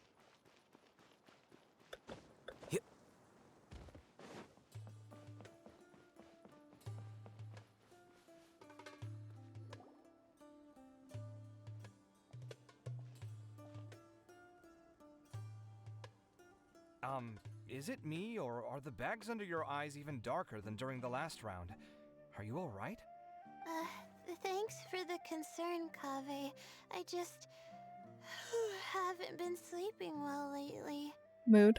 Even though I try to fall asleep, I can't get the championship out of my head. And before I know it, it's morning again. I know the feeling. That happens to me too when I'm agonizing over my blueprints. Do you have any tips for dealing with that? To be honest with you, no. You could say there are many things that don't have a quick fix and can only be endured. I suppose you can think of it as something akin to an illness.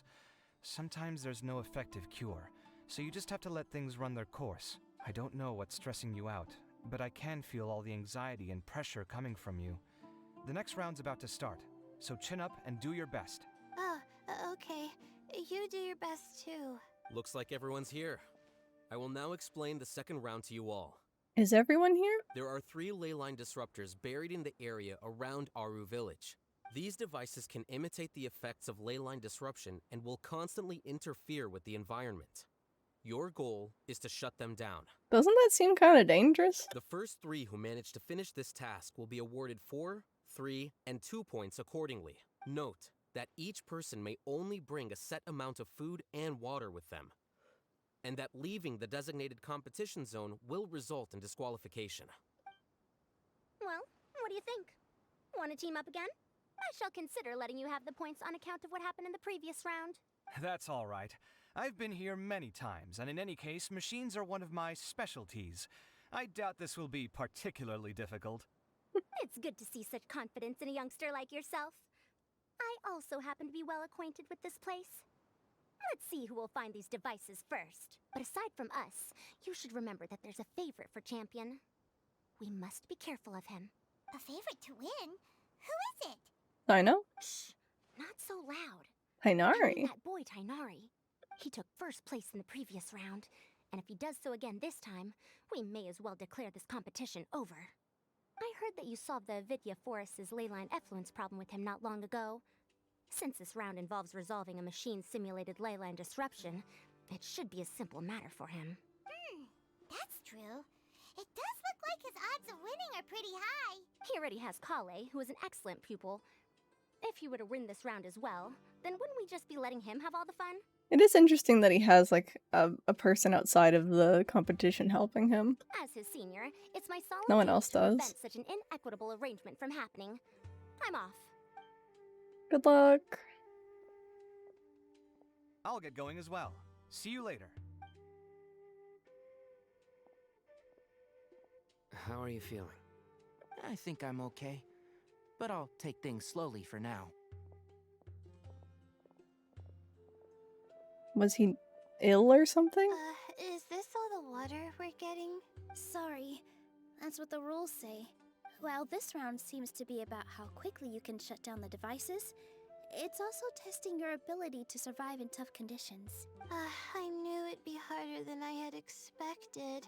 So we'll either need to find the devices as quickly as possible, or we'll have to save our energy and wait for an opportunity.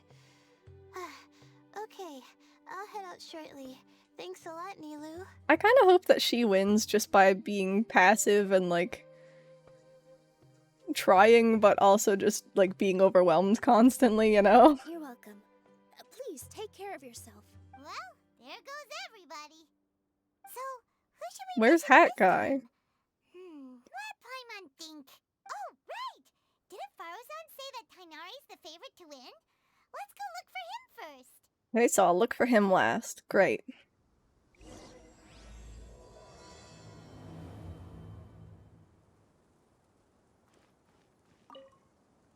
Now that the round's begun, who do you think will win, Alhaitham? The ones who find the disruptors will win. Well, yes. But aren't you just repeating the rules? Their conversations are cute. Alright, let's see. Farazan's close to a teleporter. Let's go talk to her.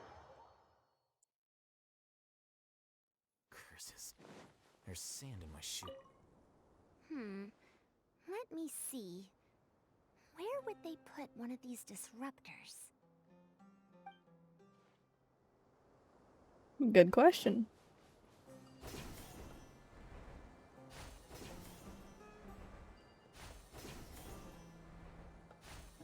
Kave.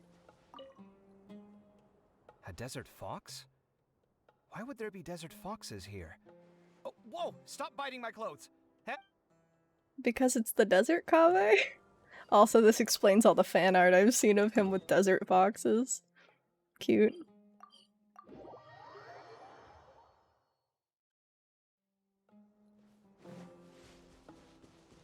Dino? Is he up?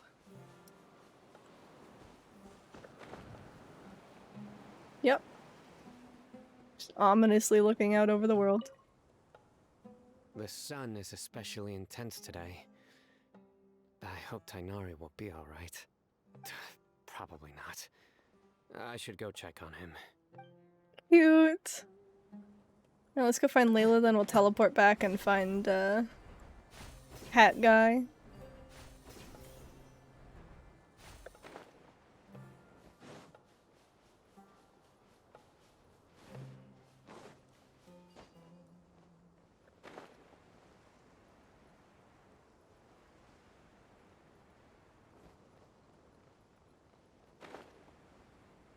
And then go talk to Tainari. I feel a little faint. Oh, Layla. I need these. Eh. I only have like 20-something crystal cores left.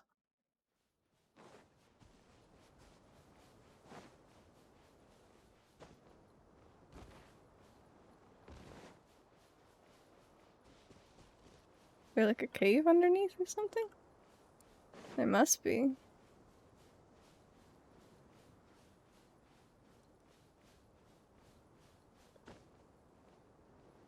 Ah.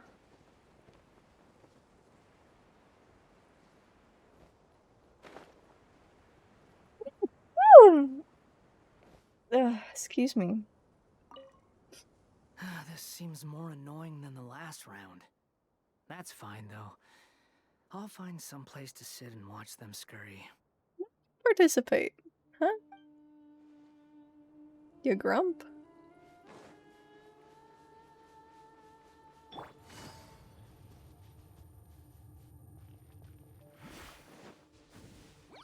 No, don't look at me. Hey, Tainari? Tainari! Huh? Weird. The locator says that he should be around here somewhere. Tainari! Can you hear us? He's over there. You're right. Huh? Oh no. It looks like he's fainted. We have to help him. Desert's too hot. Tainari, are you okay? It's so hot. Oh, so you passed out because of the heat. Are you not used to getting around in the desert? That's right.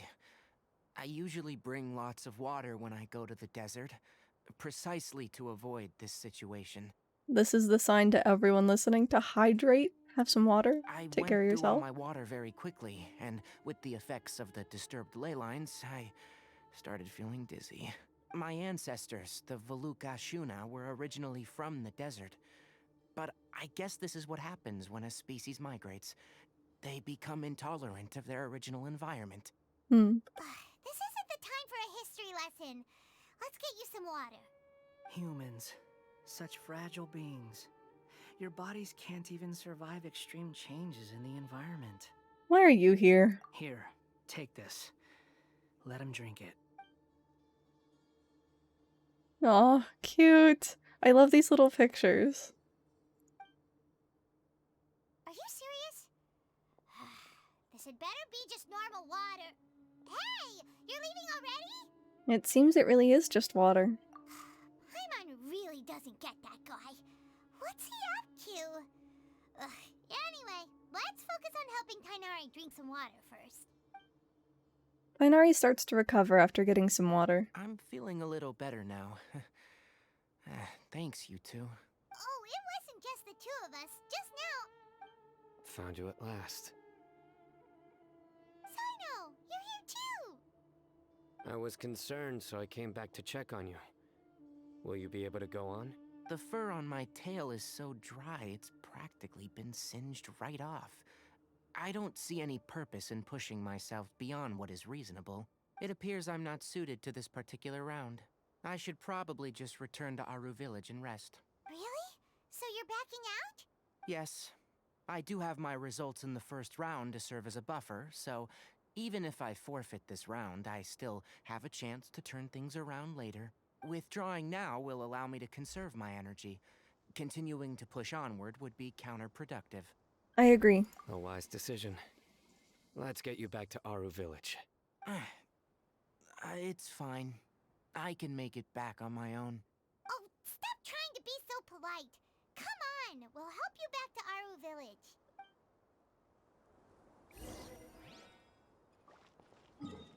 Do. Oh, Layla's moved. And Skara, actually. We should go talk to Skara.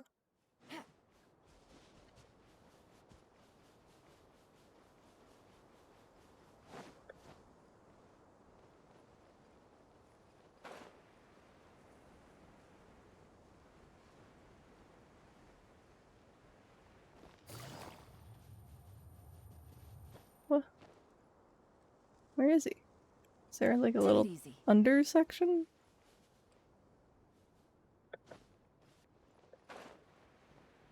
No, it says that he's up now.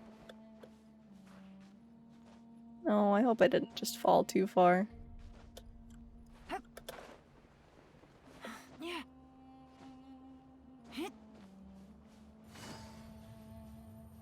Where is he though? Am I blind? Is there more up? Not directly above me. Hmm.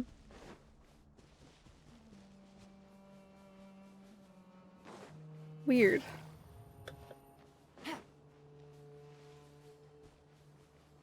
I guess he's just secretly here, but not here, really?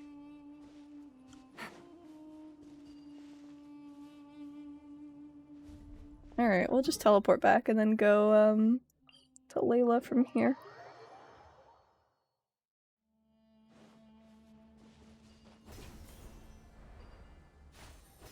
What is this? The objective. But down.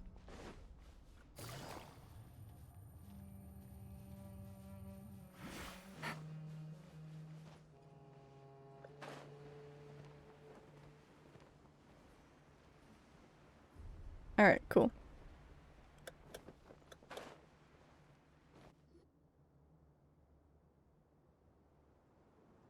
How are you feeling now, Tainari? Do you want to rest some more? There's some shade here, so we can stop for a while. Alright, let's do that. For Tainari.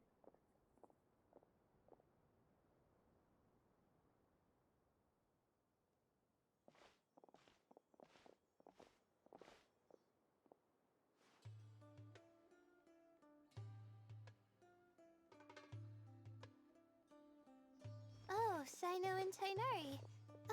And you've got the Traveler and Paimon with you. Howdy. Oh, hey, Layla! Yeah, the sun was too strong, so I decided to take cover here for a while. What about you? Are you all done already? Unfortunately not. I'm not quite as capable as I thought. I intend to withdraw from this round. Sino and the Traveler are escorting me back to Aru Village. Withdraw?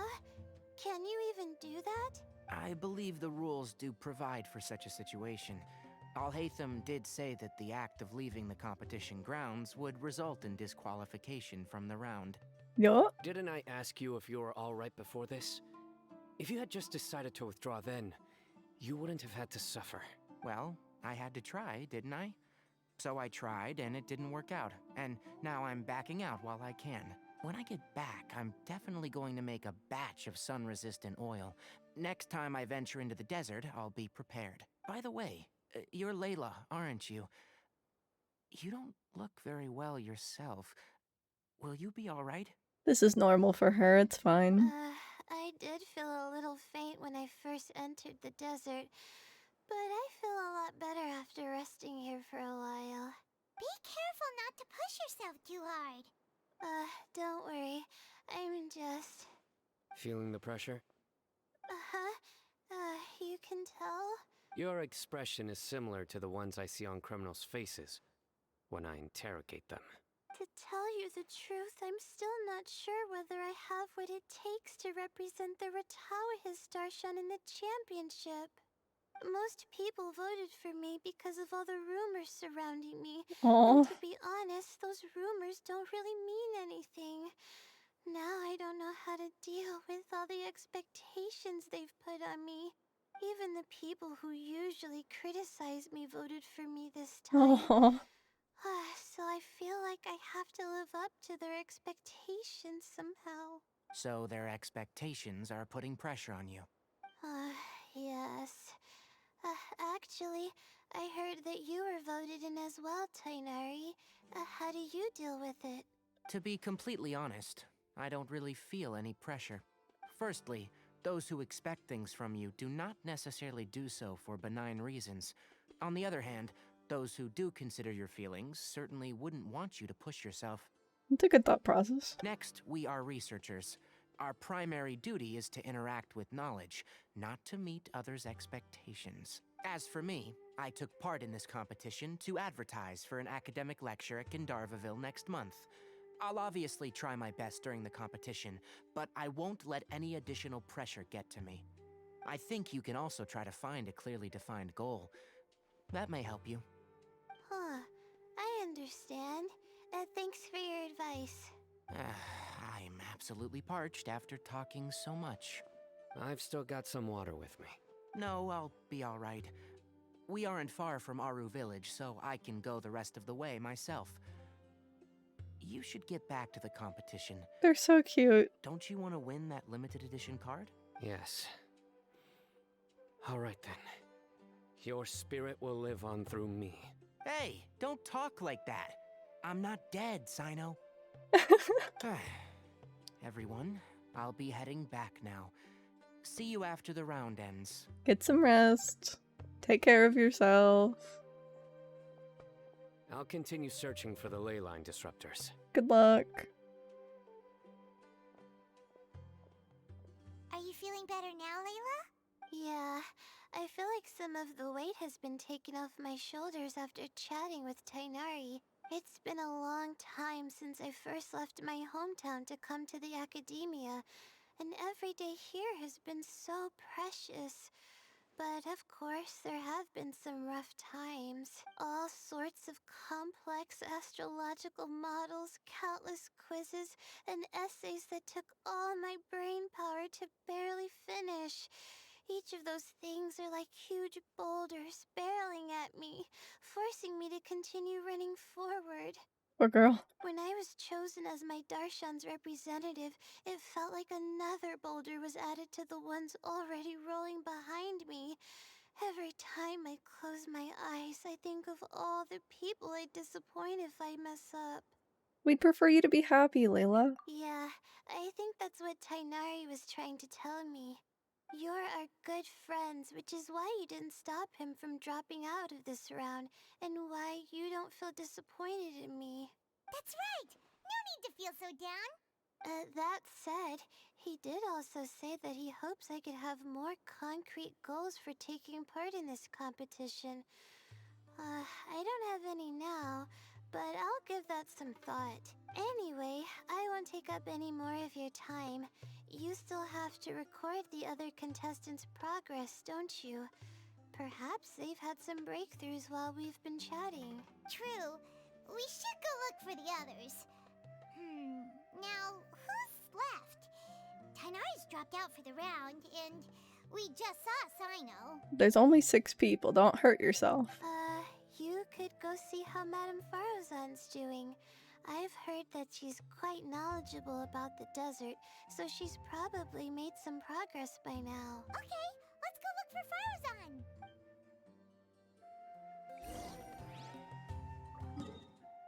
Well, actually, do you have anything else to say? Don't worry, I'll be fine. Okay. I really want to try and find Skara. It looks like he moved. Eh.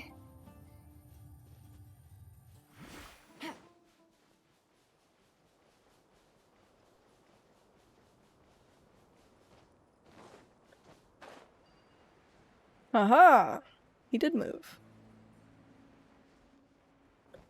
How's it going? Looks like someone's taking it easy. You should be thrilled that I have nothing to do. Otherwise, that means someone's in for a very, very bad day. But if you don't get any points this round, you won't have a shot at winning. It's not like I care about winning or clout. Really, the real prize for me is watching all these people fight over something so useless. Oh, you reminded me of something. There shouldn't be any more incidents after this round. If you'll excuse me, I have somewhere to be. What? There shouldn't... Incidents of what? Let's see. Let's go talk to Kaveh first. And then I guess we can try and find Al-Haytham. Not Al-Haytham, Sino.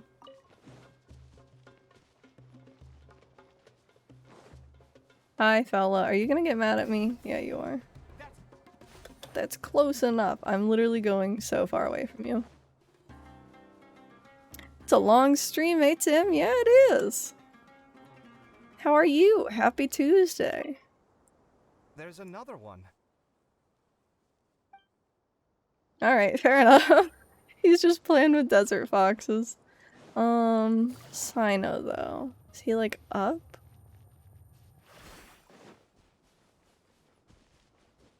He's more up? You like all the way? What's the best way to get up there? It's now Wednesday, my dude. You're so right. Happy Wednesday. How have you been? How do I get up there?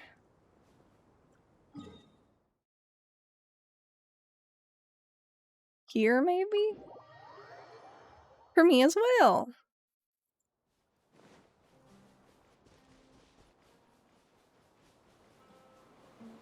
Eh.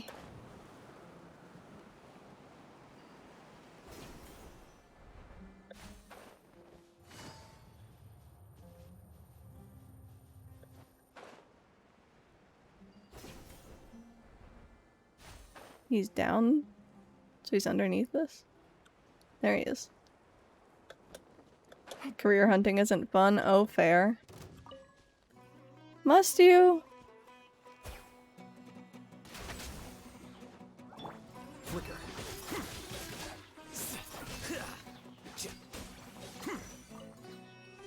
Eh.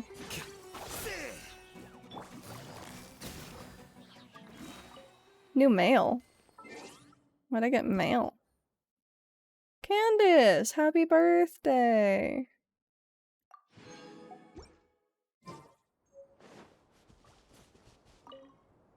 I will never give up. How did the rest go? Oh, right.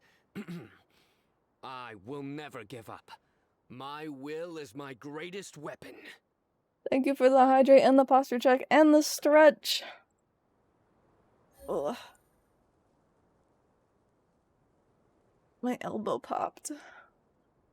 Pretty loud. That's a little concerning.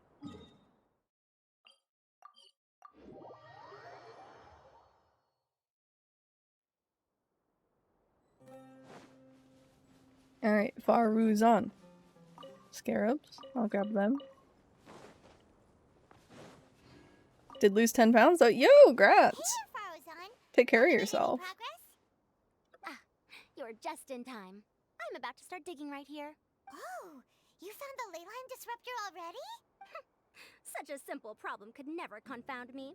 Mm-hmm. Not long after entering the desert, I discovered a primal construct that was acting abnormally. So I followed it all the way here. Once I got near here, it suddenly disappeared. Something unusual must be happening around this area. And I started learning to jump rope. Dude, I haven't jumped rope in forever. Are you enjoying it? You're a true expert, Madam Faruzan. You knew what to do right away. Well, I do happen to have more experience than most.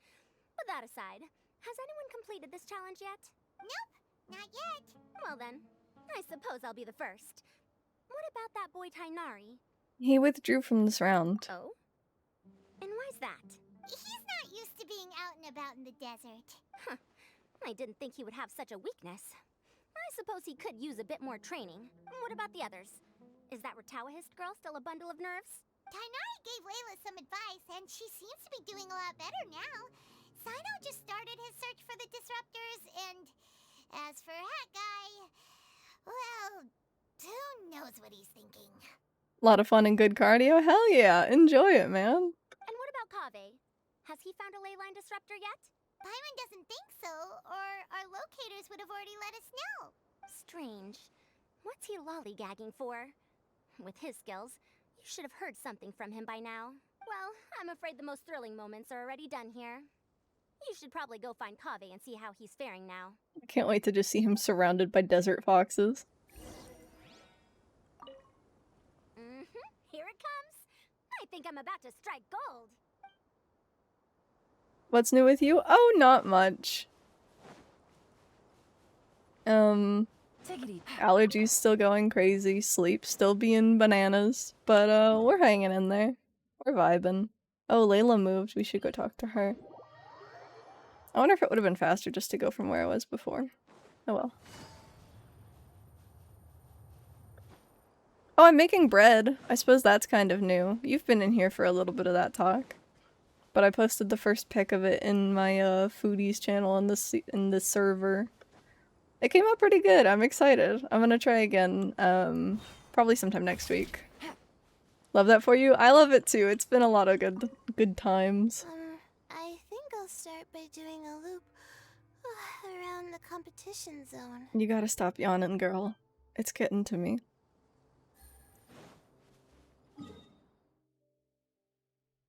Alright, now we go talk to Kaveh.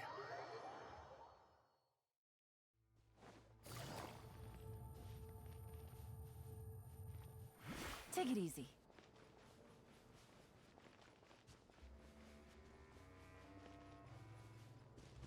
I'll have to connect you to my best friend Maud. They love to bake. Hell yeah. Love talking about baking. He's got Mirak. Come on, stop following me! I already gave you all the food I had on me.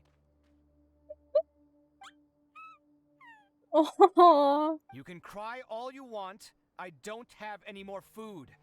All I have left is a half bottle of water, and I can't possibly give you that. Without water, traveling in the desert will be incredibly difficult, and I still need to find what I'm looking for. I love that he's just wasting all his time talking to desert foxes. Mirak, can you help me out here? Keep them away. Kaveh, there you are! Look at him! Farozan told us to come see how you're doing. What are you up to? Just thinking about it makes me upset. Not long after I entered the desert, I was accosted by these fellows. I don't know why, but they didn't leave the competition grounds. And now the ley line disruptions have left them confused and circling around the area. The moment they saw me, they wouldn't leave me alone. They even cheated me out of my limited food supply. You gave it to them, Kaveh. It's not their fault that you're gullible. Aww. Hey, didn't I ask you to keep them away? Kaveh, is this flying metal thingy yours? That's right. This is my toolbox, Mirak. Your toolbox? Huh. It seems pretty fancy. Hey there! Can you understand us? Why do you have to talk so slow? Beep boop? Why is it here with you? Sometimes I need to carry things when I go out, so it's handy to have a portable toolbox. Aw, hey, I'm glad that you're here. It's been a while. I've been slacking on the streaming just cause life, you know, but I'm hoping to get back into it. It's been a good time being here. I have a lot of Genshin to catch up on, so that's why tonight's a little bit long. Plus this event is huge. Dude, life be life, for real. Everybody's gotta take care of life sometimes. Well, this definitely doesn't look like an ordinary toolbox, that's for sure. It's a long story. When I was working in the desert, I ran into a merchant group who had a machine core they excavated from some... This is a pretty still. It was clearly from King Deshret's civilization. His technology still isn't fully understood, and Kasharawar has many different opinions on this topic. Huh. Our current theories cannot explain such mysteries.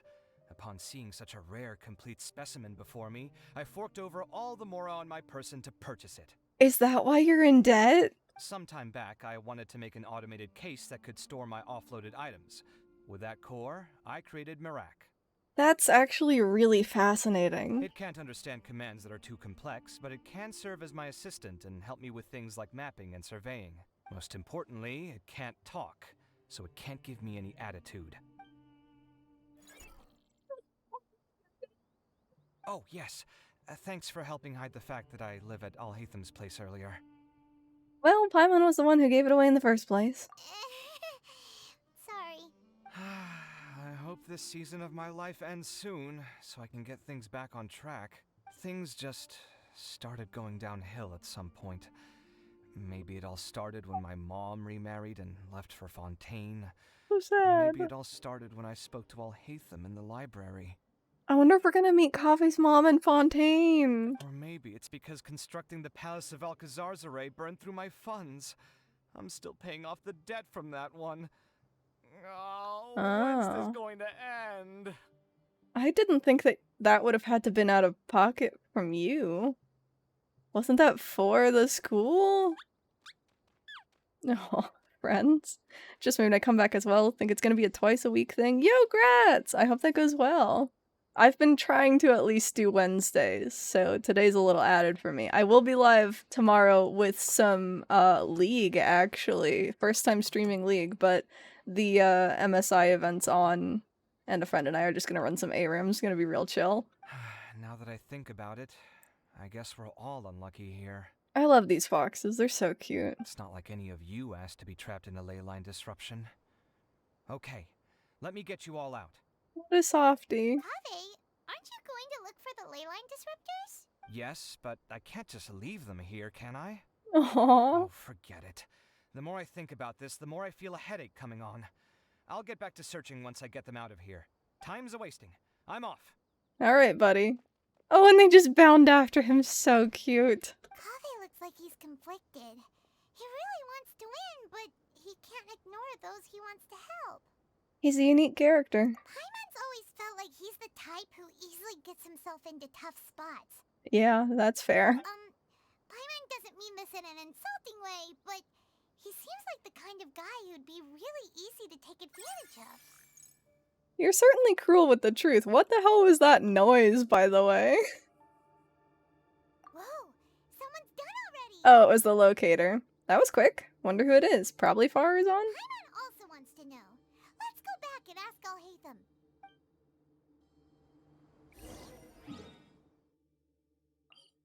Let's see. Actually, we can run around and talk to people. I guess by this, that would mean that it either has to be Sino or Hat Guy. Let's go talk to Kaveh, since he's over here.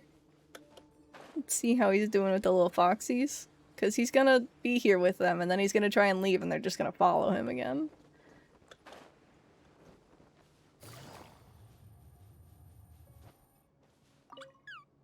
Shh, quiet. I'm currently trying to find a way out of here.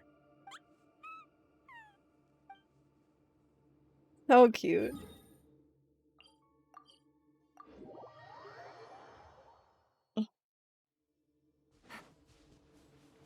Take it easy.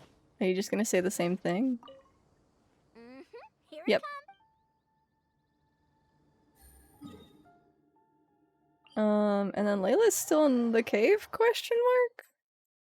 No? She's up. So this should also be new dialogue. Eh.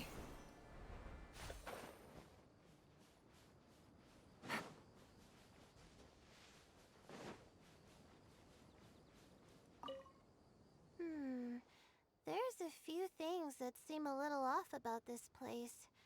Let me collect my thoughts for a second. Thank you for the hydrate.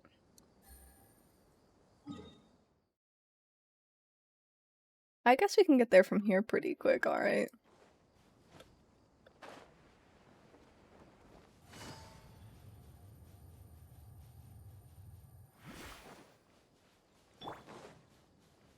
Do.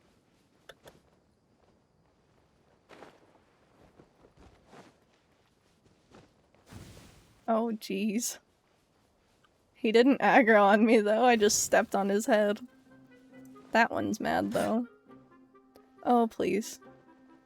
It's fine. Sino. Verification complete. Congratulations on being this round's first winner, Sino. Ooh, so Sino was the quickest. That's kind of funny, even he had to like spend extra time with Tainari and he still did it fastest. I guess it makes sense. I am from Spontamod after all. We know a lot about ley lines, so finding a disruptor was never going to be particularly difficult for me.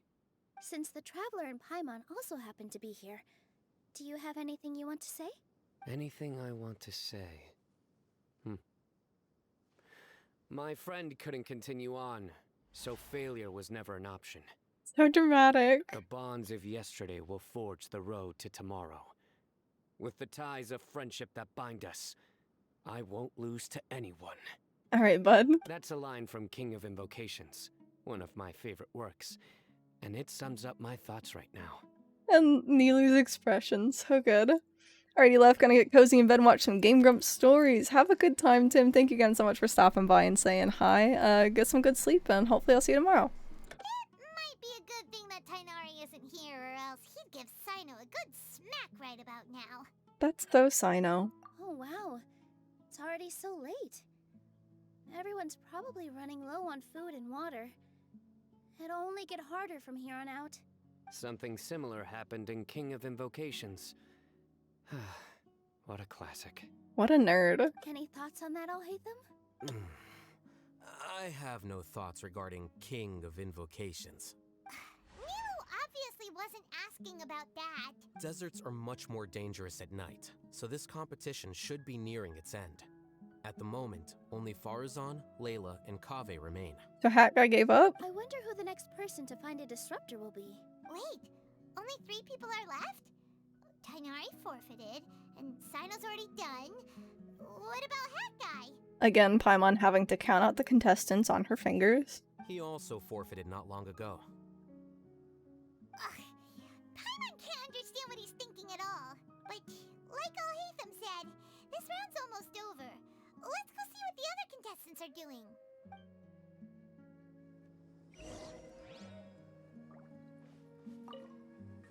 Things are really heating up now. You can feel the contestants' passion too, can't you, Alhaitham?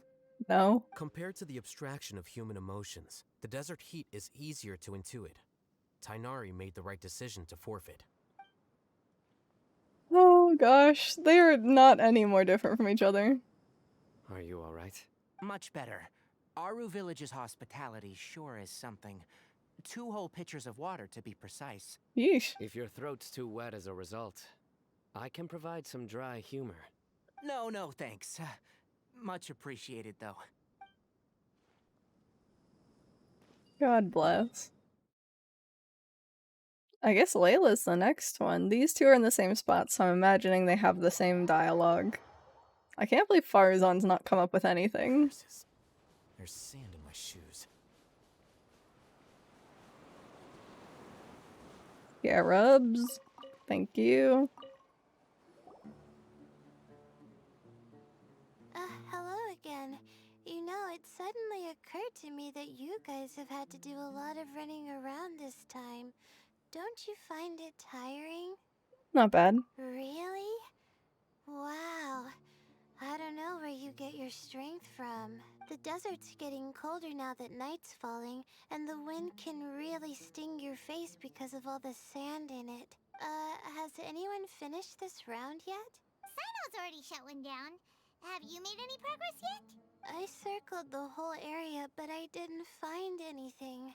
But I did have the chance to think some more about that thing that was weighing on my mind, and I realized something.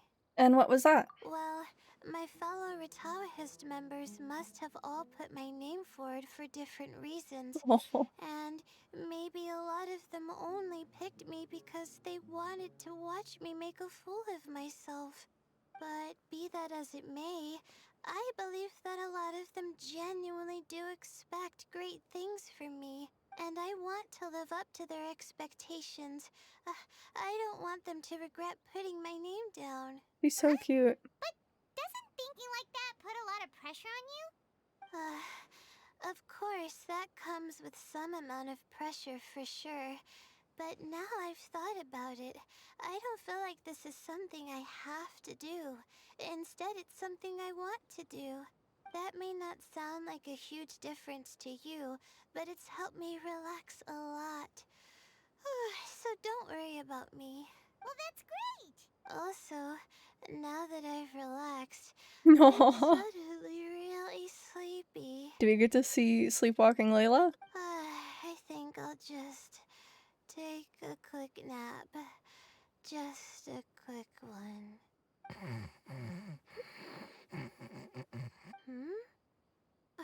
But the competition isn't over yet. Oh, Layla. She's really a bundle of nerves, isn't she? Blessed. Wait, you're... Sleepwalking Layla? Good to see you too. It's nice to be out. Feels like I've been cooped up inside for quite a while. I love her so much. Well, since I'm here, I guess I should help her finish this. What are we supposed to be doing here again? Finding a ley line disruptor, was it? Let me see. Looks like she's basically gathered all the information she needs. It won't take long to wrap this up. Come with me, you two. Alright.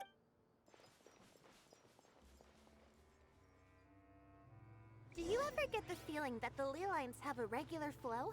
Similar to the way that celestial bodies follow fixed orbits? No. If we were looking down from on high, I wonder whether we'd find that the ley lines are just the reflections of the stars upon the Earth. Not all astrological phenomena can be directly observed. Some are deductions based on other details that we know. It's the same situation with the ley lines. The parts of them that are hidden underground can be identified via elemental energy, sound, and other phenomena. She's like dragging a line in the ground.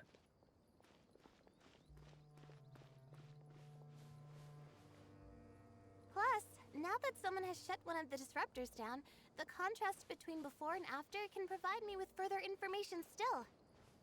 Smart. Let me see. It should be here, I think.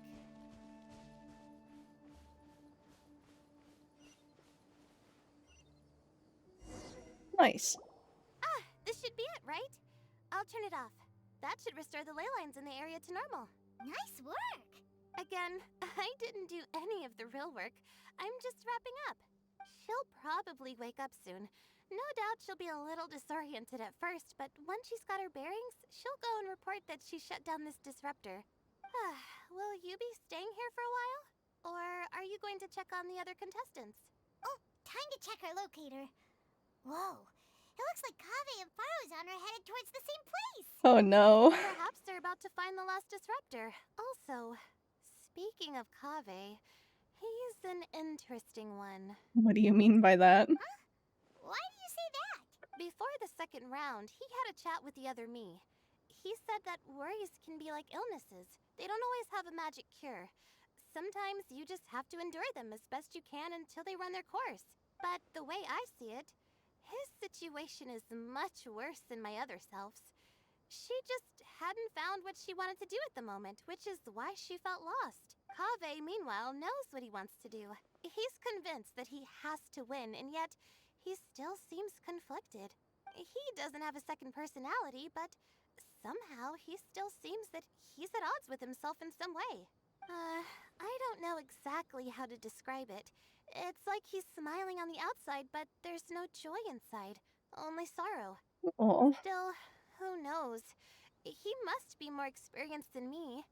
Maybe he's just better at dealing with it all than I am. But back to the topic of wrapping up. Shouldn't you be getting back to the action to record how everything plays out? Last one, then the round's over. Oh, true. Okay then, guess I'll be going now. We'll keep everything you said in mind. Kaveh and Faruzan were super confident at the start, but it turns out they're the last ones to find the disruptor. Mm-hmm. But between the two of them, who's going to get there first? Let's head over quick. I'm stuck. Okay.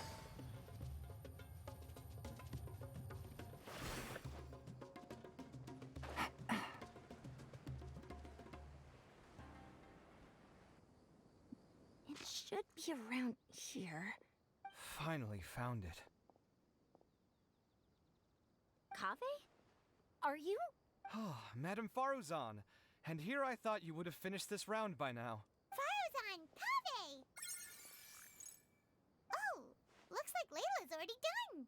I didn't expect that you and I would find a disruptor at the same time. How are the other contestants doing? Tainari and Hakai forfeited, while Sino and Layla are already done. You two are the only ones left. Huh? That's weird. Didn't you start digging really early on? Yes, I kept digging, but instead of finding a disruptor, I found a ruin. I fell down pretty deep, and it was completely dark in there. Oh no. It took me quite some time to unlock the various mechanisms and return to the surface. What a mood. That's actually really impressive. Finishing a week's worth of trials in such a short time. Huh. That's pretty amazing, Madame Faruzan. What about you? Why are you so late? I encountered a lot of lost desert foxes along the way, and I brought them to the outskirts of the competition zone. When I came back, I was absolutely parched.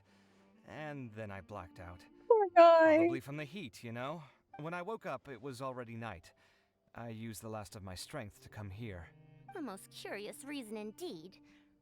But are you sure you're all right? It sounds like you were in an incredibly dangerous situation. You said you were familiar with the desert. But the way you handle problems... It does feel rather at odds with your title as a genius. It was problematic, but that had nothing to do with me being a genius. It was my decision. The way I did things wasn't optimal, but I wouldn't have been comfortable not doing it either. My conscience would have weighed on me. Aww. Youths these days, each stranger than the next. But back to the main issue at hand. Since we are both very certain that this is where the final leyline disruptor is, let's dig it up then. Working together, the two unearthed the final leyline disruptor. This is indeed it. Of that there is no doubt. But how shall we count the score this time? It's 2 points again. What is it, youngster? You seem relieved. Oh, nothing. I was just thinking that this round's finally over. There shouldn't be any more innocent creatures getting wrapped up in danger. Oh. As for the points, I guess we can draw lots again later. I can't think of anything better. Alright, in that case, let's all head back to Aru Village. Paimon thinks you'll both need some water and rest. Is he gonna lose lots again? I kinda hope he does. Just cause it'd be funny. Oh, we're gonna teleport and then move.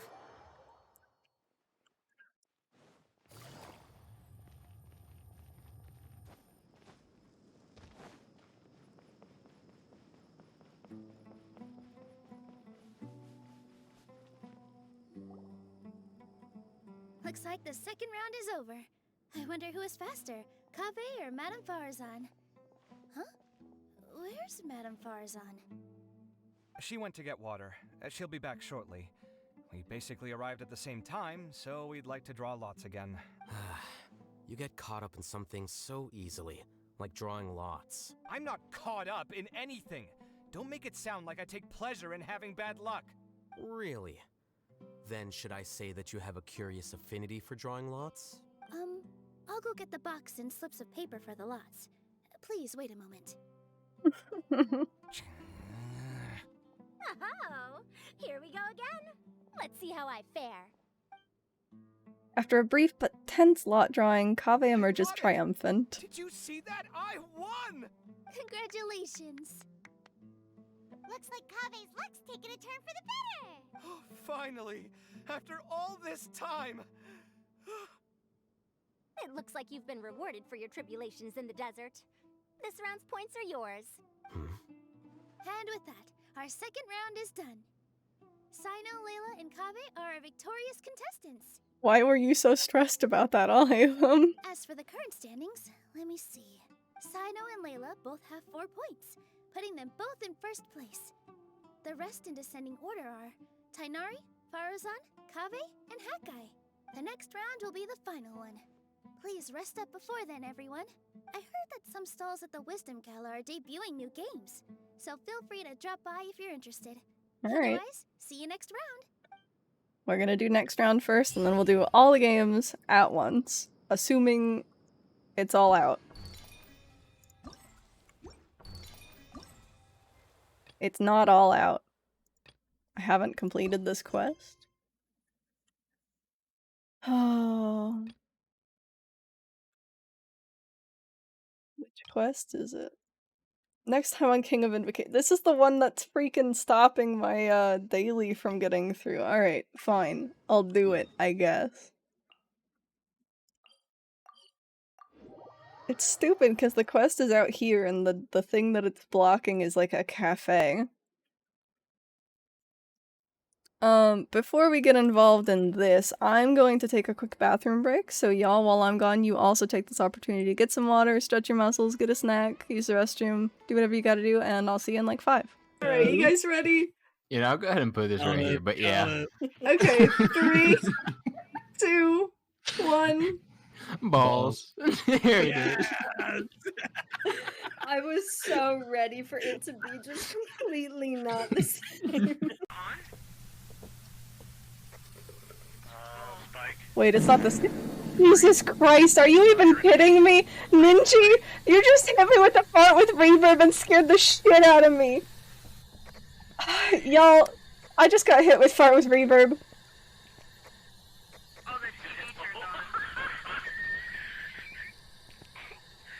I cannot believe that that just happened to me. I flinched. I visibly flinched. You. Congrats on the axe. There's so much stuff over here. I'm gonna have to get over here. I'm gonna use a thing just so this doesn't disappear on me. Are you fucking kidding me? I had a 0% chance.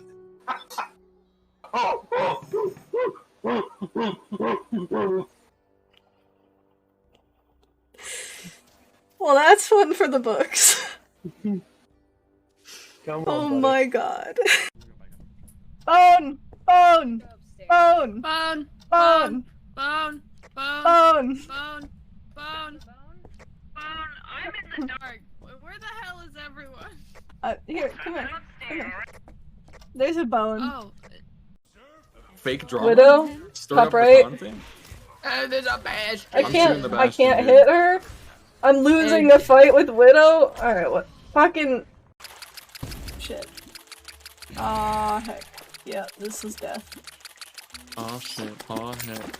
Aw, beans. Wait, I are you guess I dying? can. Beans? Nah, beans! Not been the worm.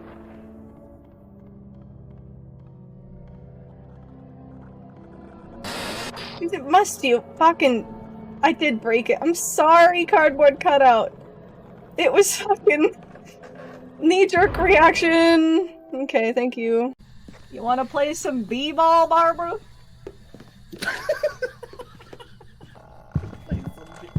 Oh! What is happening? What is happening? I got 3. Take a picture, take a picture, take a picture! Oh no! Biscuits? Biscuits? Is he dead? It's quite possible. I thank you, yes, bye. Oh god. Why is he only taking 1 damage? Probably because he has hands. What a bitch! Stupid. The manager of the apartment I'm at wants me to take any ball I see them playing with because they supposedly hit cars all the time. And the kids just kept bringing out more cars?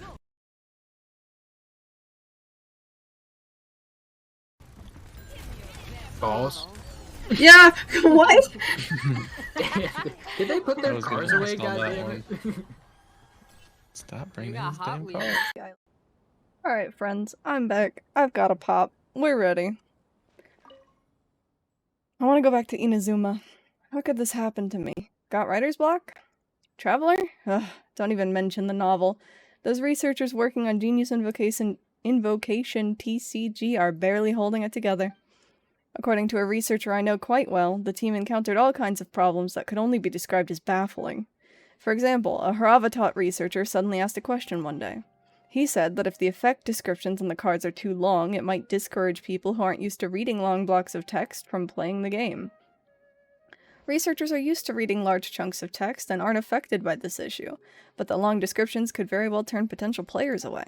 So he suggested cutting the amount of text on some cards in half to make them easier to read. Is that really necessary?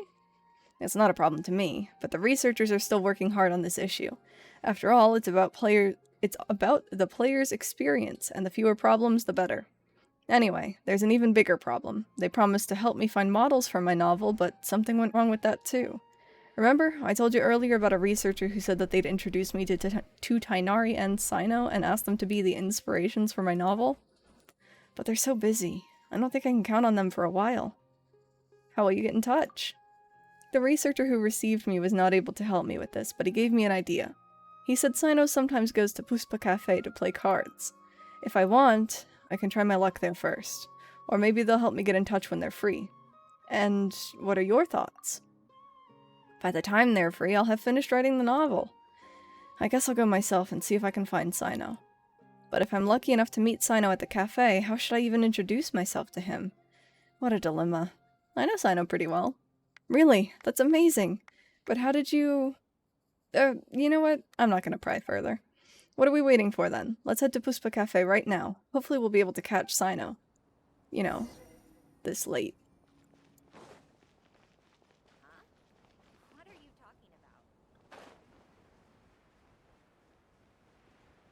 There's a cat on the balcony?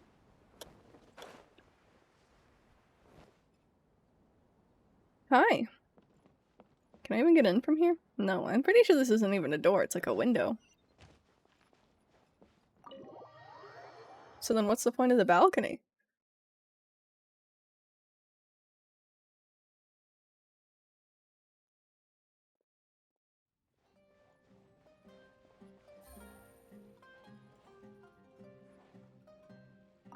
I didn't want to talk to you. See ya. Fukumoto. There we go. Isn't that Sino? Why is there a camera here, by the way? Look at his outfit, his hairstyle, and that hair color. This is exactly what a protagonist in a card game novel should look like. I actually know quite a lot of people who can fit into this category. Really? That's great. I'm working on the third book of King of Invocations, and this time I'm not going to base it on the gameplay mechanics of Genius Invocation TCG. I'm going to create an all-new way of playing.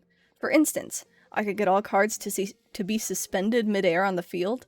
Players will have to collect cards as they consider their next move, all the while preventing their opponent from collecting cards themselves. I'm getting excited just thinking about it, but we don't have time for this right now. Traveler, please ask Sino to be the model for my novel. I'm counting on you. Alright, we get to see him be a nerd again. This combination of cards isn't so bad. But they're not strong enough to deal with quick attacks. What are you up to, Sino? Leffel? I didn't expect to see you here. I'm in the middle of trying to build a Genius Invocation deck with a relatively slow attack speed. I'm hoping that the deck would allow the player to obtain an abundance of resources and plenty of powerful cards. But to be honest, it's hard to build a deck like that. Currently, in the Genius Invocation TCG community, some players prefer to use cards with fast attack speeds. At the beginning of the game, they play a large number of cards in one go in order to swiftly defeat their opponent. But I'm no fan of this tactic. I prefer to continuously accumulate resources in different ways, seizing every possible opportunity, building up my advantage, and eventually securing the victory. Yes, yes, wonderful! You are just like the main character in my novel. Sorry, this is the author of King of Invocations. Hello, General Mahamatra. I don't suppose you've heard of me. I've read your novel. It's very good. I'm truly honored. In the novel, every time the protagonist is at a disadvantage, he always manages to get a card that wasn't in his deck through various means, then defeats his opponent. This left a lasting impression on me. I understand that writing novels require taking creative license, but this way of winning is a departure from the fundamental mechanics of Genius Invocation TCG. About that, well, although I do play Genius Invocation TCG a lot, I'm not really good at it. And if you write about the duels with a competitive mindset, it wouldn't make for an interesting story. Is that so? Well, as luck would have it, I've just built 2 decks of cards, so we can play a few rounds of Genius Invocation TCG here. Maybe you'll find some inspiration. This guy simply wants to play cards. Eh? Playing with you? I'd love to, but the truth is, I'll explain. You tell Sino about Fukumoto's request. You're asking me to model for the illustration? It's suddenly daytime. You're asking me to model for the illustrations in King of Invocations? That's certainly no problem. Great! Traveler, quickly, help me take some pictures. With this dramatic lighting. Okay.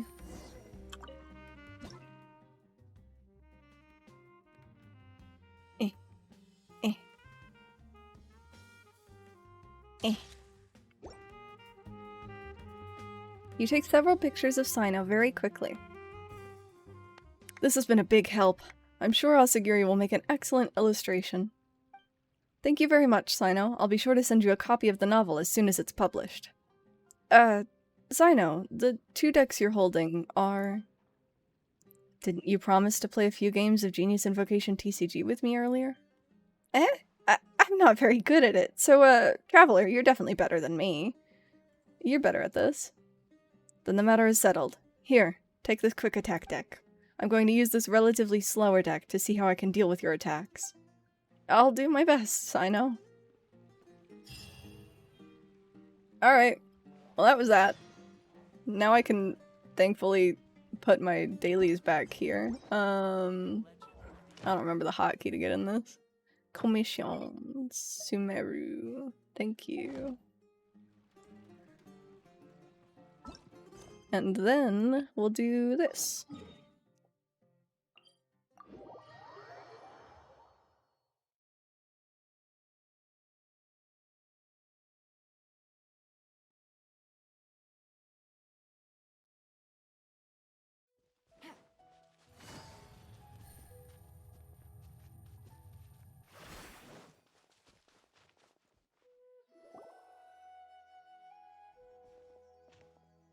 It feels like something's been on your mind this entire time.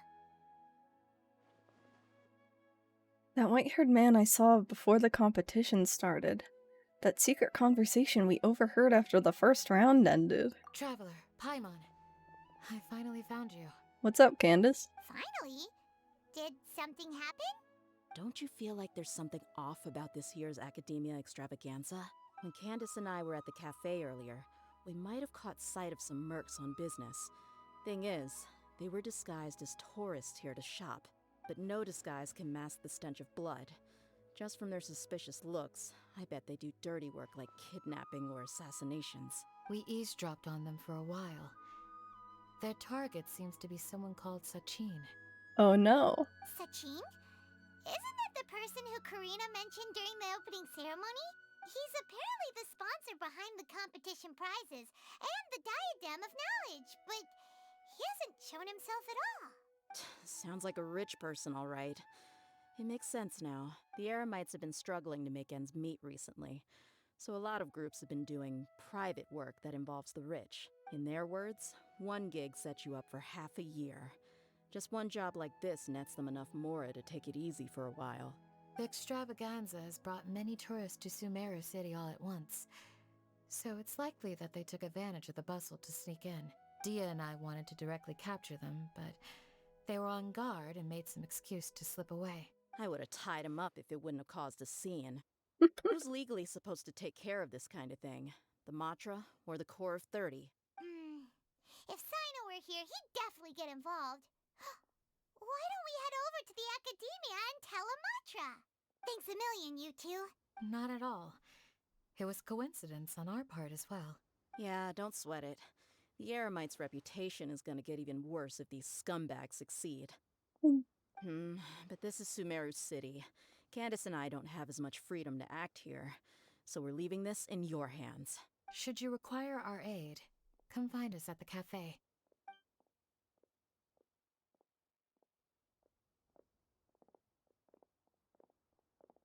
Paimon's noticed that something's bugging you.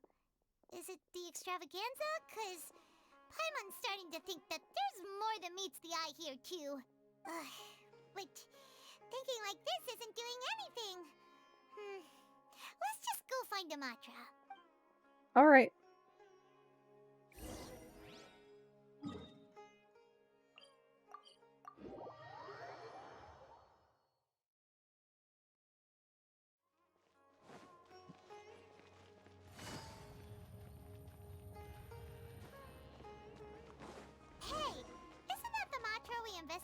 Siraj with? Arav, wasn't it? Let's go talk to him. Howdy. Hello, both. It's been a while. Do you have any issues to report? You tell Arav about the situation with Dia and Candace. Someone's planning to kidnap Sachin. Goodness. Though I suppose it's not all that surprising. The growing popularity of the extravaganza has given him quite the reputation boost as its sponsor. He's seen as one of these super rich types. Well, since he's got a target on his back now, shouldn't you send some people to protect him? To tell you the truth, we've thought about doing just that. However, Sachin apparently prefers to spend most of his time out doing field work, and hardly ever comes back to Sumeru City. Huh. No one has been able to contact him. Our only lead is something he once said. Each time the Inter-Darshan Championship is held, I will be watching from close by to choose a suitable person to inherit my estate. Assuming he remains committed to that promise, then he must be right here in the city somewhere. I suspect that the Eremites in question must have heard about that as well, and decided to come here and try their luck. So they shouldn't know where Sachin is either, right? I would assume not. Anyway, Mahamatra Saino is still on vacation, so I'll handle this. Don't you worry. A couple of kidnappers aren't gonna get very far in Sumeru City these days. I have my ways of forcing them out into the open. All of that said, if you're interested in Sachin's story, why don't you try tracking him down as well? The sooner we ascertain his whereabouts, the quicker we can act to ensure his safety. I mean, you could task all the Matra and the whole Corps of 30 with someone's protection, but if the client doesn't show themselves, there's nothing we can do to help them. True. Fair point. Guess we should start searching for him too, but where should we start? Do the Matra have any information at all on Sachin? None, I'm afraid. He's never committed any crimes or broken academic protocol, so we don't have a very detailed file on him. I've heard that Alhaitham has now stepped down from his post as acting Grand Sage and is back to being the scribe again. Maybe it's worth checking to see if he knows anything. Good idea! Okay, we'll head back to the extravaganza venue and see if we can find him.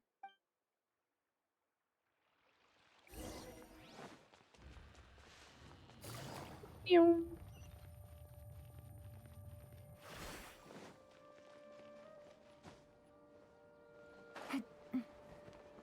Nilu? Hey,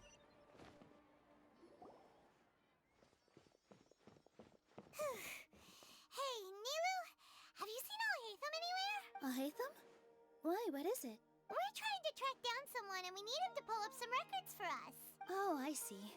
Sorry, I don't know where he went. He's always the first to leave after the competition ends, and he never tells anyone where he'll be going. We know where his house is. Huh. Yeah, actually, that sounds about right for him. Let me think. To be honest, he doesn't seem very interested in the extravaganza, so he probably doesn't stick around longer than he has to. To him, being a commentator is just extra work he was roped into. Do you guys know of any places he'd go after work? Maybe he went home? Ooh, maybe. Paimon remembers that his house isn't that far from here, so we might as well check it out.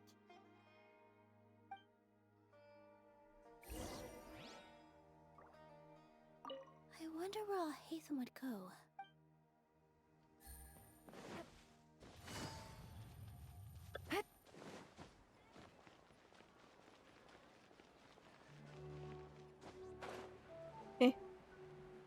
No, just let me get up, please.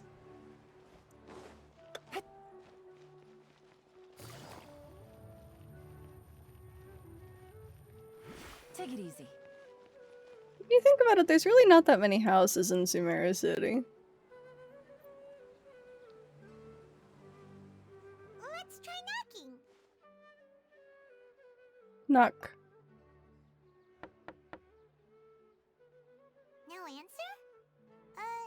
Maybe no one's home. He's the type to just ignore a knock, so we're gonna knock again. Alhaitham?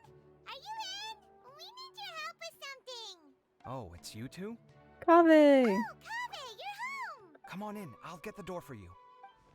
Thank you.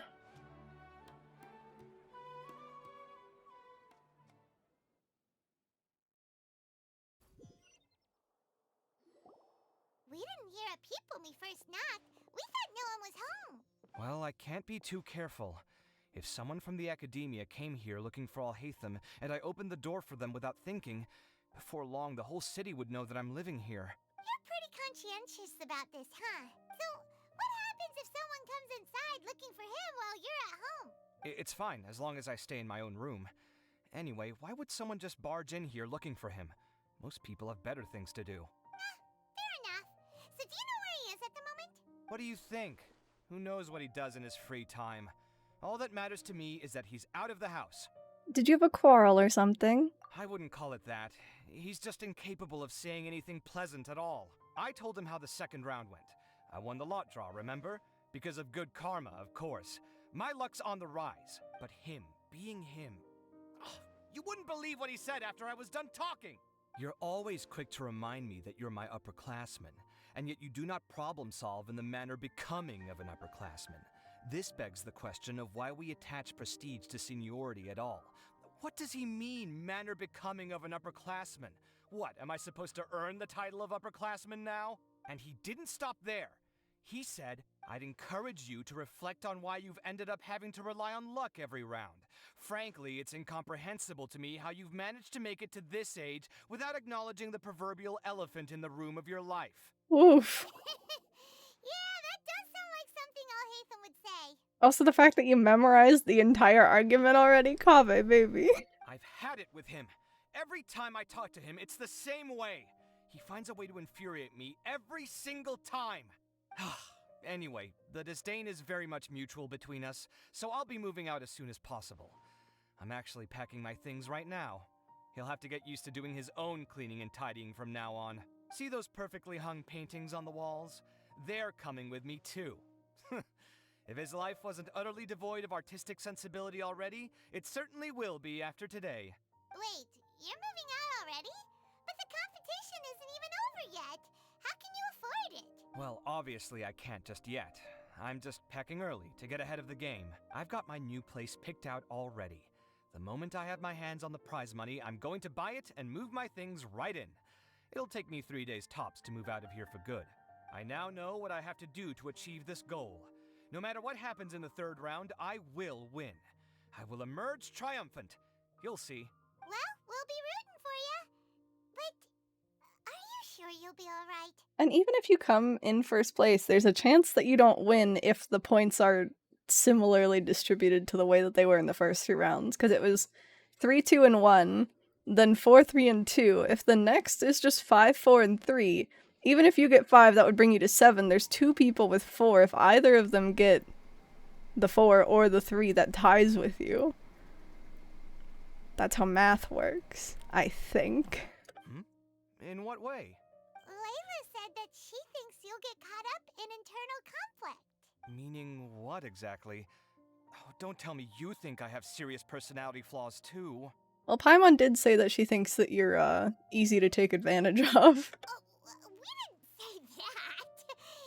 But think about it. You say you want to win, but you also turned Faruzan down when she offered to give you her points. Plus, you took it upon yourself to help those desert foxes. Wait, what's so unusual about all that? I gave you my reasons. I would have felt guilty otherwise. Where's the conflict in that? Why would you feel guilty? Well, when you put it like that, yes, why indeed? It's a good question. I guess it's just in my nature. Plus, if I just did nothing, then there'd be no escaping the blame if something bad came of it later down the line. But thinking like that all the time must make your life so exhausting. Not to mention that by helping out, you put yourself at risk. Fainting in the middle of the desert, for example. Was that really worth it? It's complicated. Look, let's maybe leave this conversation for another time. What was it you needed Alhaitham's help with, anyway? We'd like him to help us look into Sachin. Sachin? Huh. He did actually mention a Sachin recently. I remember he brought a few documents home that day. He was thinking out loud as he looked through them, making some notes and doodling as he went. He even suggested that I should take a look, but I didn't. Give me a moment. Let me go find them.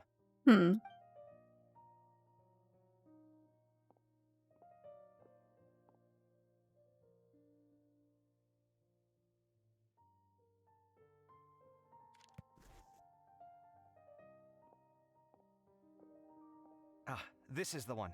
Here, take it. You sure he'd be okay with this? With taking liberties?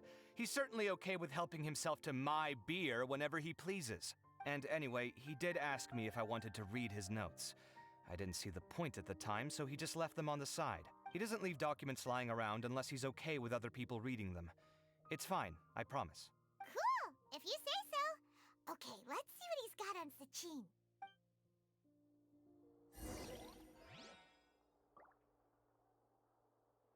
Documents? This one? Documents. Oh gosh. Sachin was born to a wealthy family, and his father, Rajput, was a renowned merchant in Sumeru with many properties. I read that right. I thought I didn't read that right. With many properties to his name. At the age of 9, Sachin enrolled into Vahumana and achieved excellent grades. At the age of 15, he completed all of his courses and graduated first in his class, his accomplishments greatly lauded by the sages. At the age of 16, Sachin ventured out and began to research the local environment and customs. His travels took him throughout Sumeru's rainforests and deserts. When Sachin was 23 years old, his father passed away. Sachin returned to Sumeru City to take over his father's business and spent 2 years here. At 25, he once again ventured into the desert to conduct field research. Records showed that he traveled with a caravan and lived in Aru village for a period of time. At the age of 32, Sachin returned to Sumeru City. He looked withered and weary, his mental state in shambles. Much speculation arose amongst outsiders, but Sachin locked himself in his room and did not respond. At the age of 33, Sachin entrusted all of his properties to the academia and pledged to donate all the proceeds to the academia. He then wrote a contract regarding the use of the proceeds and property ownership. The following is an excerpt quoted from Sachin when the contract was signed.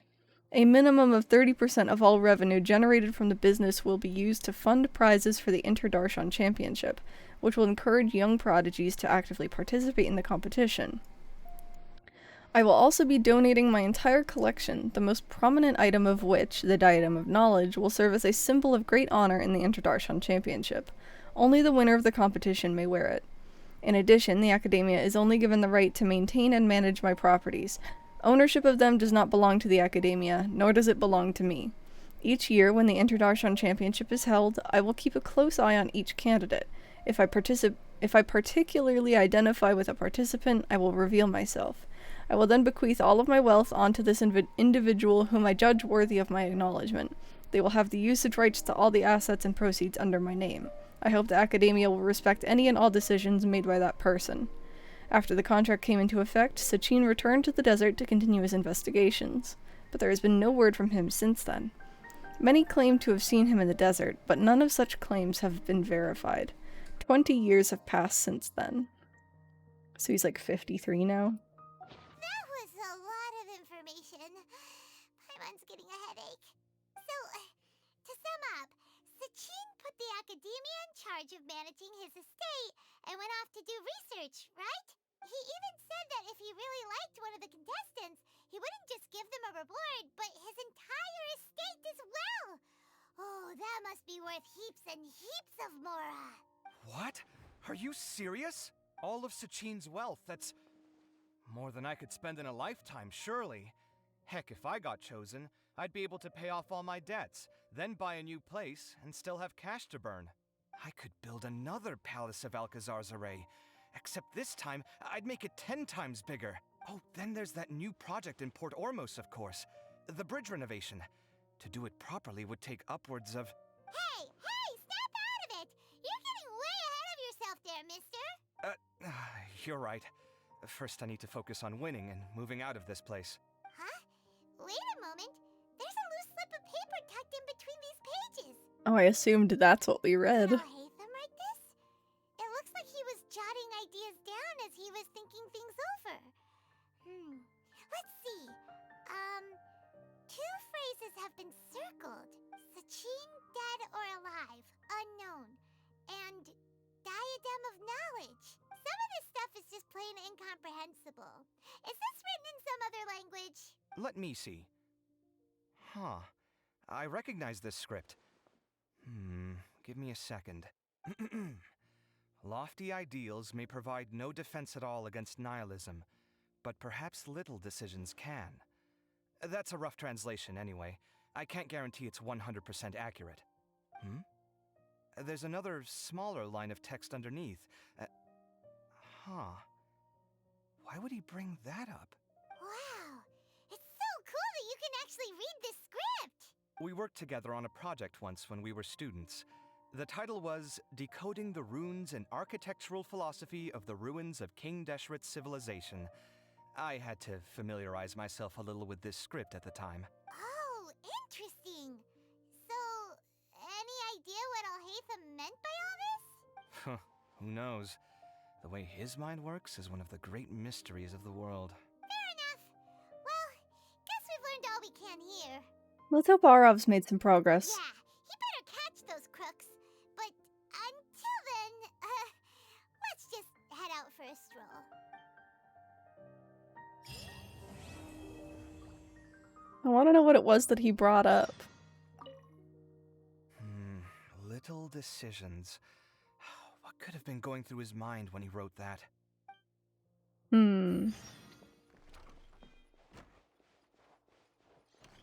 a camera in here. Oh, and a whole desk.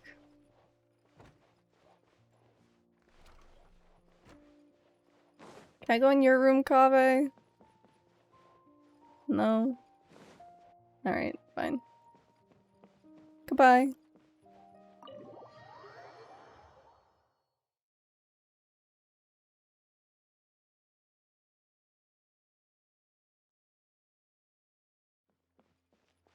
Wait until the following day.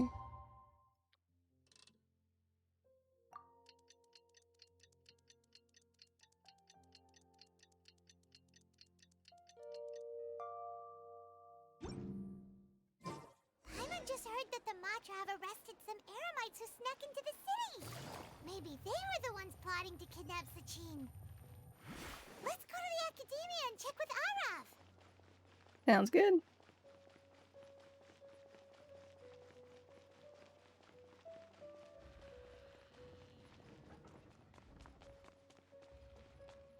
Howdy.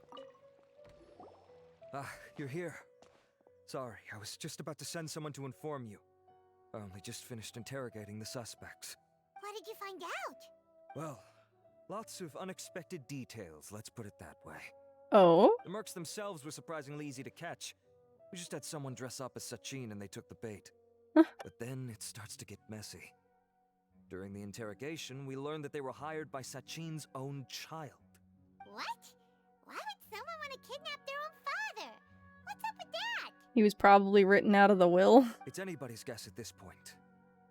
In any event, apparently the guys we caught are just the tip of the iceberg. Most of them are still snooping around outside the city. We're diverting manpower as we speak to try and round them all up. Would you like to come along? Sure! Let's go get to the bottom of all this! Alright.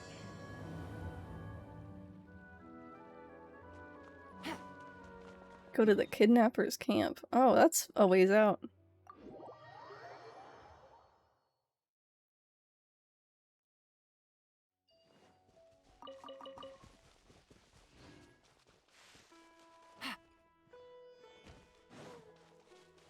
Y'all? You okay? Are you sure this is the right place? Something feels off. I'm positive. But I don't understand why they're all unconscious on the ground.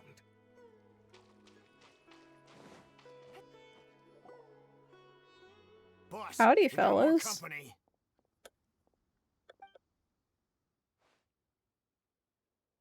Look, we were just doing what we were paid to do. You're punishing the wrong people here. You want the real culprit? It's this guy. He hired us to kidnap Sachin. What happened? Who beat you all up? Wait, you mean you aren't with them? With who? Who did this? First there was this flying brat. Didn't bother asking any questions, just started throwing punches. After that, some guy wearing green came along and interrogated us for a bit. They're working together? I've got the confirmation I needed. This is the one who masterminded this whole plot. Jawani, Sachin's son. If you have any questions for him, now's your chance to ask them. When you're done, I'm arresting them all and taking them back to the academia for further interrogation. So why did you hire people to kidnap Sachin? What do you think? 20 years ago, he upped and left to go and live a carefree life, not giving a second thought for my welfare. As if that's not bad enough already, he went and put his entire fortune in the care of the academia, along with a contract saying that one day he'd pass it all on to a genius he admired. That's my inheritance. By rights. You expect me to sit back and watch it go to someone else? If he won't give me what's mine, I'll just have to take it from him. Yeesh. Were you seriously planning to? Of course. Didn't he say he would be here somewhere, watching the championship from the shadows? So, I figured I'd get some people to nab him. Then I make him change the contract. And if the academia doesn't agree to hand over the goods, I make him publicly announce that I'm his chosen genius. So, did you find him? No. The old fart knows how to stay hidden. I'll give him that. He's probably cooped up somewhere watching all this go on and laughing to himself. I already thought he'd gone mad 20 years ago. And who knows what a madman's truly capable of. What do you know about the Diadem of Knowledge? Diadem of Knowledge? You mean that thing he donated to the academia? Yeah. Well, I can tell you that it's very expensive. He sold a lot of assets to purchase it back in the day. Weird things started happening after he brought it home, too. For example, sometimes we'd hear a high-pitched voice coming from the storage room. Also, before donating it to the academia, he once shut himself in that same storeroom and researched it non-stop for days. And yet you still don't think maybe there's something else going on? Something was already seriously wrong with him by that point. Nope. Nothing he did shocked me. Alright. What do you mean something wrong with him? I only have a vague memory of it, since I was very young at the time. But I have the impression that he went out into the desert for research and didn't return for many years. Uh-huh. When he finally did return, he was a changed person. He would mumble incomprehensibly and write essays day and night. I asked if I could see what he'd written, but he chased me out of the room. Later, he went out somewhere and took his written essays with him. When he got back, he signed his contract with the academia. Part of me wonders whether he'd already stopped being my father by that point. Perhaps the man we called Sachin was a demon from the desert who was wearing his skin. Well... okay, you can stop now. You're creeping Paimon out. Fair enough. You can believe me or not. Doesn't matter to me. I told you all I know. But if you do see Sachin, tell him this for me. Whatever it is that he's researching out there, he'll always be garbage in my eyes. I'm sure if your opinion mattered to him, he would have left you with something. You finished? In that case, come with us. Well, we finally caught the guy behind all this. Thanks for providing us with the critical information. Sure. Do you still have any lingering concerns? The Diadem of Knowledge. Yeah, Alhaitham's notes do mention that item. Scribe Alhaitham looked into this matter.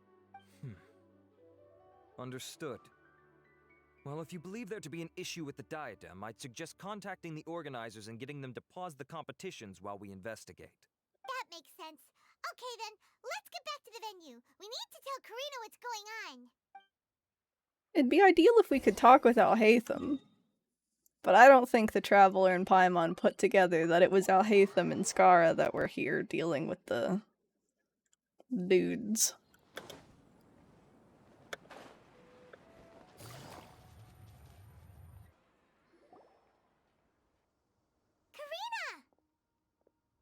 You're finally back. Something sounds like it's wrong. Where have you been? I looked everywhere for you. The third round's already started. Oh. We were out capturing some bad guys who wanted to kidnap Sachin. But that's not important right now. We think there might be something wrong with the Diadem of Knowledge, and we'd like to investigate it. The diadem? That seems unlikely. The Diadem of Knowledge has been used in every extravaganza over the last 2 decades, always without incident. Why has this come up now? Some new information has come to light. This is pretty serious. Let me think. Okay, here's the situation. The diadem is currently in Mount Deima Forest. We move in the 3rd round. Whoops. Contestants have to go into Mount Deima Forest, find the diadem, bring it back, and place it on the stand. The first person to do this gets 4 points. Considering how close the scores are between our contestants, whoever wins this round is very likely to be the winner of the whole competition. As such, I suspect competition to be very fierce. You might not make it in time. We have to give it a shot. I'll mark the diadem's location for you. Please head there immediately. Let's hope nothing happens. Alright, let's go! Yeah, if that's the only way to get points. Stopped working. Is the forest interfering with it? Ugh. Let's just go grab the diadem. Okay. But yeah, if the 4 points is the only way to get points in this round, you can still tie. If Skara or who else didn't have any points? I guess it's just Skara, right?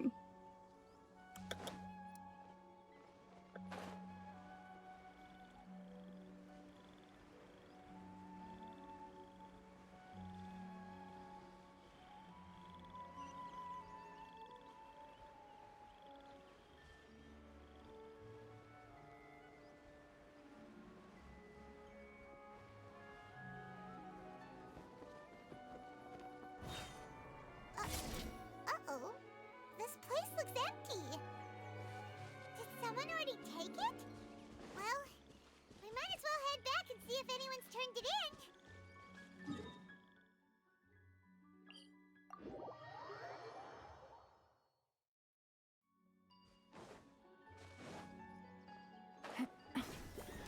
Don't look at me.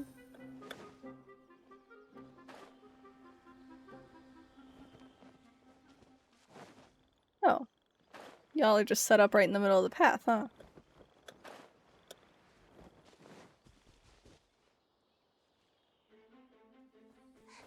Oh, looks like Layla has seized the diadem. But getting to the goal won't be easy.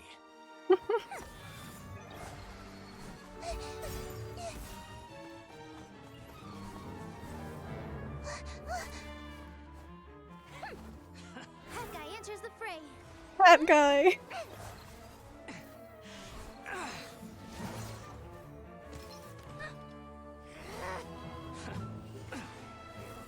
This is so cute.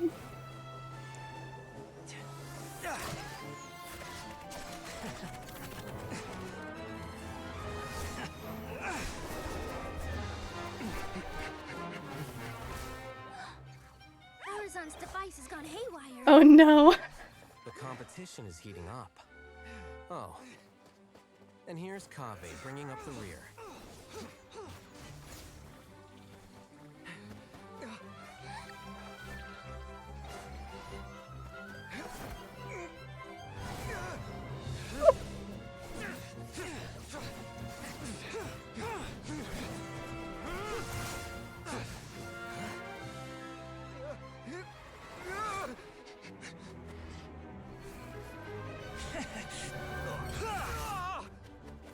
Blasted him. It's Kaveh's toolbox, throwing the diadem to its owner.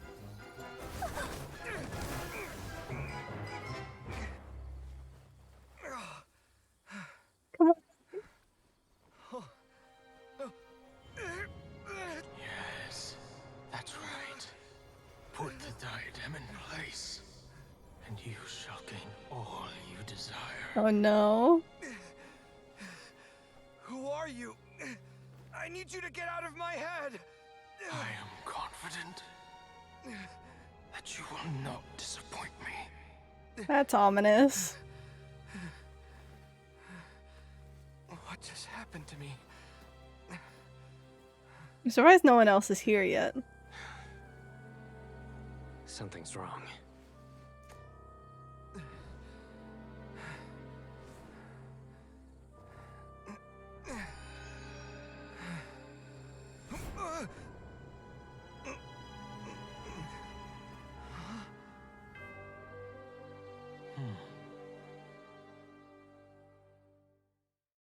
I got a new letter from them. Heard Yelan talk a little bit.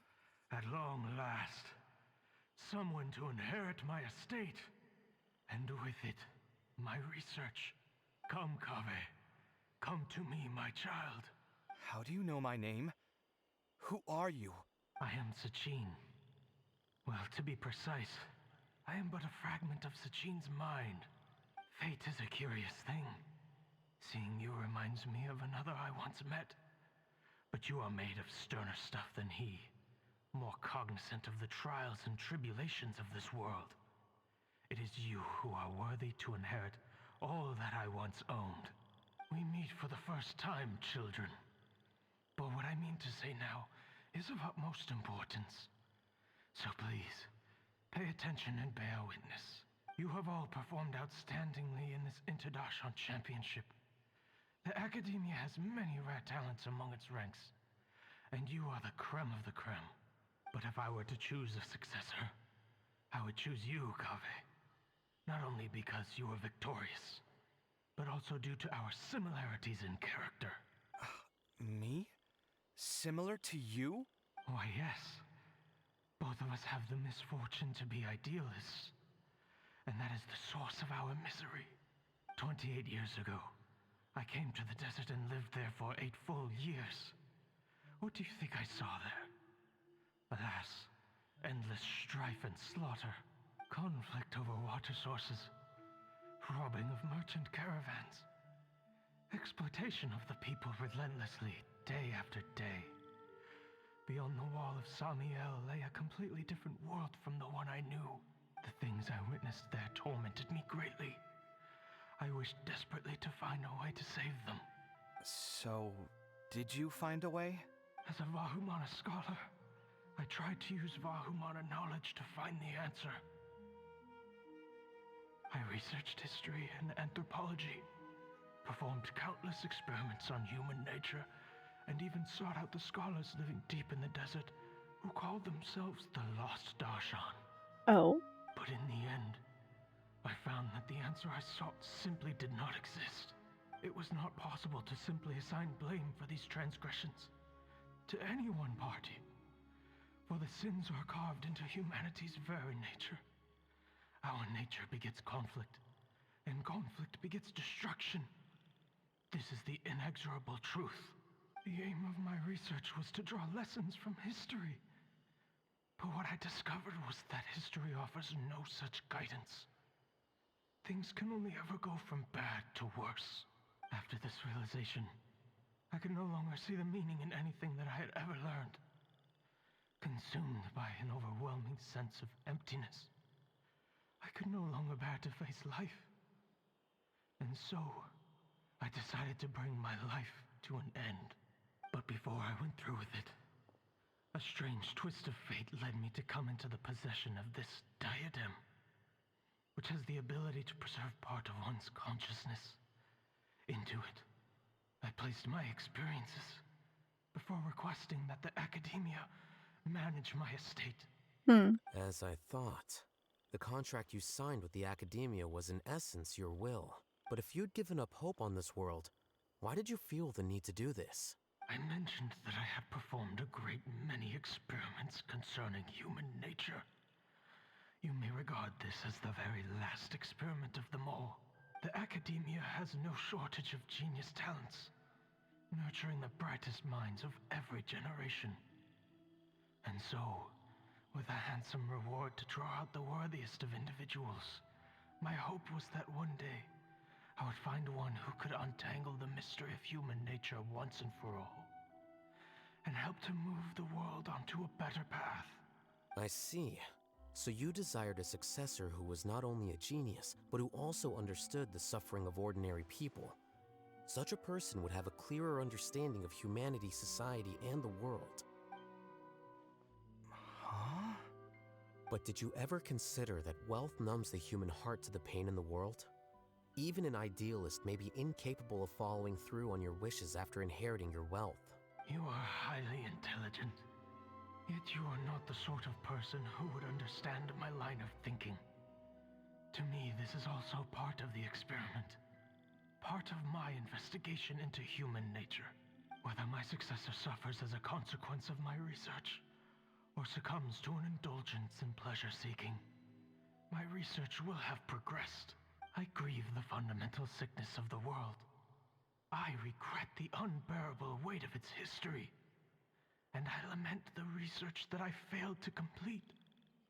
And this, Kaveh, my dear child, is why you will be of great utility to me. You're absolutely certain that you want to give me everything you owned? For me to do with as I please? I have faith in what I see in you. Now wear the diadem, Kaveh, and complete the journey that I could not.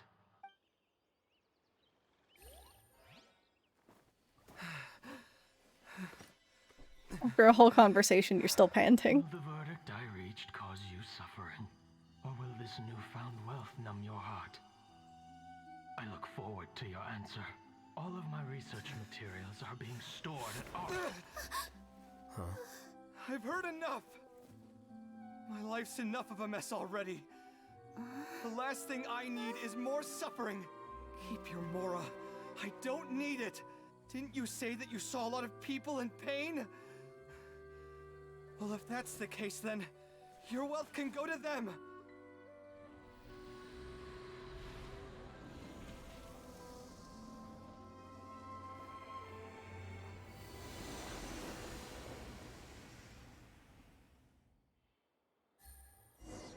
What a sweet lad.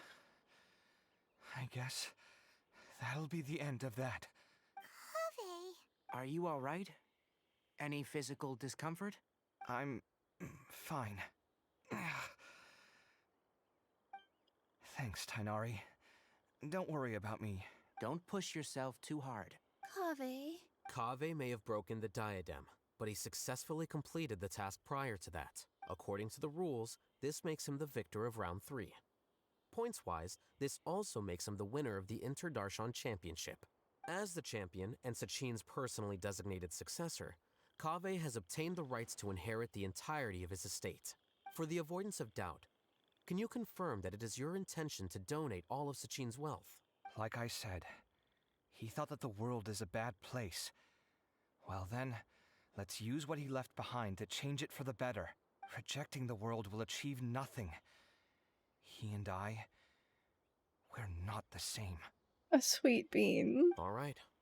As the scribe, I will make a record of this incident on file. The sages will contact you in person for details on how exactly Sachin's estate is to be used. That sounds fine. I don't know if his research findings were right, nor would I know how to finish his research for him. But what I do know is that by ending this here, no contestants will have to suffer. We won't be the last. There will be more championships to come, and countless future scholars will follow in our footsteps. Sachin's words can only cause pain, but not anymore. No one else has to hear them now. We're all scholars here.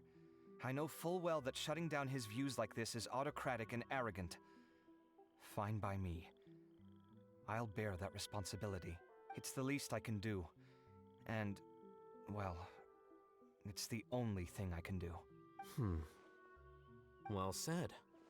What you've expressed is a sense of justice and idealism that many aspire to, but few dare follow through with. I say this despite the fact that, in my view, it's quite ridiculous. You have long been aware of what your flaws are, but your pride alone prevents you from admitting it. Nevertheless, your perspective is well suited to appearing in a victory speech. Contestant Kaveh, on behalf of the organizing committee, it is my honor to congratulate you on your victory. What? Please. I don't need your insincere praise. Anyway, this isn't the time or place for debates. Keep your commentary focused on the competition, not my views. Congratulations, Kaveh. Also, you'll need to prepare for the award ceremony. Looks like the ceremony will be held at the main venue. Let's head over and check it out. Mushroom.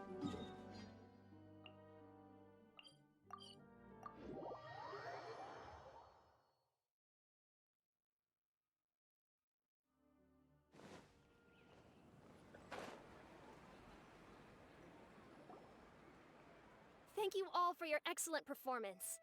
And that brings this year's Inter-Darshan Championship to a close. Yay! Finally, it gives me great pleasure to invite our champion, Kaveh, to the stage to receive his award. Typically at this point, we would crown our champion with the diadem as well as presenting them with their award. However, we have just received word that Kaveh has inherited Sachin's estate and made the decision to donate it all to charitable causes. Sachin's estate is getting donated? So much, Mora. And he gave it all up? Kaveh's generosity will give many struggling families the chance to change their lives for the better. Of course, without the diadem and prize money to present, this makes the award ceremony a little more concise than expected. Would you like to say a few words, Kaveh? I'm sure many of our audience, like myself, are curious to learn why you decided to give all this wealth away. I'm not entirely sure what I should say under these circumstances. I'm glad to have won, even though I'd say luck played a big part in that. Just so funny considering his, like, stance on having bad luck just previous. As for why I want to give the Mora away, I don't support Sachin's views, and I don't want to take his Mora. With a lot of things in life, people need to experience them for themselves. It shouldn't be up to one person to make a judgment on. Not him, and not me either. Anyway, this isn't really the time and place for such weighty and complicated topics. So, I guess that's all. I'll leave it there. Thanks very much. Oh, Kaveh, just one moment. While this is a short and sweet award ceremony, we do still have a prize to present you with. Please take this limited edition Genius Invocation TCG card. Additionally, your champion status will be logged in your record. This means that the sages will give priority consideration to any future project proposals you submit. All right, I'll take the card. But as for project proposals, forget it. In that case, I declare the award ceremony over. Let's give our champion Kaveh one last big round of applause.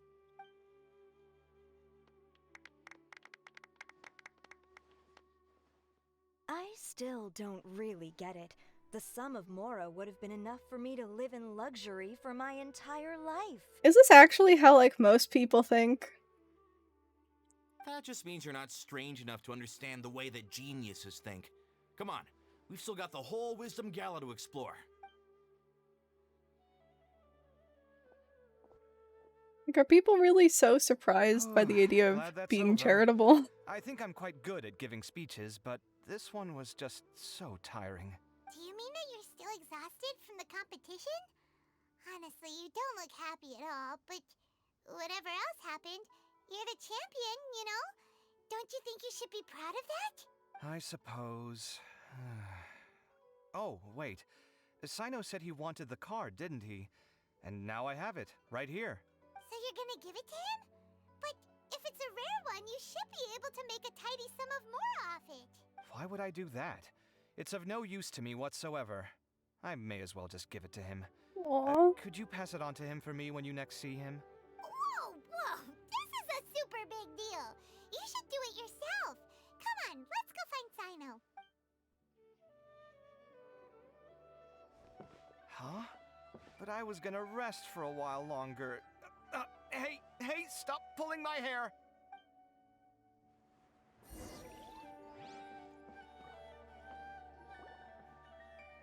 What you looking at, Sino? I'm still thinking about the Sachin issue. What brings you here? Well, they gave me this limited edition Genius Invocation card, and I figured you'd have more use for it than I. But it's a limited edition. Are you sure you want to give it to me? What else would I do with it? I have no use for it. Aww. But it's limited edition. Kaveh, are you in trouble? You don't have to do all this. Just tell me what's wrong and I will help. That's not what I meant at all. Yes, I have all sorts of problems, but that has absolutely nothing to do with this card. I'll figure my own issues out by myself. All right. In that case, I accept your generosity.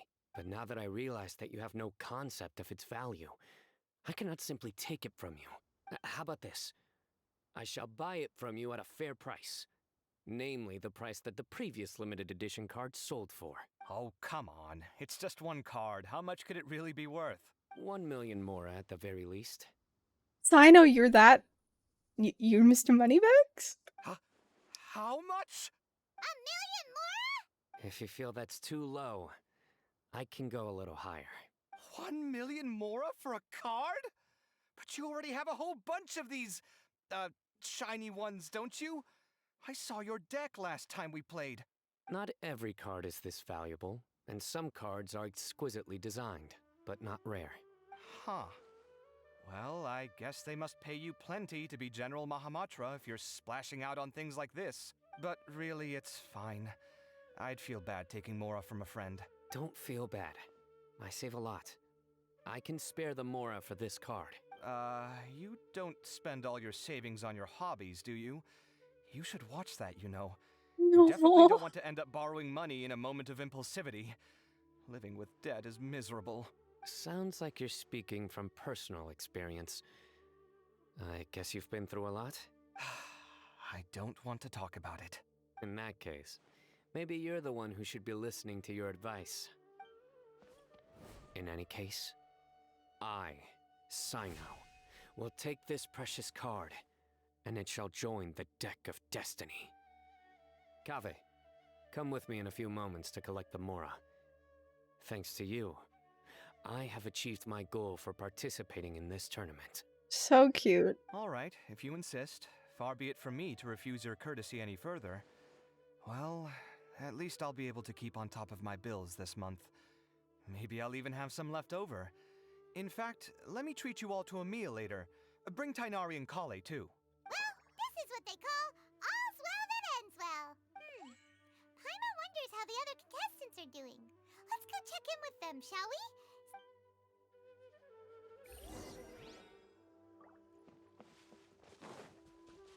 What a good event.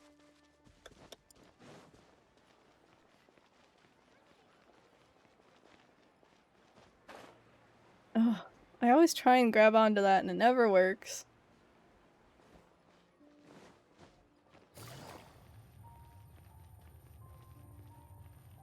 Are they in the academia? What happened to the tiny dot that I saw before?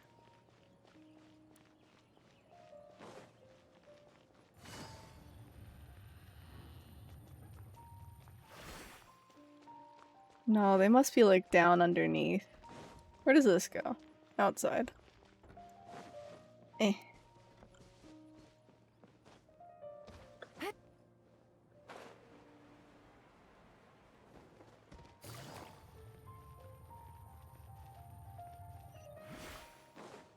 Under here? Aha! I'm telling you, you can't go wrong taking advice from me on what to wear. Back in the day, my fashion style was considered cutting edge by everyone in the academia. Yeah, back in the day, Farzan. Really? Well then, sure, Madame Farzan. Maybe you could pick out a few fashionable outfits for us. Farzan! Nilu! Even Dia and Candace are here! What are you all up to? Candace and I bumped into these two while we were strolling through the streets. Madame Farzan here's pretty friendly. When she heard that we were buying clothes, she decided to give us some help. I don't really see anything I'm familiar with. Never mind. We can purchase some textiles and make the clothes ourselves. Let's go with the plain fabric as our base. And embroider red and pink flowers on. Oh, and some green leaves. Oh, wait a sec. You sure that's the latest style? That sounds a lot like what the older folks back home would wear. Don't worry. This style is a timeless classic. No thanks. This is actually sounding pretty weird. Wait. Madame Farzan's right. That style is a classic, and used to be mainstream fashion. But these days, there's some other options too. If you don't mind, how about I pick some clothes out for everyone? It's not often that we get to meet up, especially since Candace rarely makes it to Sumeru City. Also, I know a few places where I can get a great bargain. Sure. I'm happy to leave it to you. I'll come with you to have a look. One always has to keep on top of what the youth of today are into. Madame Farazan? Come quick! She's over here! Fan club. Who are you? We're new in the academia. We saw all the amazing things you did during the competition. Do you have any classes we could sign up for? Of course I do. And you're both very welcome to join. That's great! We can't wait. What's your area of research? precision mechanics? I'm from Haravatat. Huh? But you seem like an expert in machines. Wait, sorry. I remember now. You were representing the Haravatat Darshan in the championship. Oh, their classes are so boring, though. I'm sorry, ma'am. Let me know if you run any other classes in the future. I'll be... I knew it. What about you? Aren't you going to leave with your friend? I think you're amazing, Madame Farazan, and I'd like to learn from you for a while, if possible. I can take the class you're teaching as an option, even though cross-Darshan lessons might be a little tough to arrange. But I look forward to learning from you. I see. You're a good egg, child. Don't worry. Study under me, and I promise you, you will get the best teaching available. Thank you so much, ma'am. Well, I won't disturb you any further. See you in class. Cute. I don't quite understand what happened there, but congratulations, I think.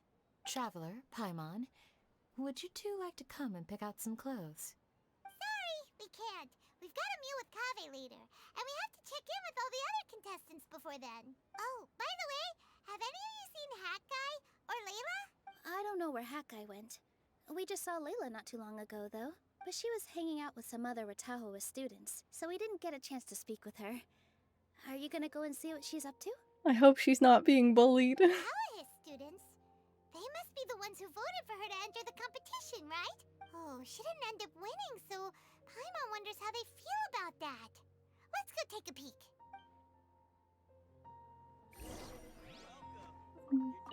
If you don't come to Sumeru City often, classic floral designs aren't a bad choice.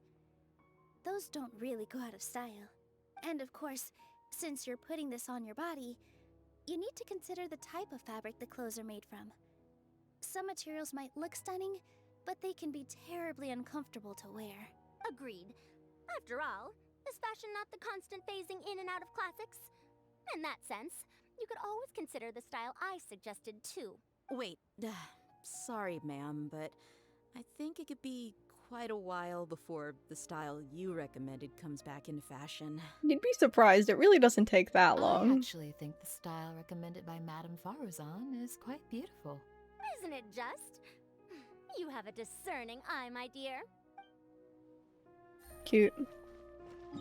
Where now? I guess maybe here?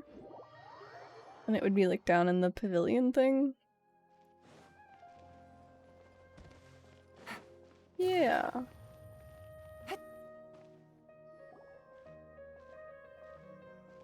I'm sorry, everyone.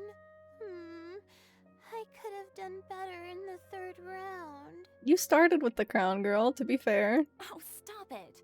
If you're going to beat yourself up after doing as well as you did, how bad does that make us look, huh? Heck, it's not like any of us had the guts to enter the championship.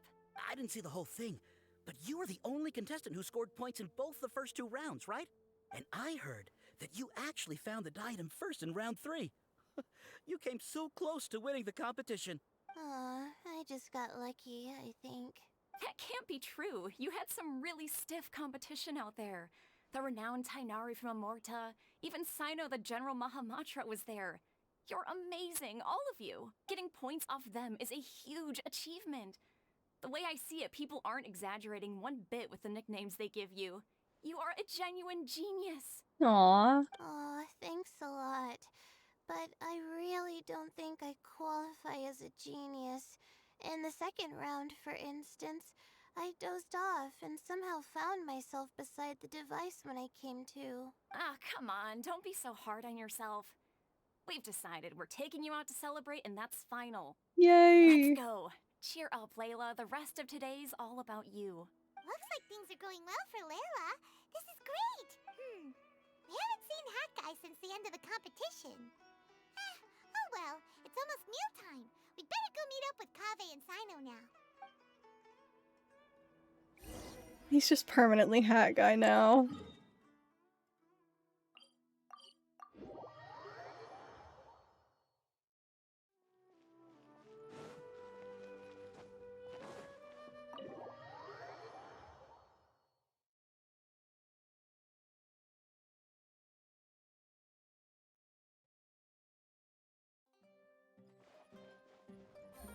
Upstairs, huh? I don't know if I've been up here before. It's cute. Maybe I have once. Are you sure you have enough to cover this? Don't blow it all at once. Don't worry, I budgeted very carefully, and this is well within my means. Anyway, I've lost count of how many times you've treated me. It's high time I return the favor. Oh, Traveler, Paimon, over here! Ooh, look at all this! Good food, here we come! I heard that you went to see the other contestants. How's everyone doing? Farazan found herself a student, and Layla's classmates are bowled over by how well she did. We couldn't find Hat Guy, though. Who knows where he's gone? Alhaitham's gone missing in action, too. Huh. The one time I'm actually in a good enough mood to treat him to a nice meal, he disappears without a trace. They're conspiring together. That guy. Where the heck could he have gone? I still have questions about that note he left. Well, whatever. He can do what he wants. Now, let's eat. You all share a delicious meal.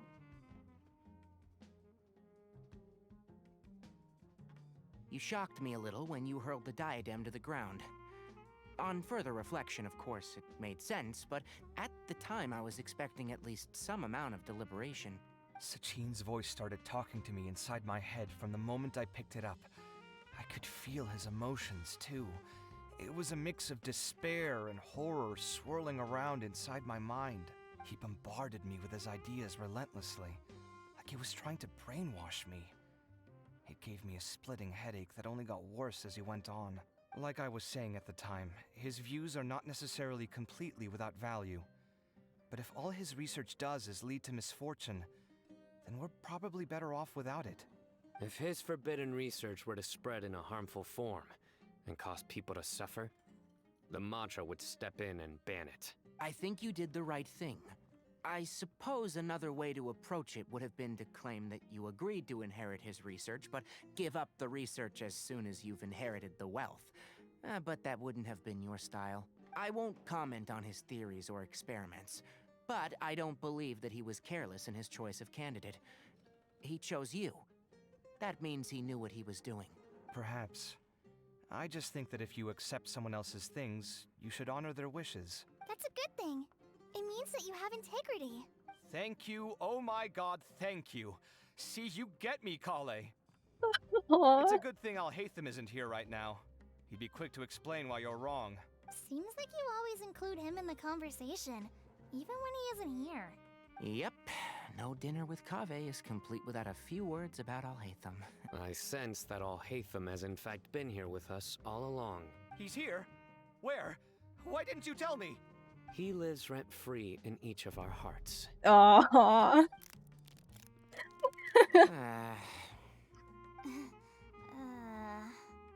That was horrifying. It literally sent chills down my spine. Good thing you didn't say that before we started eating. That would have killed the mood in a heartbeat. All right, enough about Alhaitham. Tighnari, did you achieve what you wanted out of the championship? I did. In the first round, in fact. Word of mouth proved very effective. Nice. I spoke to a handful of people, they told their friends, and so on. Now, a record number of people have signed up to attend the next lecture. Oh, are you free next month? You should come along. Maybe even say a few words. About what? I don't know the first thing about anything Amorta related. Just play to your strengths. For instance, you could talk about the distinguishing features of rainforest architecture, or ask everyone not to chop down too many trees the next time they're building a house. Oh, well, that's no problem. Sure, I'll make time. What a lad. Has everyone had enough to eat? I can order more if anyone's still hungry. I'm full.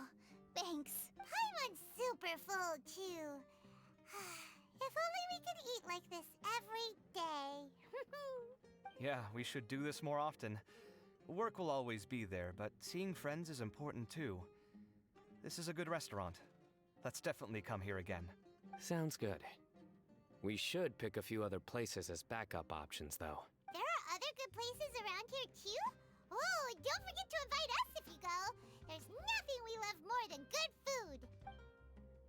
Cute. Kaveh, do you have plans after this? I was thinking of maybe going to the academia for some alone time. Nothing set in stone, though. Why do you ask? Alone time? Since everyone is free, why don't we play a few matches of Genius Invocation TCG? Eager to show off your new limited edition card, are you? Not to show off.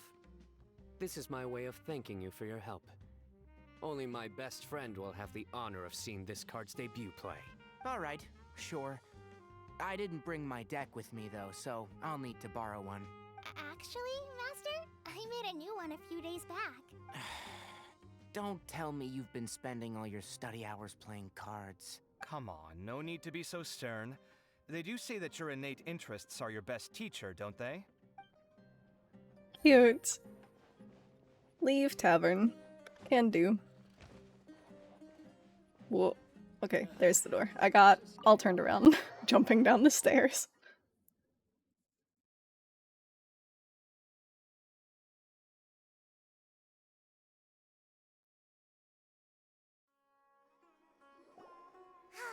Well, it looks like this Inter-Darshan Championship's a wrap.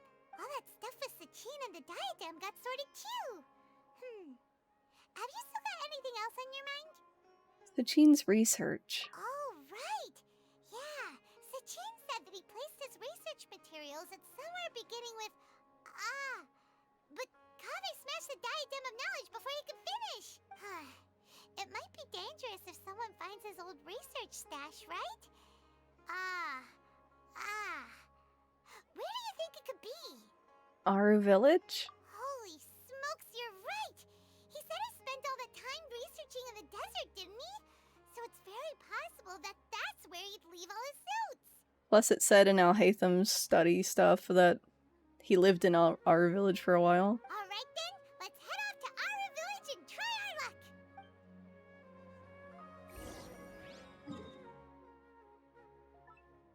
Whoops.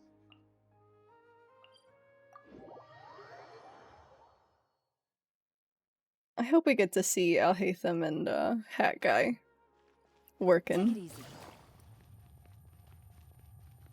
Hey, speaking of.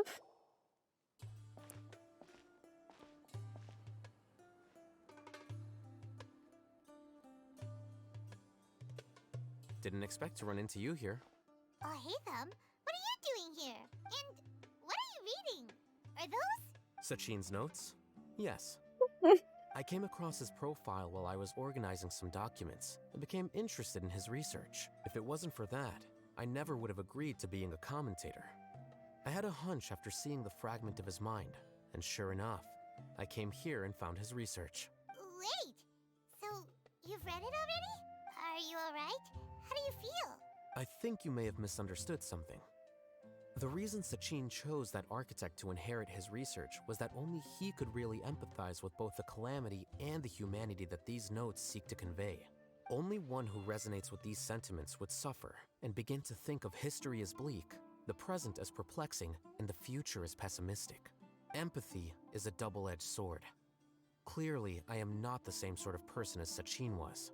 Empaths have many friends, and their wide social circle comes with certain societal advantages. But this also makes it hard for them to achieve their goals. Why's that? All important things in life involve other people. As such, it's extremely difficult to live a life that causes no harm whatsoever to others. If you really want to achieve your goals, you have to be prepared to make enemies along the way. Not everyone can deal with that reality. And that reality is like the material here. Objective, heavy, negative. But, at the end of the day, for all these experiment results and conclusions, it's just one person's perspective. Sachin's. So, what are your thoughts now that you've read it? As a scholar, Sachin was without a doubt a genius. He laid the blame for the darkness in the world squarely on humanity, experimented extensively with reliable results, and drew logical conclusions. In that sense, one might say his views were correct. So, people are bad? And things I don't can know why that only cat ever meow get made me worse? shiver. That is not a question Whoops. for me to answer. Someone else will arrive shortly. You can ask them instead. All I will say is that the world is not built on correctness alone. Sometimes, being correct means nothing at all. Those words you wrote among your notes, what did that line written in ancient script mean? Lofty ideals may provide no defense at all against nihilism, but perhaps little decisions can. By their own choice, the idealist seeks to bring happiness to all while denying themselves the same. Thus, they shall never reach even the borders of truth until they wipe away the ignorance that blinds them. I've never been able to agree with certain philosophies. Even Sachin himself struggled to comprehend the notion of sacrificing oneself for the greater good. But sadly, all viewpoints will find their supporters, and the way we see the world largely decides our fates. Alright then, I got what I came for. These research materials are yours to look after. I'll be off. Wait, Okay. so you came here just to read this stuff? You missed out on a big get-together, you know. Get-together? Ah, yes, that makes sense. This is a good opportunity for that sort of thing. Guess what? Kaveh treated everyone this time. Then I'm sure he packed up the leftovers for me. See ya. Oh, that's cute. And there he goes. Well, seems like he really wasn't affected by this research. He said that someone else would answer our questions. Who do you think that'll be? That guy. You wait around near the research materials. Nahida! That makes sense. Traveler, Paimon, you're already here. Nahida! Oh, and that guy. Wait, so you asked him to take part in the championship? Yes, it was me. Are you surprised? We were told that you did this? Did you know that there was something wrong with the diadem from the start? And if so, why didn't you switch it out for another one? Because Sachin's research is not mistaken. He spent his entire life researching this topic, and these materials are a result of that. These are the crystallization of his wisdom. Yes, I was worried that the material might cause some disruption, but I didn't want to wipe away all his hard work searching for the truth. So instead, I had Hat Guy here help me keep an eye on things. Seriously? I think you can stop calling me that now. Why? Don't you like it? Well, anyway, if Sachin's chosen successor hadn't been able to handle his research, or if it had brought pain to more people, he would have intervened at a suitable moment. And after all that, the person Sachin chose turned his nose up at his life's work. Pretty hilarious. I was also hoping that this could be an opportunity for you to learn how to interact with people normally. But it looks like that didn't work out. That wasn't necessary. I'm still paying you back for your help. And the last thing I need is more reasons to be indebted to you. Nahida, what did you mean by Sachin's research is not mistaken? Does that mean that you approve of his research? Put it this way instead. Truth to me is like a shroom boar. Some people only see the mushroom on the shroom boar's back, and they conclude that the shroom boar is a mushroom. Others see only the shroom boar's body, and they declare that the shroom boar is a boar. Still others look deeper inside, and determine that the shroom boar is meat. These conclusions are all correct in their own way, but none of them objectively describe the shroom boar. Paimon kinda gets it, but also not really. Yeah, why do you always have to talk in metaphors and whatnot? The world is the same way. No one, not even I included, can understand it in its entirety. All of us are somewhere on the path toward truth. Within the confines of our limited knowledge, some may blindly believe in the beauty of this world, and others may focus only on its evils. In truth, the most important thing isn't what state the world is in now, but what people hope it will become. But of course, I don't mean that as a criticism or a call to action. Ultimately, my duty as the God of Wisdom is to guide every form of wisdom to a place where it can find its purpose. That was a long speech. So what are you actually going to do with these research materials? Because Kaveh, as the successor of this research, does not wish to see these ideas disseminated, I will seal it up. But even though Sachin's research could be considered negative wisdom, it is still a building block of the truth. If someone wishes to follow in his footsteps in the future, I will not stop them. I also look forward to the day that a member of the Vahumana Darshan can not only comprehend his theories, but also find a way out from the despair as well. Vahumana doesn't have that kind of talent. Wait, you're not intending to keep me in Vahumana long term, are you? I don't remember signing up to become a scholar. Don't you think I'm useful enough to you as a prisoner? Oh boy, here we go again. You think so? Well, to that, I would say that in Sumeru, even prisoners have a right to an education. I hope that your studies in Vahumana will help you deal with your own fate and learn how best to settle old debts from your past. I will review your final thesis myself. I'm expecting great things from you, Mr. Hat Guy.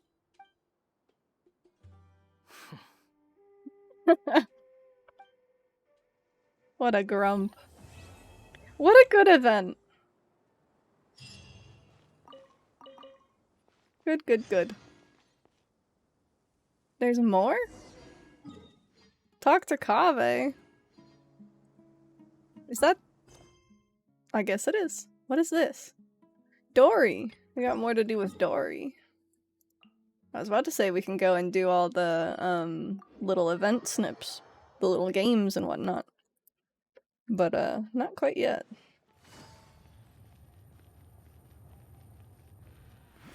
Kaveh. What's up? 20 years ago, the Academia had just received Sachin's estate. To celebrate the huge investment, the Academia extravaganza that year was grander than usual. I was very young then, and I remember seeing posters for the Interdarshan Championship all over the city. I couldn't help but mention it to my father. I even told him that I really liked the look of the diadem. It was so unique. So he said, "Why don't I win it, so I can let you play with it for a few days?" That made me very happy, and I nodded enthusiastically. But to my surprise, he didn't win. And when he got back home, he seemed extremely depressed. Later, he left home, saying that he wanted to do some investigating in the desert. The quicksand got him not long after that. For many years, I couldn't face up to it at all. If I just kept my mouth shut, maybe none of it would have ever happened. Baby.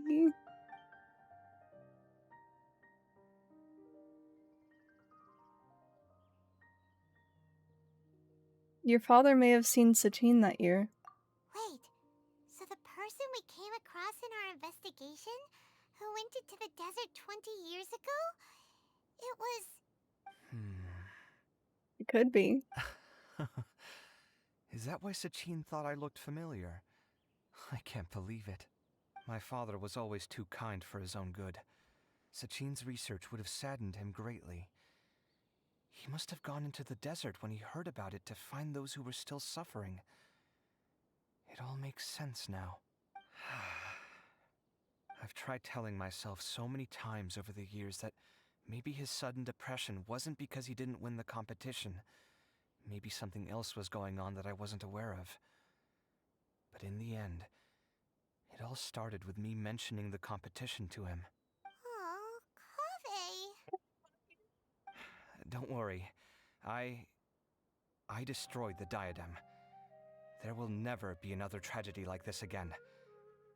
Never again.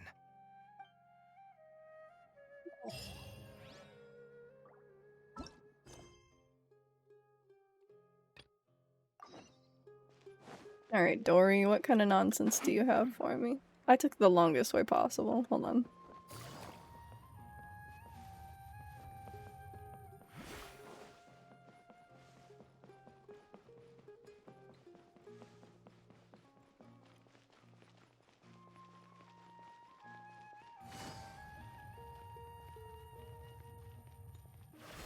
What the hell is this?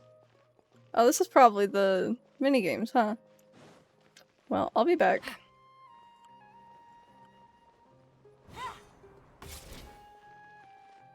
Howdy. It's time again for an information sale from Lord Sangama Bay. I didn't read that out loud in my brain. Would you two like to purchase the latest reports? Let me see. This information isn't that important, so it'll go for only 500,000 mora. It's half the usual price. What a bargain. Mind giving it to me for free? Wow, you want to bring it down to 0 mora. Just as I expected. But I am the great Lord Sangama Bay. Well, since you're so interested, I'll tell you for free, but you must keep it to yourselves. I heard that 20 years ago there was a contestant whose personality suddenly changed after taking part in the competition. It looks like someone saw him in Aru village. I wonder where he ended up.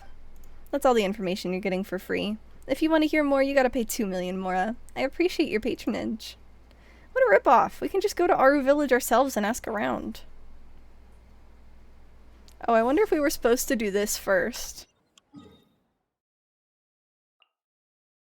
And then get more information.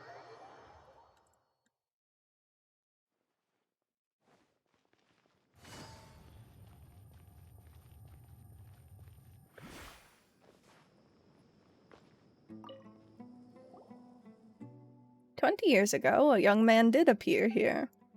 Back then, life was much harder than it is now. Poverty, disease, ignorance, they tormented us constantly. That young man, clearly from the academia with a bright future, was nevertheless willing to come here and help us.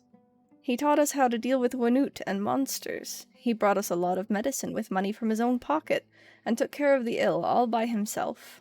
He sounds like a great guy. Yeah, too bad the good die young. He was always frowning, and no one knew what he was worried about. Everyone was wondering if he was going to leave us. This place did not have the means to properly host him. Still, many said he was a bit crazy to begin with. For example, he would sometimes tell children a story about how, as a child, he taught a strange creature to write. Later, he would often leave the village and explore the desert.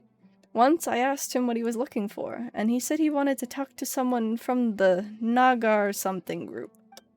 Later on, I heard that he died in the quicksand. It is said that he encountered a caravan trapped in quicksand on his way to investigate something. He saved many people, but he himself was unable to get out in time. At that time, there was still a half-finished letter addressed to his child at home. After he died, my son took that letter with him, thinking about delivering it someday. Is that unfinished letter still here? No, it's not here. To live a better life, my son became a mercenary. He was killed in a scuffle a few years ago, and his belongings were taken. Many years have passed in the blink of an eye. I wonder how his child turned out, and if they hold a grudge against him. Not many people know these things anymore. I'm getting old. Perhaps I'll forget these things soon, too. Huh. I wonder if that letter is something that you can find out in the world.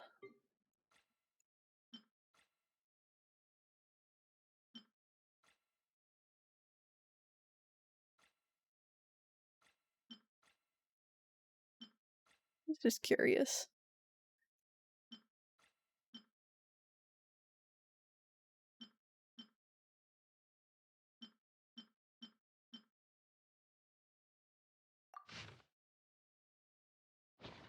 I would assume not. At the very least, it would be one of those things that, like,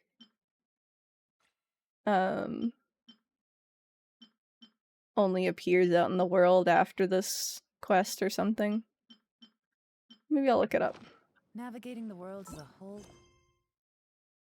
Seems like that's it with regards to the event. So let's start running through the gala booths. We're gonna start with Ratawa his. Need me. And we'll just go clockwise from there.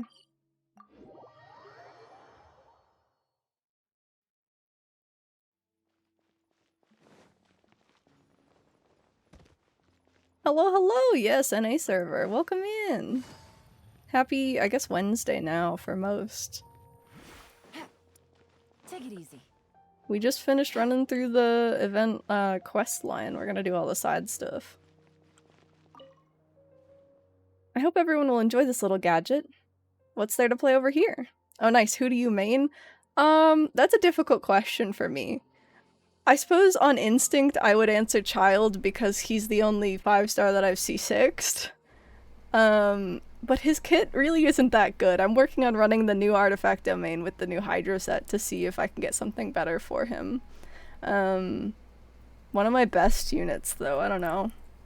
I'm really happy with my Hyper Bloom team, which is let's see, Alhaitham, Shogun, and Yelan. Those are all really, really good. I use that one a lot, so that's probably the one that I use most frequently, team-wise at least. You're the Traveler, aren't you? I'm Corbal from Ratawahist. I don't suppose you know what it is we study here, do you? I think it was... We study the stars, though that's not a very precise way of putting it. We do have a lot of specializations within the Darshan itself. Unfortunately, a lot of things about our research wouldn't make much sense to the average person if we just explained it as is. In fact, the chances of them even being interested are slim. And I was concerned that setting up an astrology booth would just end in the involved students getting into academic discussions and not manning the stall. As such, after much discussion, we decided on a middle-of-the-road option. See this special astrolabe? Many stars have been placed on it, and what you need to do is arrange them into a specified image. These images will not be particularly complicated, and they will not involve any ongoing and as yet unresolved academic disputes. So, a simple, fun, and definitely not divisive pictorial puzzle. You strike me as being really nervous. Well, this game does have to do with the stars, after all. Some of our students get the sweats the moment they hear that word. I would love to get Child and Nilu, but their kid is not so good. I'm a Hydra lover, but no. See, Child is the character that I fell in love with, like, character-wise immediately. So then I pulled for him, and then on his second banner, I pulled another 2 cons. On his third, another 2 cons. And then on his last one, another 2 cons. So, like, my C6ing of him was over a long period of time solely because I enjoy him so much as a character. I think that both of them can work really well depending on the team that you're pairing them with. I don't have Nilu. I really thought about pulling for her. But I wanted to save for Baiju, who I just pulled today. But Nilu I've seen work really well in some things, and as someone who has a child, he can be good. It just really depends, especially if you only have him C0. I feel like sometimes it can be kind of difficult. You don't know how many people I had to tell that this is just a toy and has nothing to do with academic research. Never mind that. If you're interested, feel free to give it a go. Alright, sure. Rotate the Artisan Astrolabes in the Gathering of Stars event or adjust the Astrolabe section's heights to complete the specified image. Oh, so we're making constellations! Once the angle and height are at a suitable location, that Artisan's Astrolabe will light up. Once all stars light up, the picture will be completed. Cute! I don't need a hint. Thank you. The character's lore are so great, but gameplay-wise, mid. Fair. And, like, very much so, like, this game, if you enjoy playing for the purpose of building characters' kits and having, like, optimal builds and optimal team comps and, like, getting all the meta stuff, go for it. But I think it's just as valid to pull characters just based off of their lore. I mean, Yelan, Mona, Kuki, and Rosaria. See, Mona's the Hydra character that I've never had good luck with. I can never get, like, her nuke build to work super well, so I always just kind of, like, abandon her. Kuki I don't have yet. Rosaria is another one that I haven't bothered trying to build too much, but Yelan, I love Yelan. Hello. Let me do the puzzle thing. Alright. Oh. Oh, okay. So this is probably back here. Okay, and then this has got to go, like, over here. It's a little fungi! Cute! I guess this one would be over here.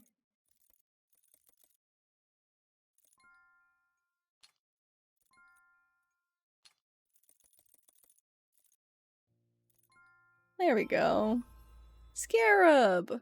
I never would have guessed that was a scarab. Adjust heights. Oh no. E. Wait. Oh, it's just like an up or down, not like a... I thought you'd have to like slide it. Rukoshava mushroom. Cute!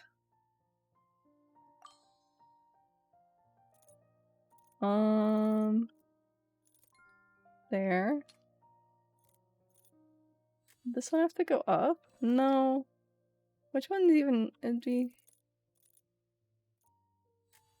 Ah, there we go, okay. Sumpter Beast. You can check out my Yelan if you want. My characters are pretty much trash. Oh, don't say that.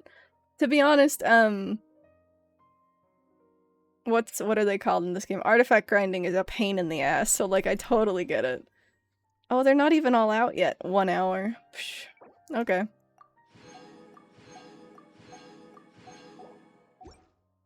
Alright, well, thank you for your puzzles, sir. They were fun. Well, I don't even know which Darshan you are. Hello. I was gonna do them in order on the event page, but you're right here. Good day to you, traveler. Given how you appear, you must be here to take part in the Wisdom Gala, yes? If you're interested, would you like to try out the event that we, the Haravatat, are organizing? If I recall, Haravatat studies languages, albeit that's a loose summary. That is what we research here at Haravatat. What do you think? Sounds like a good fit for the gala's festive and relaxed atmosphere, does it not? Many of my fellow Darshan members do quite think so. Everyone is having fun to their heart's content, so surely we will not spoil the mood by going around asking people riddles, yes? In any case, we shall be hard-pressed to drum up much interest if we make people guess riddles for our activity. After much friendly discussion, we have decided on a little game known as In-Truth Steps. It does not require any tools or items, just a settled mind and clear thoughts. When this game starts, I will tell you a story. Now, it may seem to you that the tale is going nowhere. Indeed, some parts of it might even defy common sense. And so you can question me, to which I will answer using 3 types of answers. Yes, no, or it doesn't matter. What you need to do is use your questions to find the truth to the story. Don't be nervous, though. The correct answer isn't meant to be all that complicated. What do you say? If you're interested, we can start now. Sure. Listen to a story and use questions to understand various details regarding said story. You'll only receive yes, no, and it has nothing to do with the story-style answers. If the question you asked has some critical elements to it, you may gain new hints as to what to ask. Once you have enough information, you need to start pursuing the truth. Correctly answer all the questions related to the truth to complete this particular story. Okay. I named myself Dogwater. Oh no! I'll take a look at your UID in a little bit. Alright, In Truth Steps, Part 1. A group of forest rangers were patrolling the Avidia forest. Asti and Badim were responsible for surveying the surrounding environment. While advancing, they discovered monsters ahead and ended up getting so caught in a downpour that with the rain making the ground so muddy that they were temporarily stranded. Asti sent Badim out to the other team of forest rangers with the intention of reminding them to stay vigilant. Then Asti hid in a tree until the monsters left. Later, following Badim, the other team of forest rangers successfully rendezvoused with Asti. However, they quickly left the forest. Of their number, only Badim was soaking wet. Why was that? Okay. The rain. Was the downpour heavy? Yes. Could people travel across the mire easily? No, the mire could not be traversed by human strength. The forest rangers. Was any waterproof gear brought along? Yes, enough to ensure that the forest rangers' clothes would not get wet. Is that not the answer then? Were Asti and Badim far from the other team of forest rangers?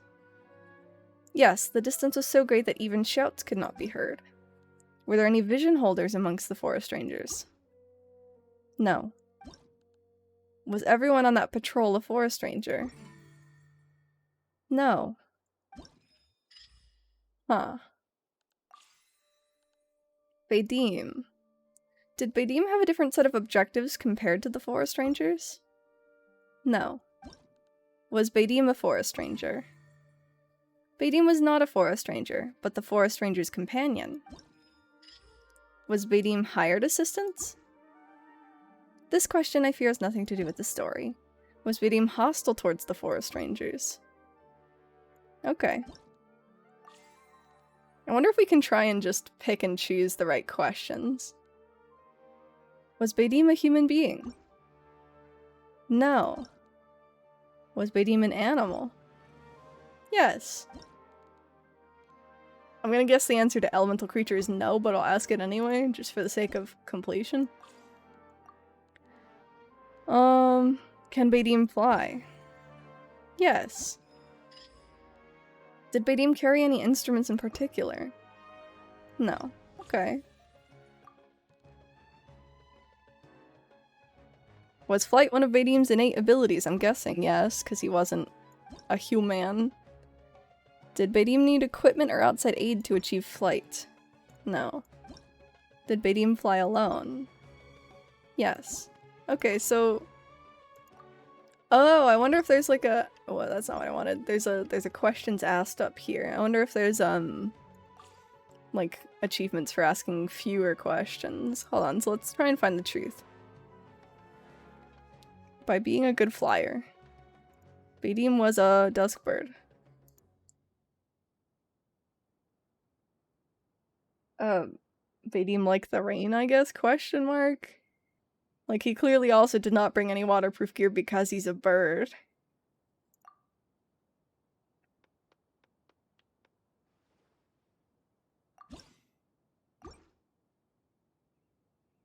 Flyer.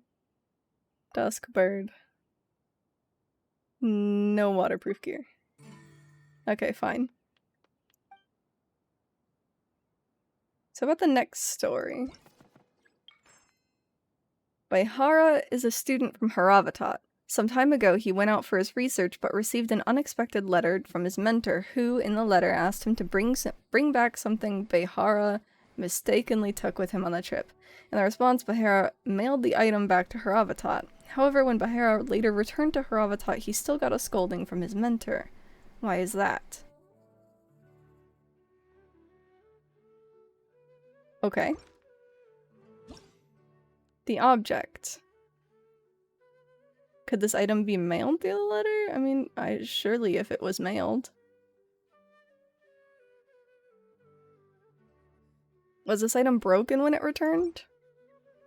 No. Did the mentor scold Behera due to a matter of lateness? No. Could this item be mailed through a letter? Yes, surely. Was this item related to the mentor? Yes, it was something the mentor needed urgently. Yeah, but we knew that, didn't we? Just from the I didn't mean to click on that. Wait, no. Oh my gosh.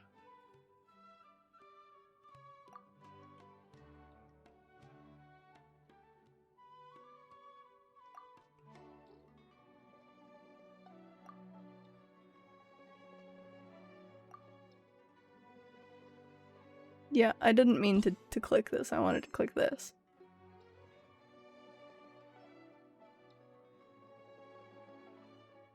From his mentor who asked him to bring something back Behera mistakenly took with him. I mean, like...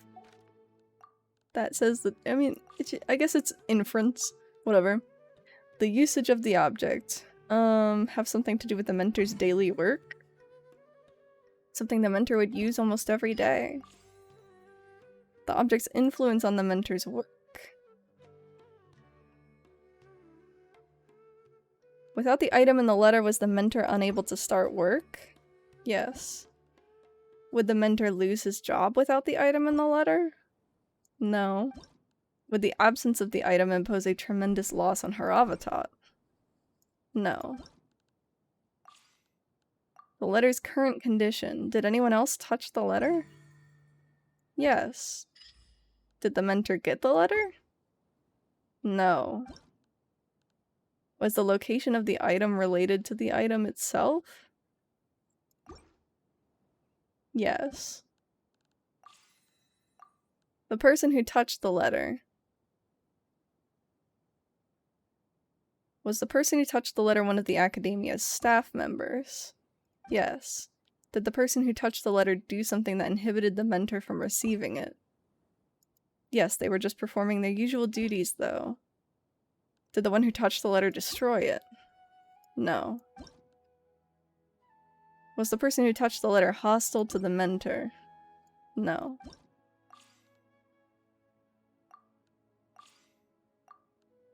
Was the item dangerous? Could it have a negative impact on the Academia? No. Alright, let's try and find the truth. Why was his mentor angry? Because he could not obtain the letter. Who was it who last came in contact with the letter?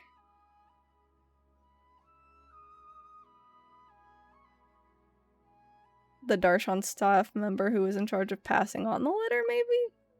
Where was the letter? The mentor's office? Question? I don't know. We don't have with the mantra. It's somewhere. I have to go review the notes again. What was in the letter then? Oh, it was in the office and it had the keys to the office. That's what it is. I see. Could not obtain the letter.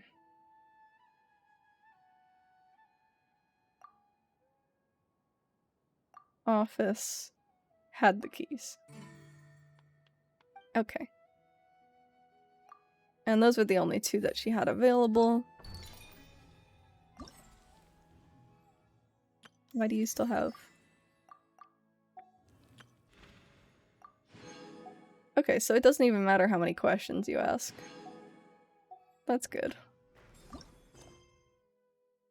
I got a new letter from an informant. Looks like the situation is...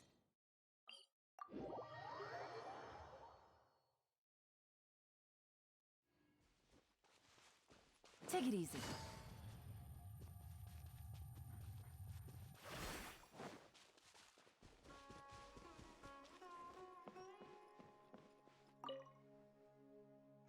Hello there, I'm Daya from Kusharawar. Are you here to take part in the Wisdom Gala too?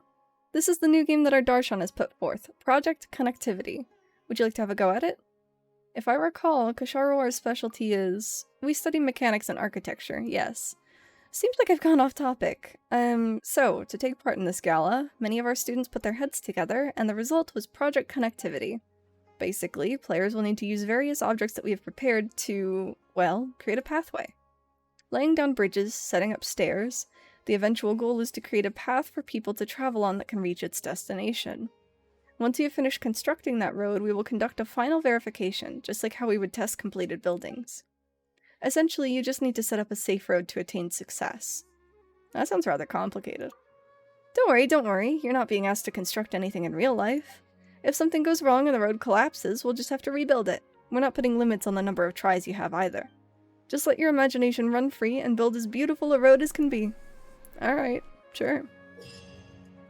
Spend construction points in construction mode during Project Connectivity to construct a road and use the test mode to check if the road you have created will take you from the designated start through all the checkpoints. Checkpoints can be accessed in any order. In this test mode, you will need to stay on pre-built or placed construction materials. If you fall, you will be sent back to the start or to a checkpoint. In the test mode, getting all the checkpoints will constitute a successful challenge. Upon success, the less total construction points you spent, the higher score you'll get. Each challenge will grant you different construction materials with different costs. The continued use of each construction material will cause its cost to increase. Use different materials suitably to create the best road. Neat.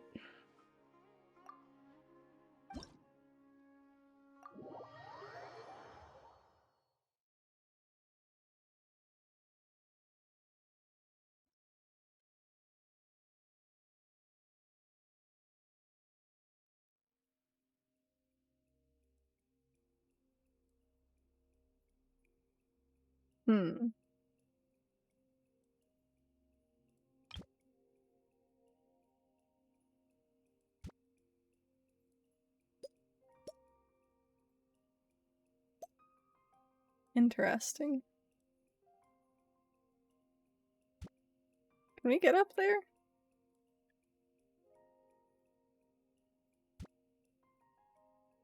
Yeah, probably.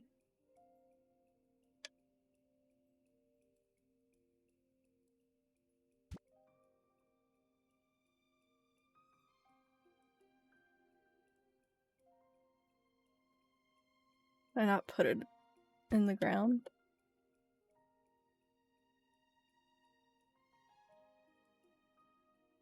Space. Does not work. Does it have to actually— Sign me up. Yeah, thank you so much for the follow. Looks like you're having fun. I just got into this, so I don't know what I'm doing yet. I wonder what the point of this is. Can you, like... Where do I... Oh, I can put that down there. Hold on, wait. Take that back. But I can't put this down? Was it just like clipping? Is that... You won't let me put it in there? Oh, the entire like blue square has to not be touching anything, I guess. So it'll go there, but I don't think that that's a decent path.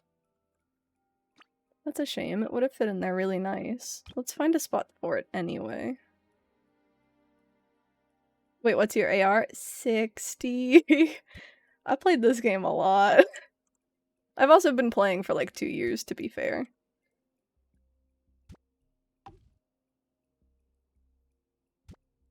Can this go in things? No? Why would you want to go up more? I guess to like fly?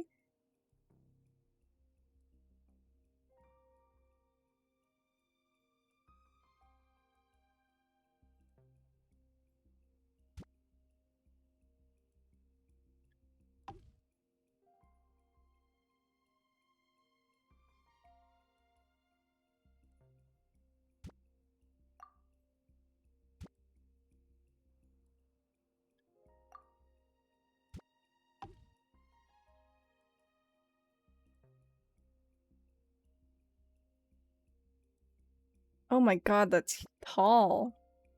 So tall.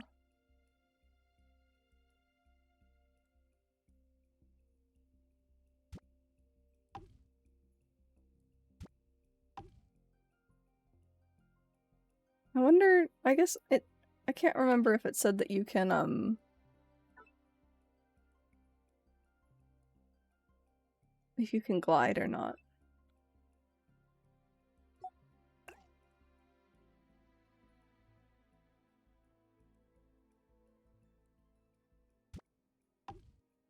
Whoa, why are you flying?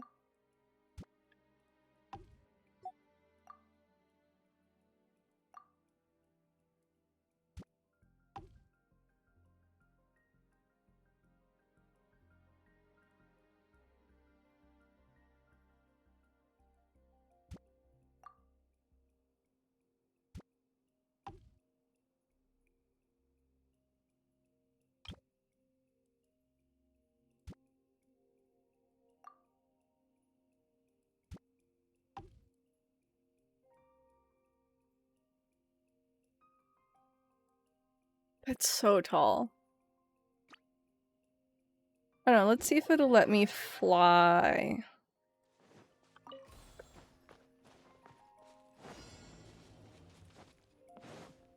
I didn't... Eh. Okay, it does. Take it easy. Get stamina back. I didn't really think about getting back from here.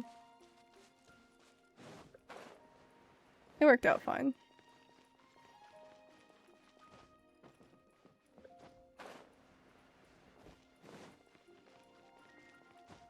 Pop.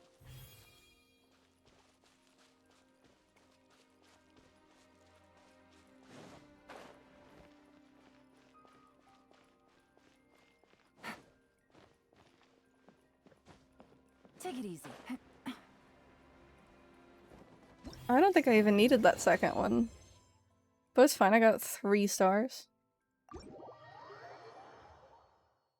People can do some pretty heavy parkour stuff with that.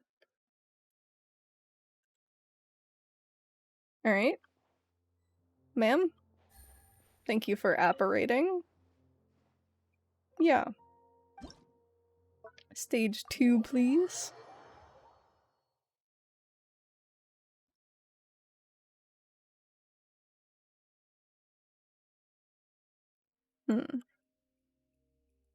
Can't move them. That one floating? I think it is. They're both floating. So, do I have... I don't. I was wondering if I had that tall thing again. Oh, but we have these, huh? Expensive.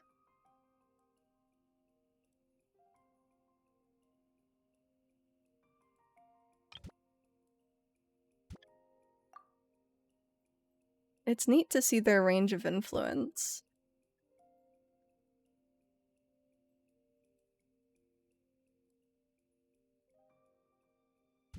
I wonder if I could use that to get to and from all 3 of these.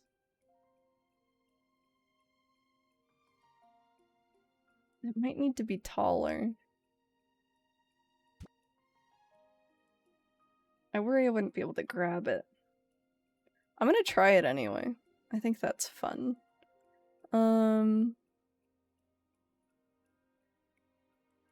you not be floating? Thanks.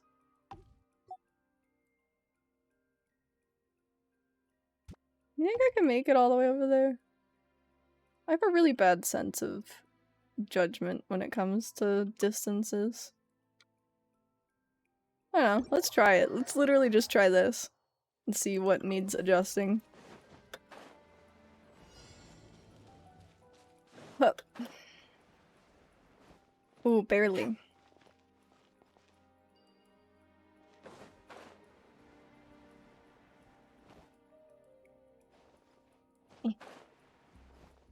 Cool. No, I didn't jump. Okay. Where even is it?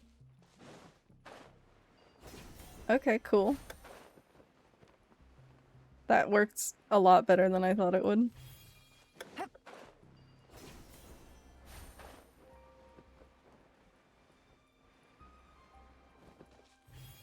That'll be funny if you just entered a cutscene in this matter.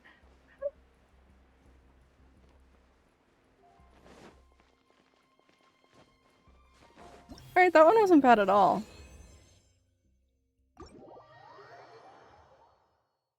Hate that about Genshin. What? Just that, like, all your side quests you can just get locked into just randomly? Hello! Why does everyone seem so exhausted? Are you running some sort of event here? You're the traveler, aren't you? I've always wanted to meet you. That's right, Vahumana is running an archaeology-themed game this time. We have many researchers who study history under our banner, and so archaeological work, especially that sort, that is done in person, is often unavoidable. Wait, don't be nervous. We're not getting everyone to do that in person. This event is just a replica of archaeological activities. Yeah, it really be annoying as hell when I'm trying to do some. Yeah, no, I agree. I've stopped picking up side quests specifically because of that. In addition to, like, the whole, this area is busy, or this character is busy. I'd picked up a quest a while back. It was like, I can't remember what it was called. I literally did it earlier on this stream. It was something about TCG at the cafe in Sumeru, and I kept getting this Sumeru daily that was at the cafe, and I couldn't do the daily unless I did the quest. And I was like, man, I don't feel like doing the quest. The quest isn't even at the cafe. Why is it restricting me like this? It was so bad. I had to swap my dailies off of Sumeru just to not have to deal with it. But the event was actually locked in by it as well, so I did it. It only took like 5 minutes. I thought it was going to be one of those long annoying quests because I'm used to doing the Aranara and the desert ones, which is a pain in the ass. But anyway, yeah, it's really dumb that they keep restricting stuff that frequently. We've placed a lot of replica relics and buried them all around Sumeru City. We term those places, at least for now, our archaeological zones. Those who take part in this activity just need to bring our specially made detectors to those sites and dig up the buried replicas.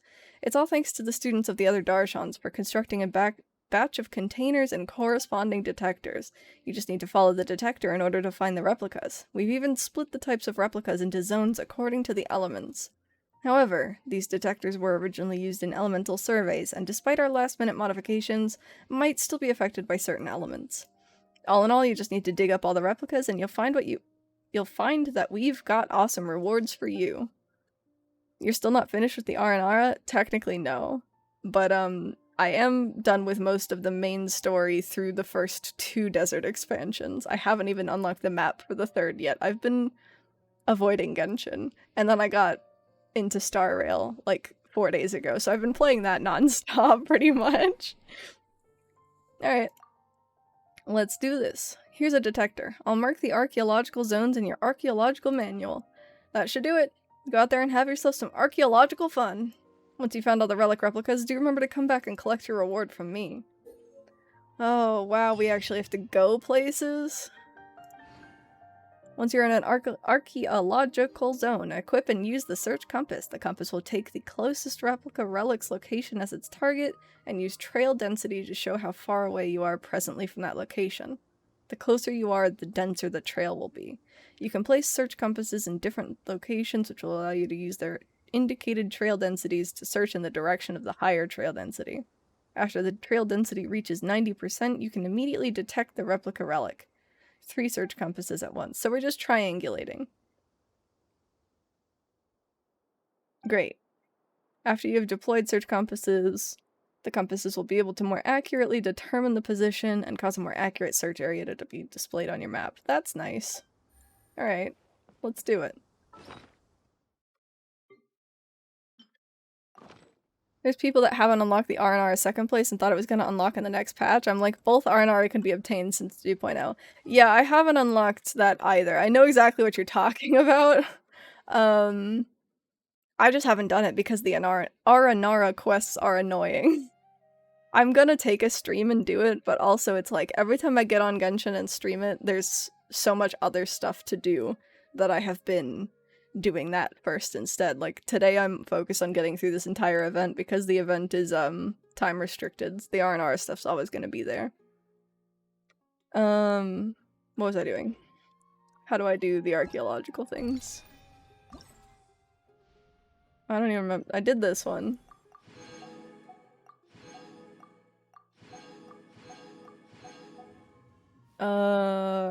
Antiquity hunt. Here we are. Devantaka Mountain. Okay. Devantaka Mountain. I don't actually know all of the locations here by name. It is here. It just doesn't show on the map. No, it's not anyone's fault, but the Sumeru quests be so long all around. Yeah, absolutely agree. What's your lower desert map looking like? You mean like percents? Pretty okay. I've got all the teleporters, I think. There might be like some that are underground that don't show up until you do a certain quest or something. I haven't done anything in the Valley of Dari. I know that there's like a whole quest line over here. Haven't done that at all. But I really enjoyed all the desert stuff. So I ran through it pretty much. I know I'm missing some levels of... what are they called? Clearance on that like desert tablet thing. But I haven't bothered trying to explore for them yet. No, you unlock them all. A lot of people haven't unlocked those at all. See, I love running through the ruins and everything. I think that's a lot of fun. Going through the R&R and having to deal with all the different R&R words drives me crazy, especially since I'm the type of person to read it all out loud on stream, you know? It's just so much. 38%. Alright, we'll go down here. But the desert was fun. 70%. Oh, I found it. Oh, but there's more.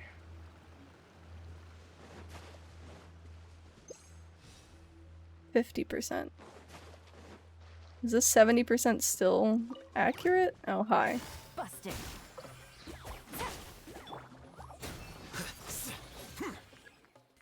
All in. Interference cleared. Okay, 1%. These are all 1% now. I'm gonna need to get a pyro unit out to get rid of those crystals.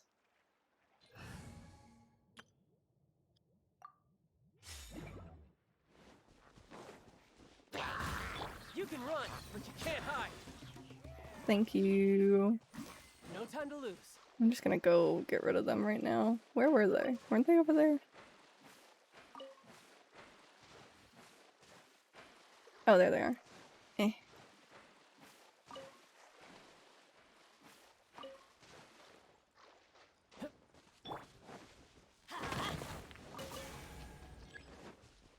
Okay. 59%. Off we go. So does the way that it's facing matter? 43%. I'm gonna guess no. I found it. Why do you make me stare at it for so long? Alright, where's the next one? Ice. Dar al-Shifa. Okay. You should definitely look at my characters. The builds you'll see is straight cancer in like a good way or a bad way. I guess that doesn't really narrow it down anyway. Oh, I was gonna try and Yelan run again.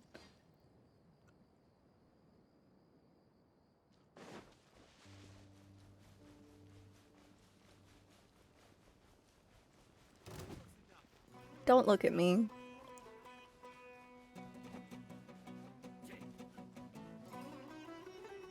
Bad way. So are you specifically, showcasing builds that you're not happy with? Adventure time. Oh, don't. Okay, thank you. I thought he was gonna get mad at me. Yes, okay, fair. Smack. I missed? Into the wind.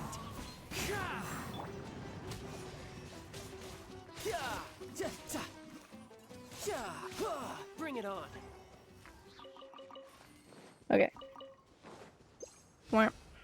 23%. I'm just gonna assume that where they're pointing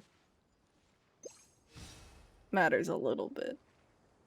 But that points outside of the circle, doesn't it?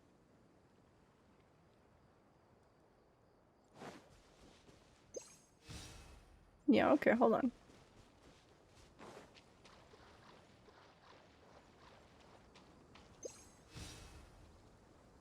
Yeah, that's fine. Off we go. Now what are you? Still 88%? 86%?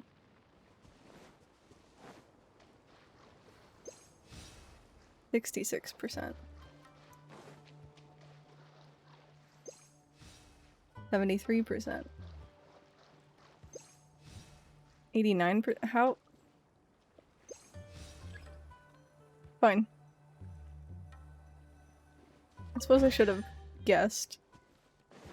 Hey Sumpter Beast, don't mind me. 1%. It's because I'm on the edge.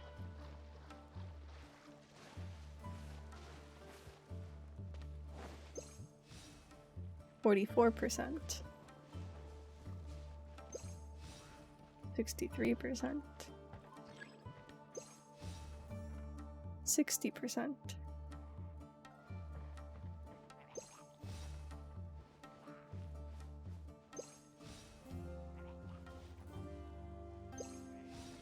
Nice. Making me stare at it again.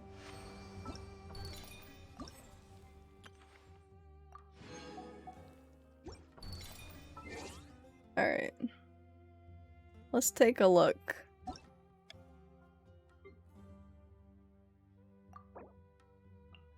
Yelan.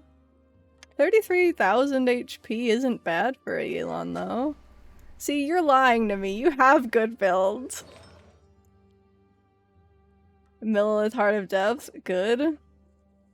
Do you need this much ER on Yelan? I guess you're not running an ER weapon. I'm running an ER weapon, so I wouldn't have thought to use an ER Sans, but this makes sense. Also, 23% crit damage is very good.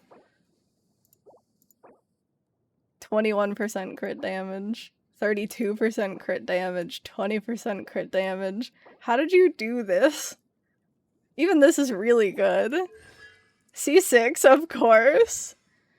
10, 10, 10.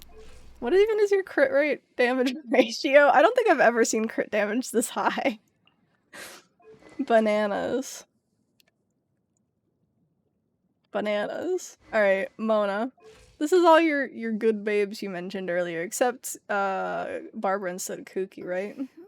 I don't even know what a good or a bad Mona is. Pavonius Codex, I guess for the ER. And I guess more energy recharge. 4-piece Noblesse makes sense. ER, crit damage. Lots of crit on that as well. So is this a what is she called? The nuke burst Mona build?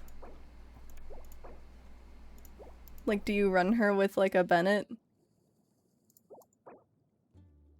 Cause that's how burst Mona works, right? C2 6-10-1 or 6-10-10, excuse me. I always forget the passive running is there. 36k HP. It's good to see another person using Prototype Amber on Barbara. Everyone that I talk to just uses Thrilling Tales still, and I'm like, but it's not that good, right?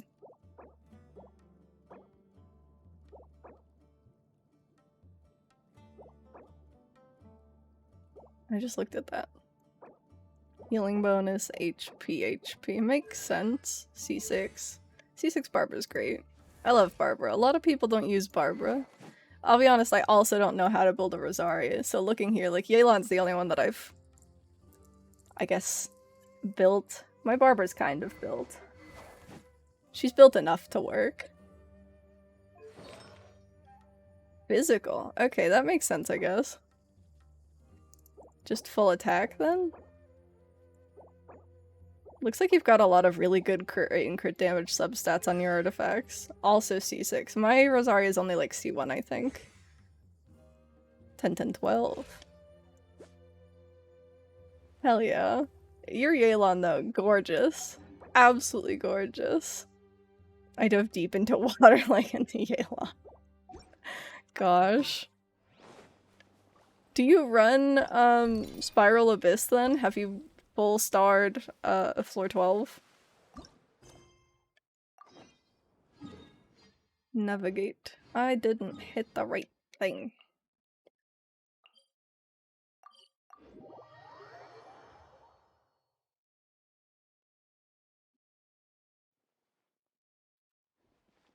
Hello. Dog. Hello there, traveler. It would seem that you're here to take part in the Wisdom Gala. If it would interest you, would you like to try out the game that we at Immorta have set up? What kind of game is that?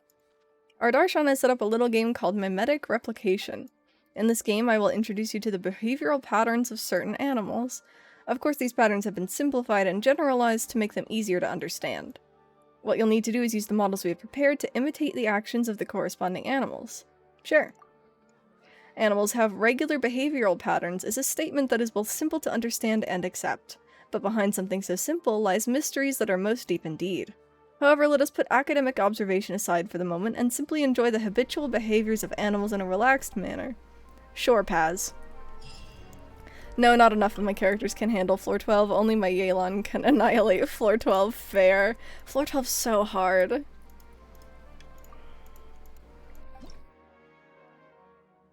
Weasel. Alright. Rhythm wait, this is a rhythm game? Oh. Use jump at the right moment and control the weasel model to obtain coins at appropriate rhythm points. Use leap to reach coins at a higher location. Okay.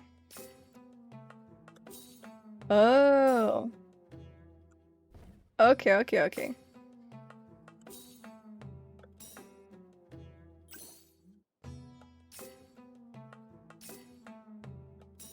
This is cute.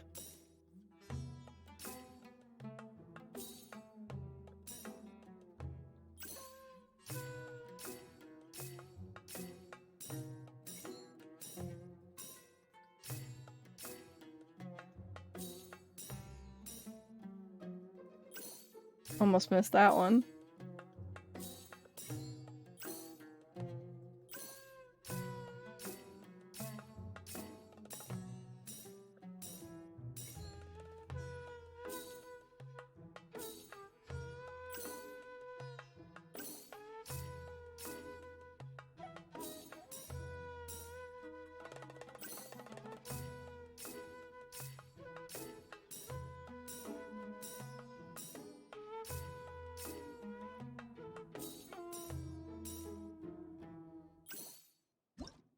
cute!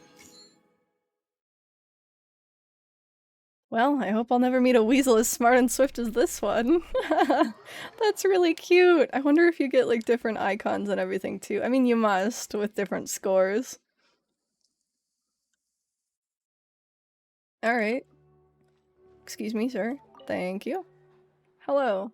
Was my tone too serious? Ugh, it's not good. Yeah. Let's play this again. Shroom Boar time.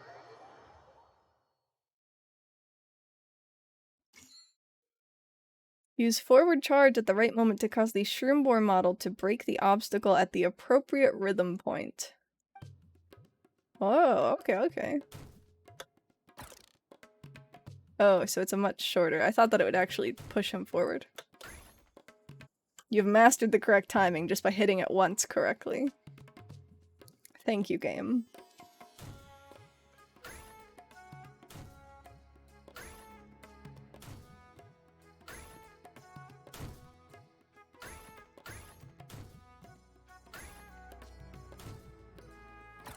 Oh, wait, no, I want to get it 100%. We're doing it again. I wonder if you could just spam it and be fine. I'm not gonna do that. But it does kind of look like the cooldown's pretty low.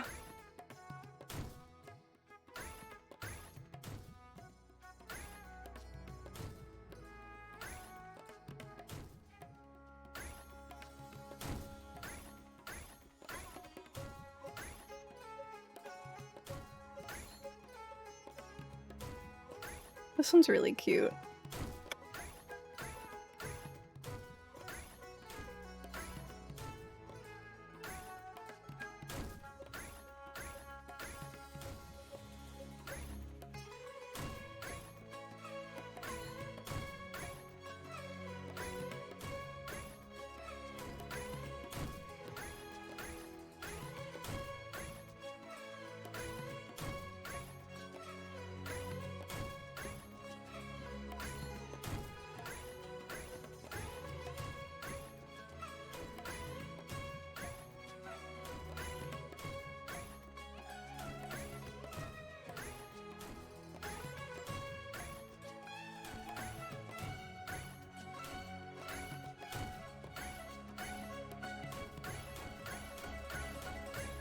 That's cute.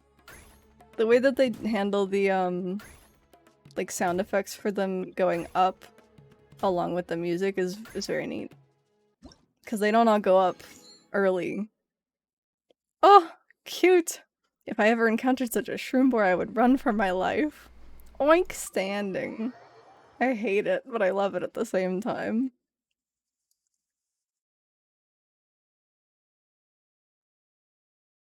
Thank you, sir, who has yet to apparate. Hello. How did this fall to me? Couldn't we have assigned this task to a more experienced senior student? Huh? You running some event here as well? Eh? Oh, Traveler, yes, we are indeed, running an event. Well, I say it's an event, but really it's a domain that awaits exploration. Does the domain have anything to do with the gala? Oh, let's not even get into that. I only came to be in charge of this affair because of the gala. Sorry, I forgot to introduce myself. I'm Bahadur from Spontamod, and our research lies in the field of alchemy, the elements, and topics like that. So I was assigned this task, but as much as I've thought about it, I couldn't think of a game that our Darshan could run. Putting up a crafting bench to do public alchemical experiments would be too boring. And there was no way we could run some demonstration of elemental reactions. If something went wrong, the whole site might go up in smoke. And what would we do then? In the end, I had to ask the Adventurers Guild for help, and it was with their aid that I found this domain. Several of my fellow students and I went inside to investigate, and, to be honest, it's an utter mess in there. As such, we developed a few potions specialized for use inside this domain. And, well, that's our Darshan specialty demonstrated now, eh? So if you're interested, Traveler, take these potions with you and go investigate the domain. I'll mark its location on your map. Has anyone other than me taken part? Quite a few adventurers did come to give this a go. They were quite excited, too. But I must say that very few of our fellow students did. Whatever the case may be, you can go in as long as you're interested. The adventurers who tried this earlier rated it as being very challenging. Yes, for when you do go, I will have some potions here for you. Stay safe when exploring that domain, alright? Wait, so do I talk to you or do I go to the domain? Oh, I got the box already, okay. You need to defeat opponents within the time limit during concocted reaction, using resilience concoctions to resist a maximum of 2 negative effects, use enhancing concoctions to obtain a maximum of 2 different buffs. Okay. So, is that what this is? Yeah. Cool. I like domains.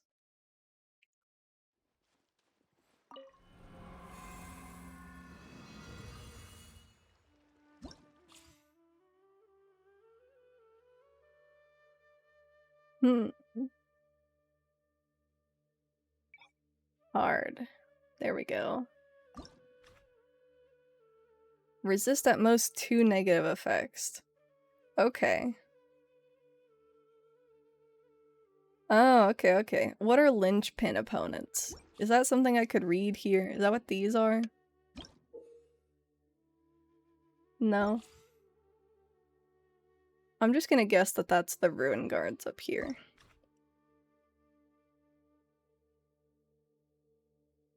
Ew. So, HP buff on linchpin opponents by 150% is this one.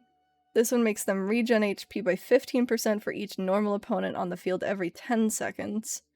Opposing reinforcements have been deployed. Berserkers, shooters, and Midachurls will take the field. Linchpin opponents can unleash geo waves that deal damage to characters hit. So I'm gonna do... well...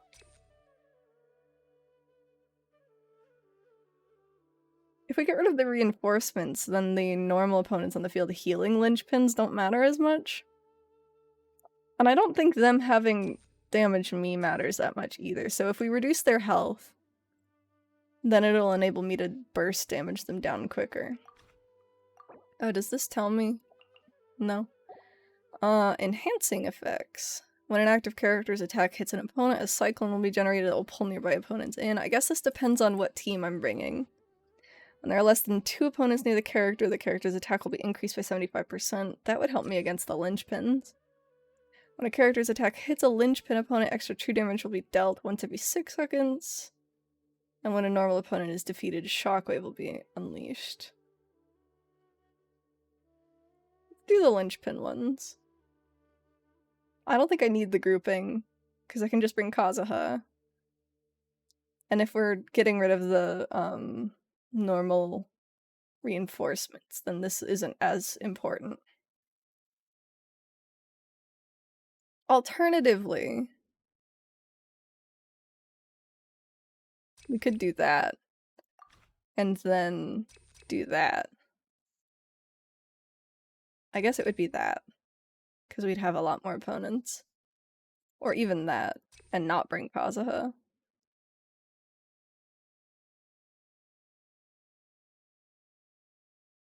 Yeah, sure. We'll try that instead. And then I can run my Hyper Bloom team.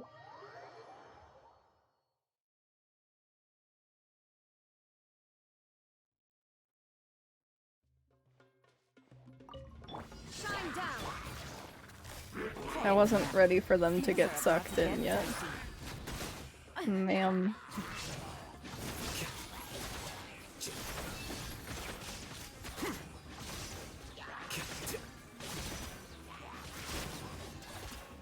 The shockwaves do so much. Busted. Game's up. Illusion shattered. What the?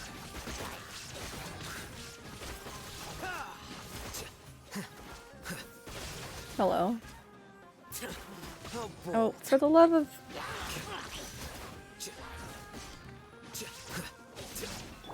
Quietly now. Here, come. Ow. Okay. Cool. Thank you. I didn't expect that to kill them. It must have been the shockwave. Those do so much more damage than they really need to.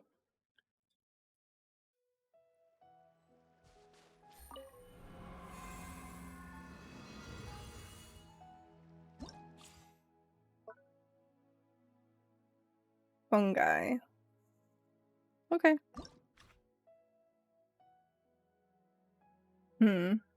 That's kind of gross. When they're a linchpin on the field, all normal opponents' physical and elemental resistance is increased by 50%. Whirling cryo fungus will be replaced by large cryo slime. I don't think that's an issue.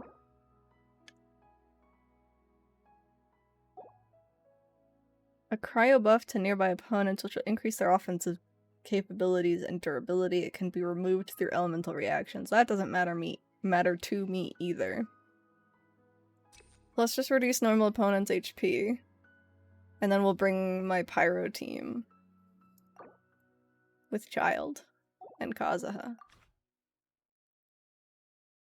Ooh! Pyro damage increases EM. That's really good. When a character takes damage, attack is increased, ER is increased, or jumping and plunging attacks. This is just Kazuha, but maybe bigger. I think I'd rather have the ER buff. And then we'll bring this team.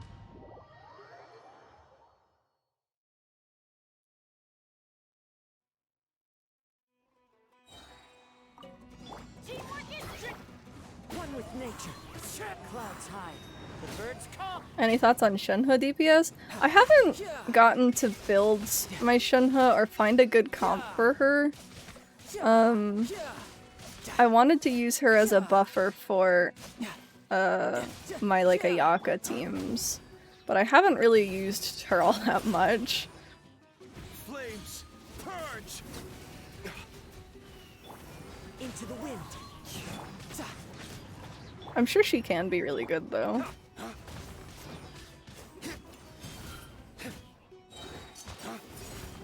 Wind strider. Can you just die? Thank you. I'm going in. Fallen leaves adorn my night. The wind knows me. Okay, cool.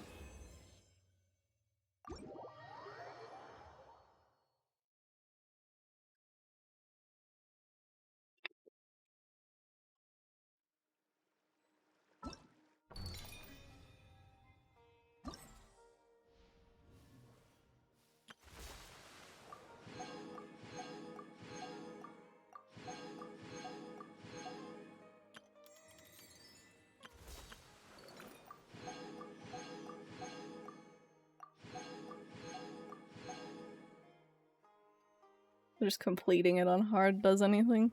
So now let's see, what's my gala excitement? I get a Farazan. I don't remember what con this is. I think maybe even just C1.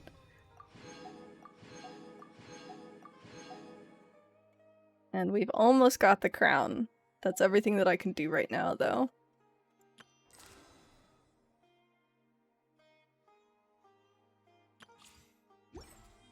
Oh, sorry, I was AFK for a bit. What'd you say? Just that my Shenhe, I haven't really gotten to use her all that much. Where even is she? I basically just built her for flat attack, but then she's still meant to just buff cryo units, so like I was going to use her initially in a comp with my Ayaka. But I haven't really gotten to test it all that much. I also haven't finished leveling her talents yet. I need to go farming. But I have so much I need to farm for.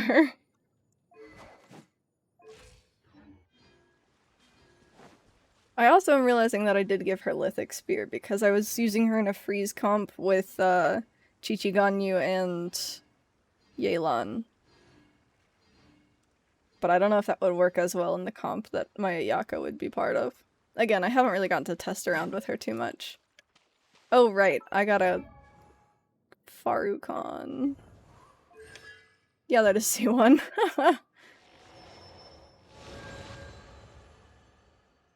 So that's the one that gives her another skill, right?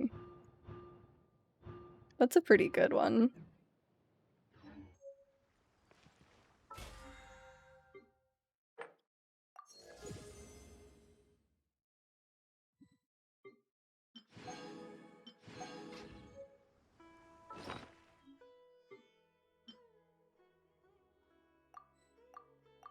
Cute. Get all the flags. Regardless, after 7.5 hours, we've done Alhatham's story quest, and we've done everything available in the event. So, I am gonna call it there. We're gonna go here so that he doesn't talk too much.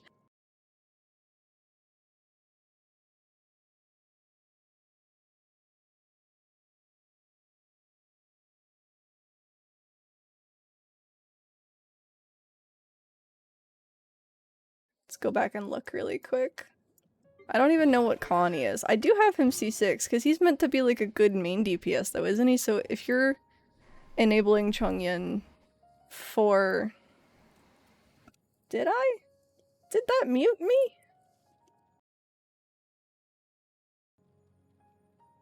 I have to take a look at my Stream Deck commands because that shouldn't have muted me, but you're correct, it did. So thank you for letting me know. But that's a neat idea, is what I was saying. I wasn't sure where my Chongyun was. Because you would just be using his skill to get Yelan to do more cryo damage, right? Is that the plan? So it'd be cryo damage gob, not physical damage gob? Because she also buffs physical.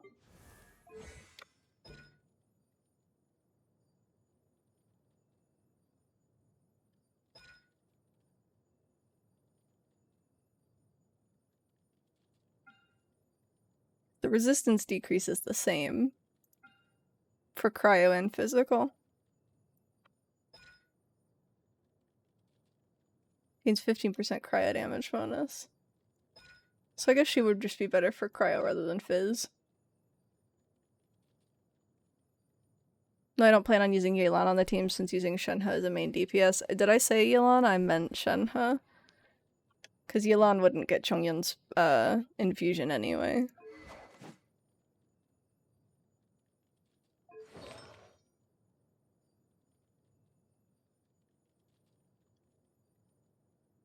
Because mine is just full attack right now. Rather than cryo.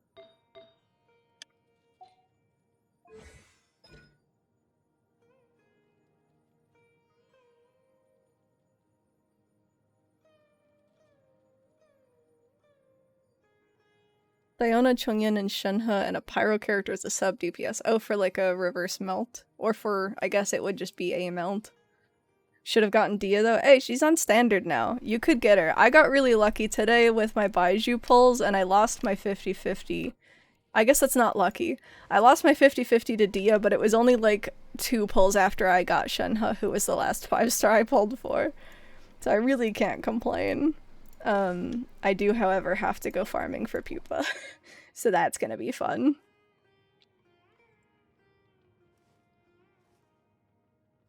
I lost my 50-50 to Sino's weapon and got Dia's weapon. Oh no. I haven't pulled on weapon banner in so long, it scares me.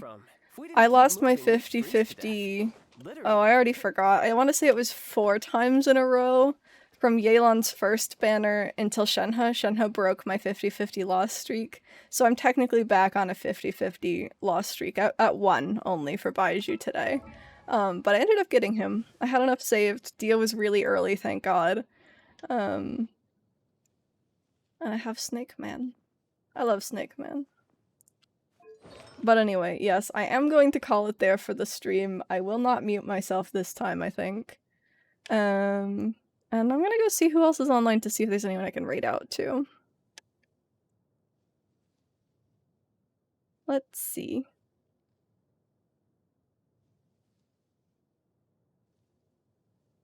Daniel's playing some Star Rail.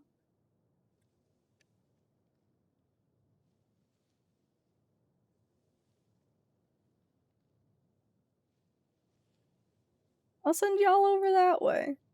If you haven't seen any Honkai Star Rail stuff yet, it seems like a fun game. Like I said earlier, I've been playing it for like 4 days straight. I'm currently at the point where I have to wait and do more quests in order to level up to do the main story. He might be AFK right now, but we're gonna go pop and lurk for him anyway.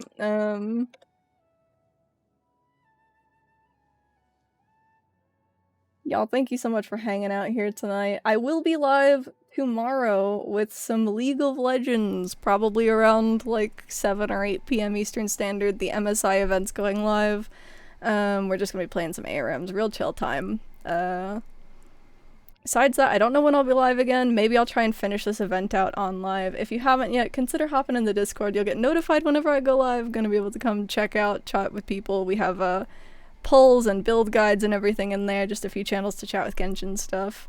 And till next time, you guys, take care of yourselves, drink plenty of water, eat plenty of food, get plenty of sleep, stretch those muscles, and we'll see you in the next one. Good night.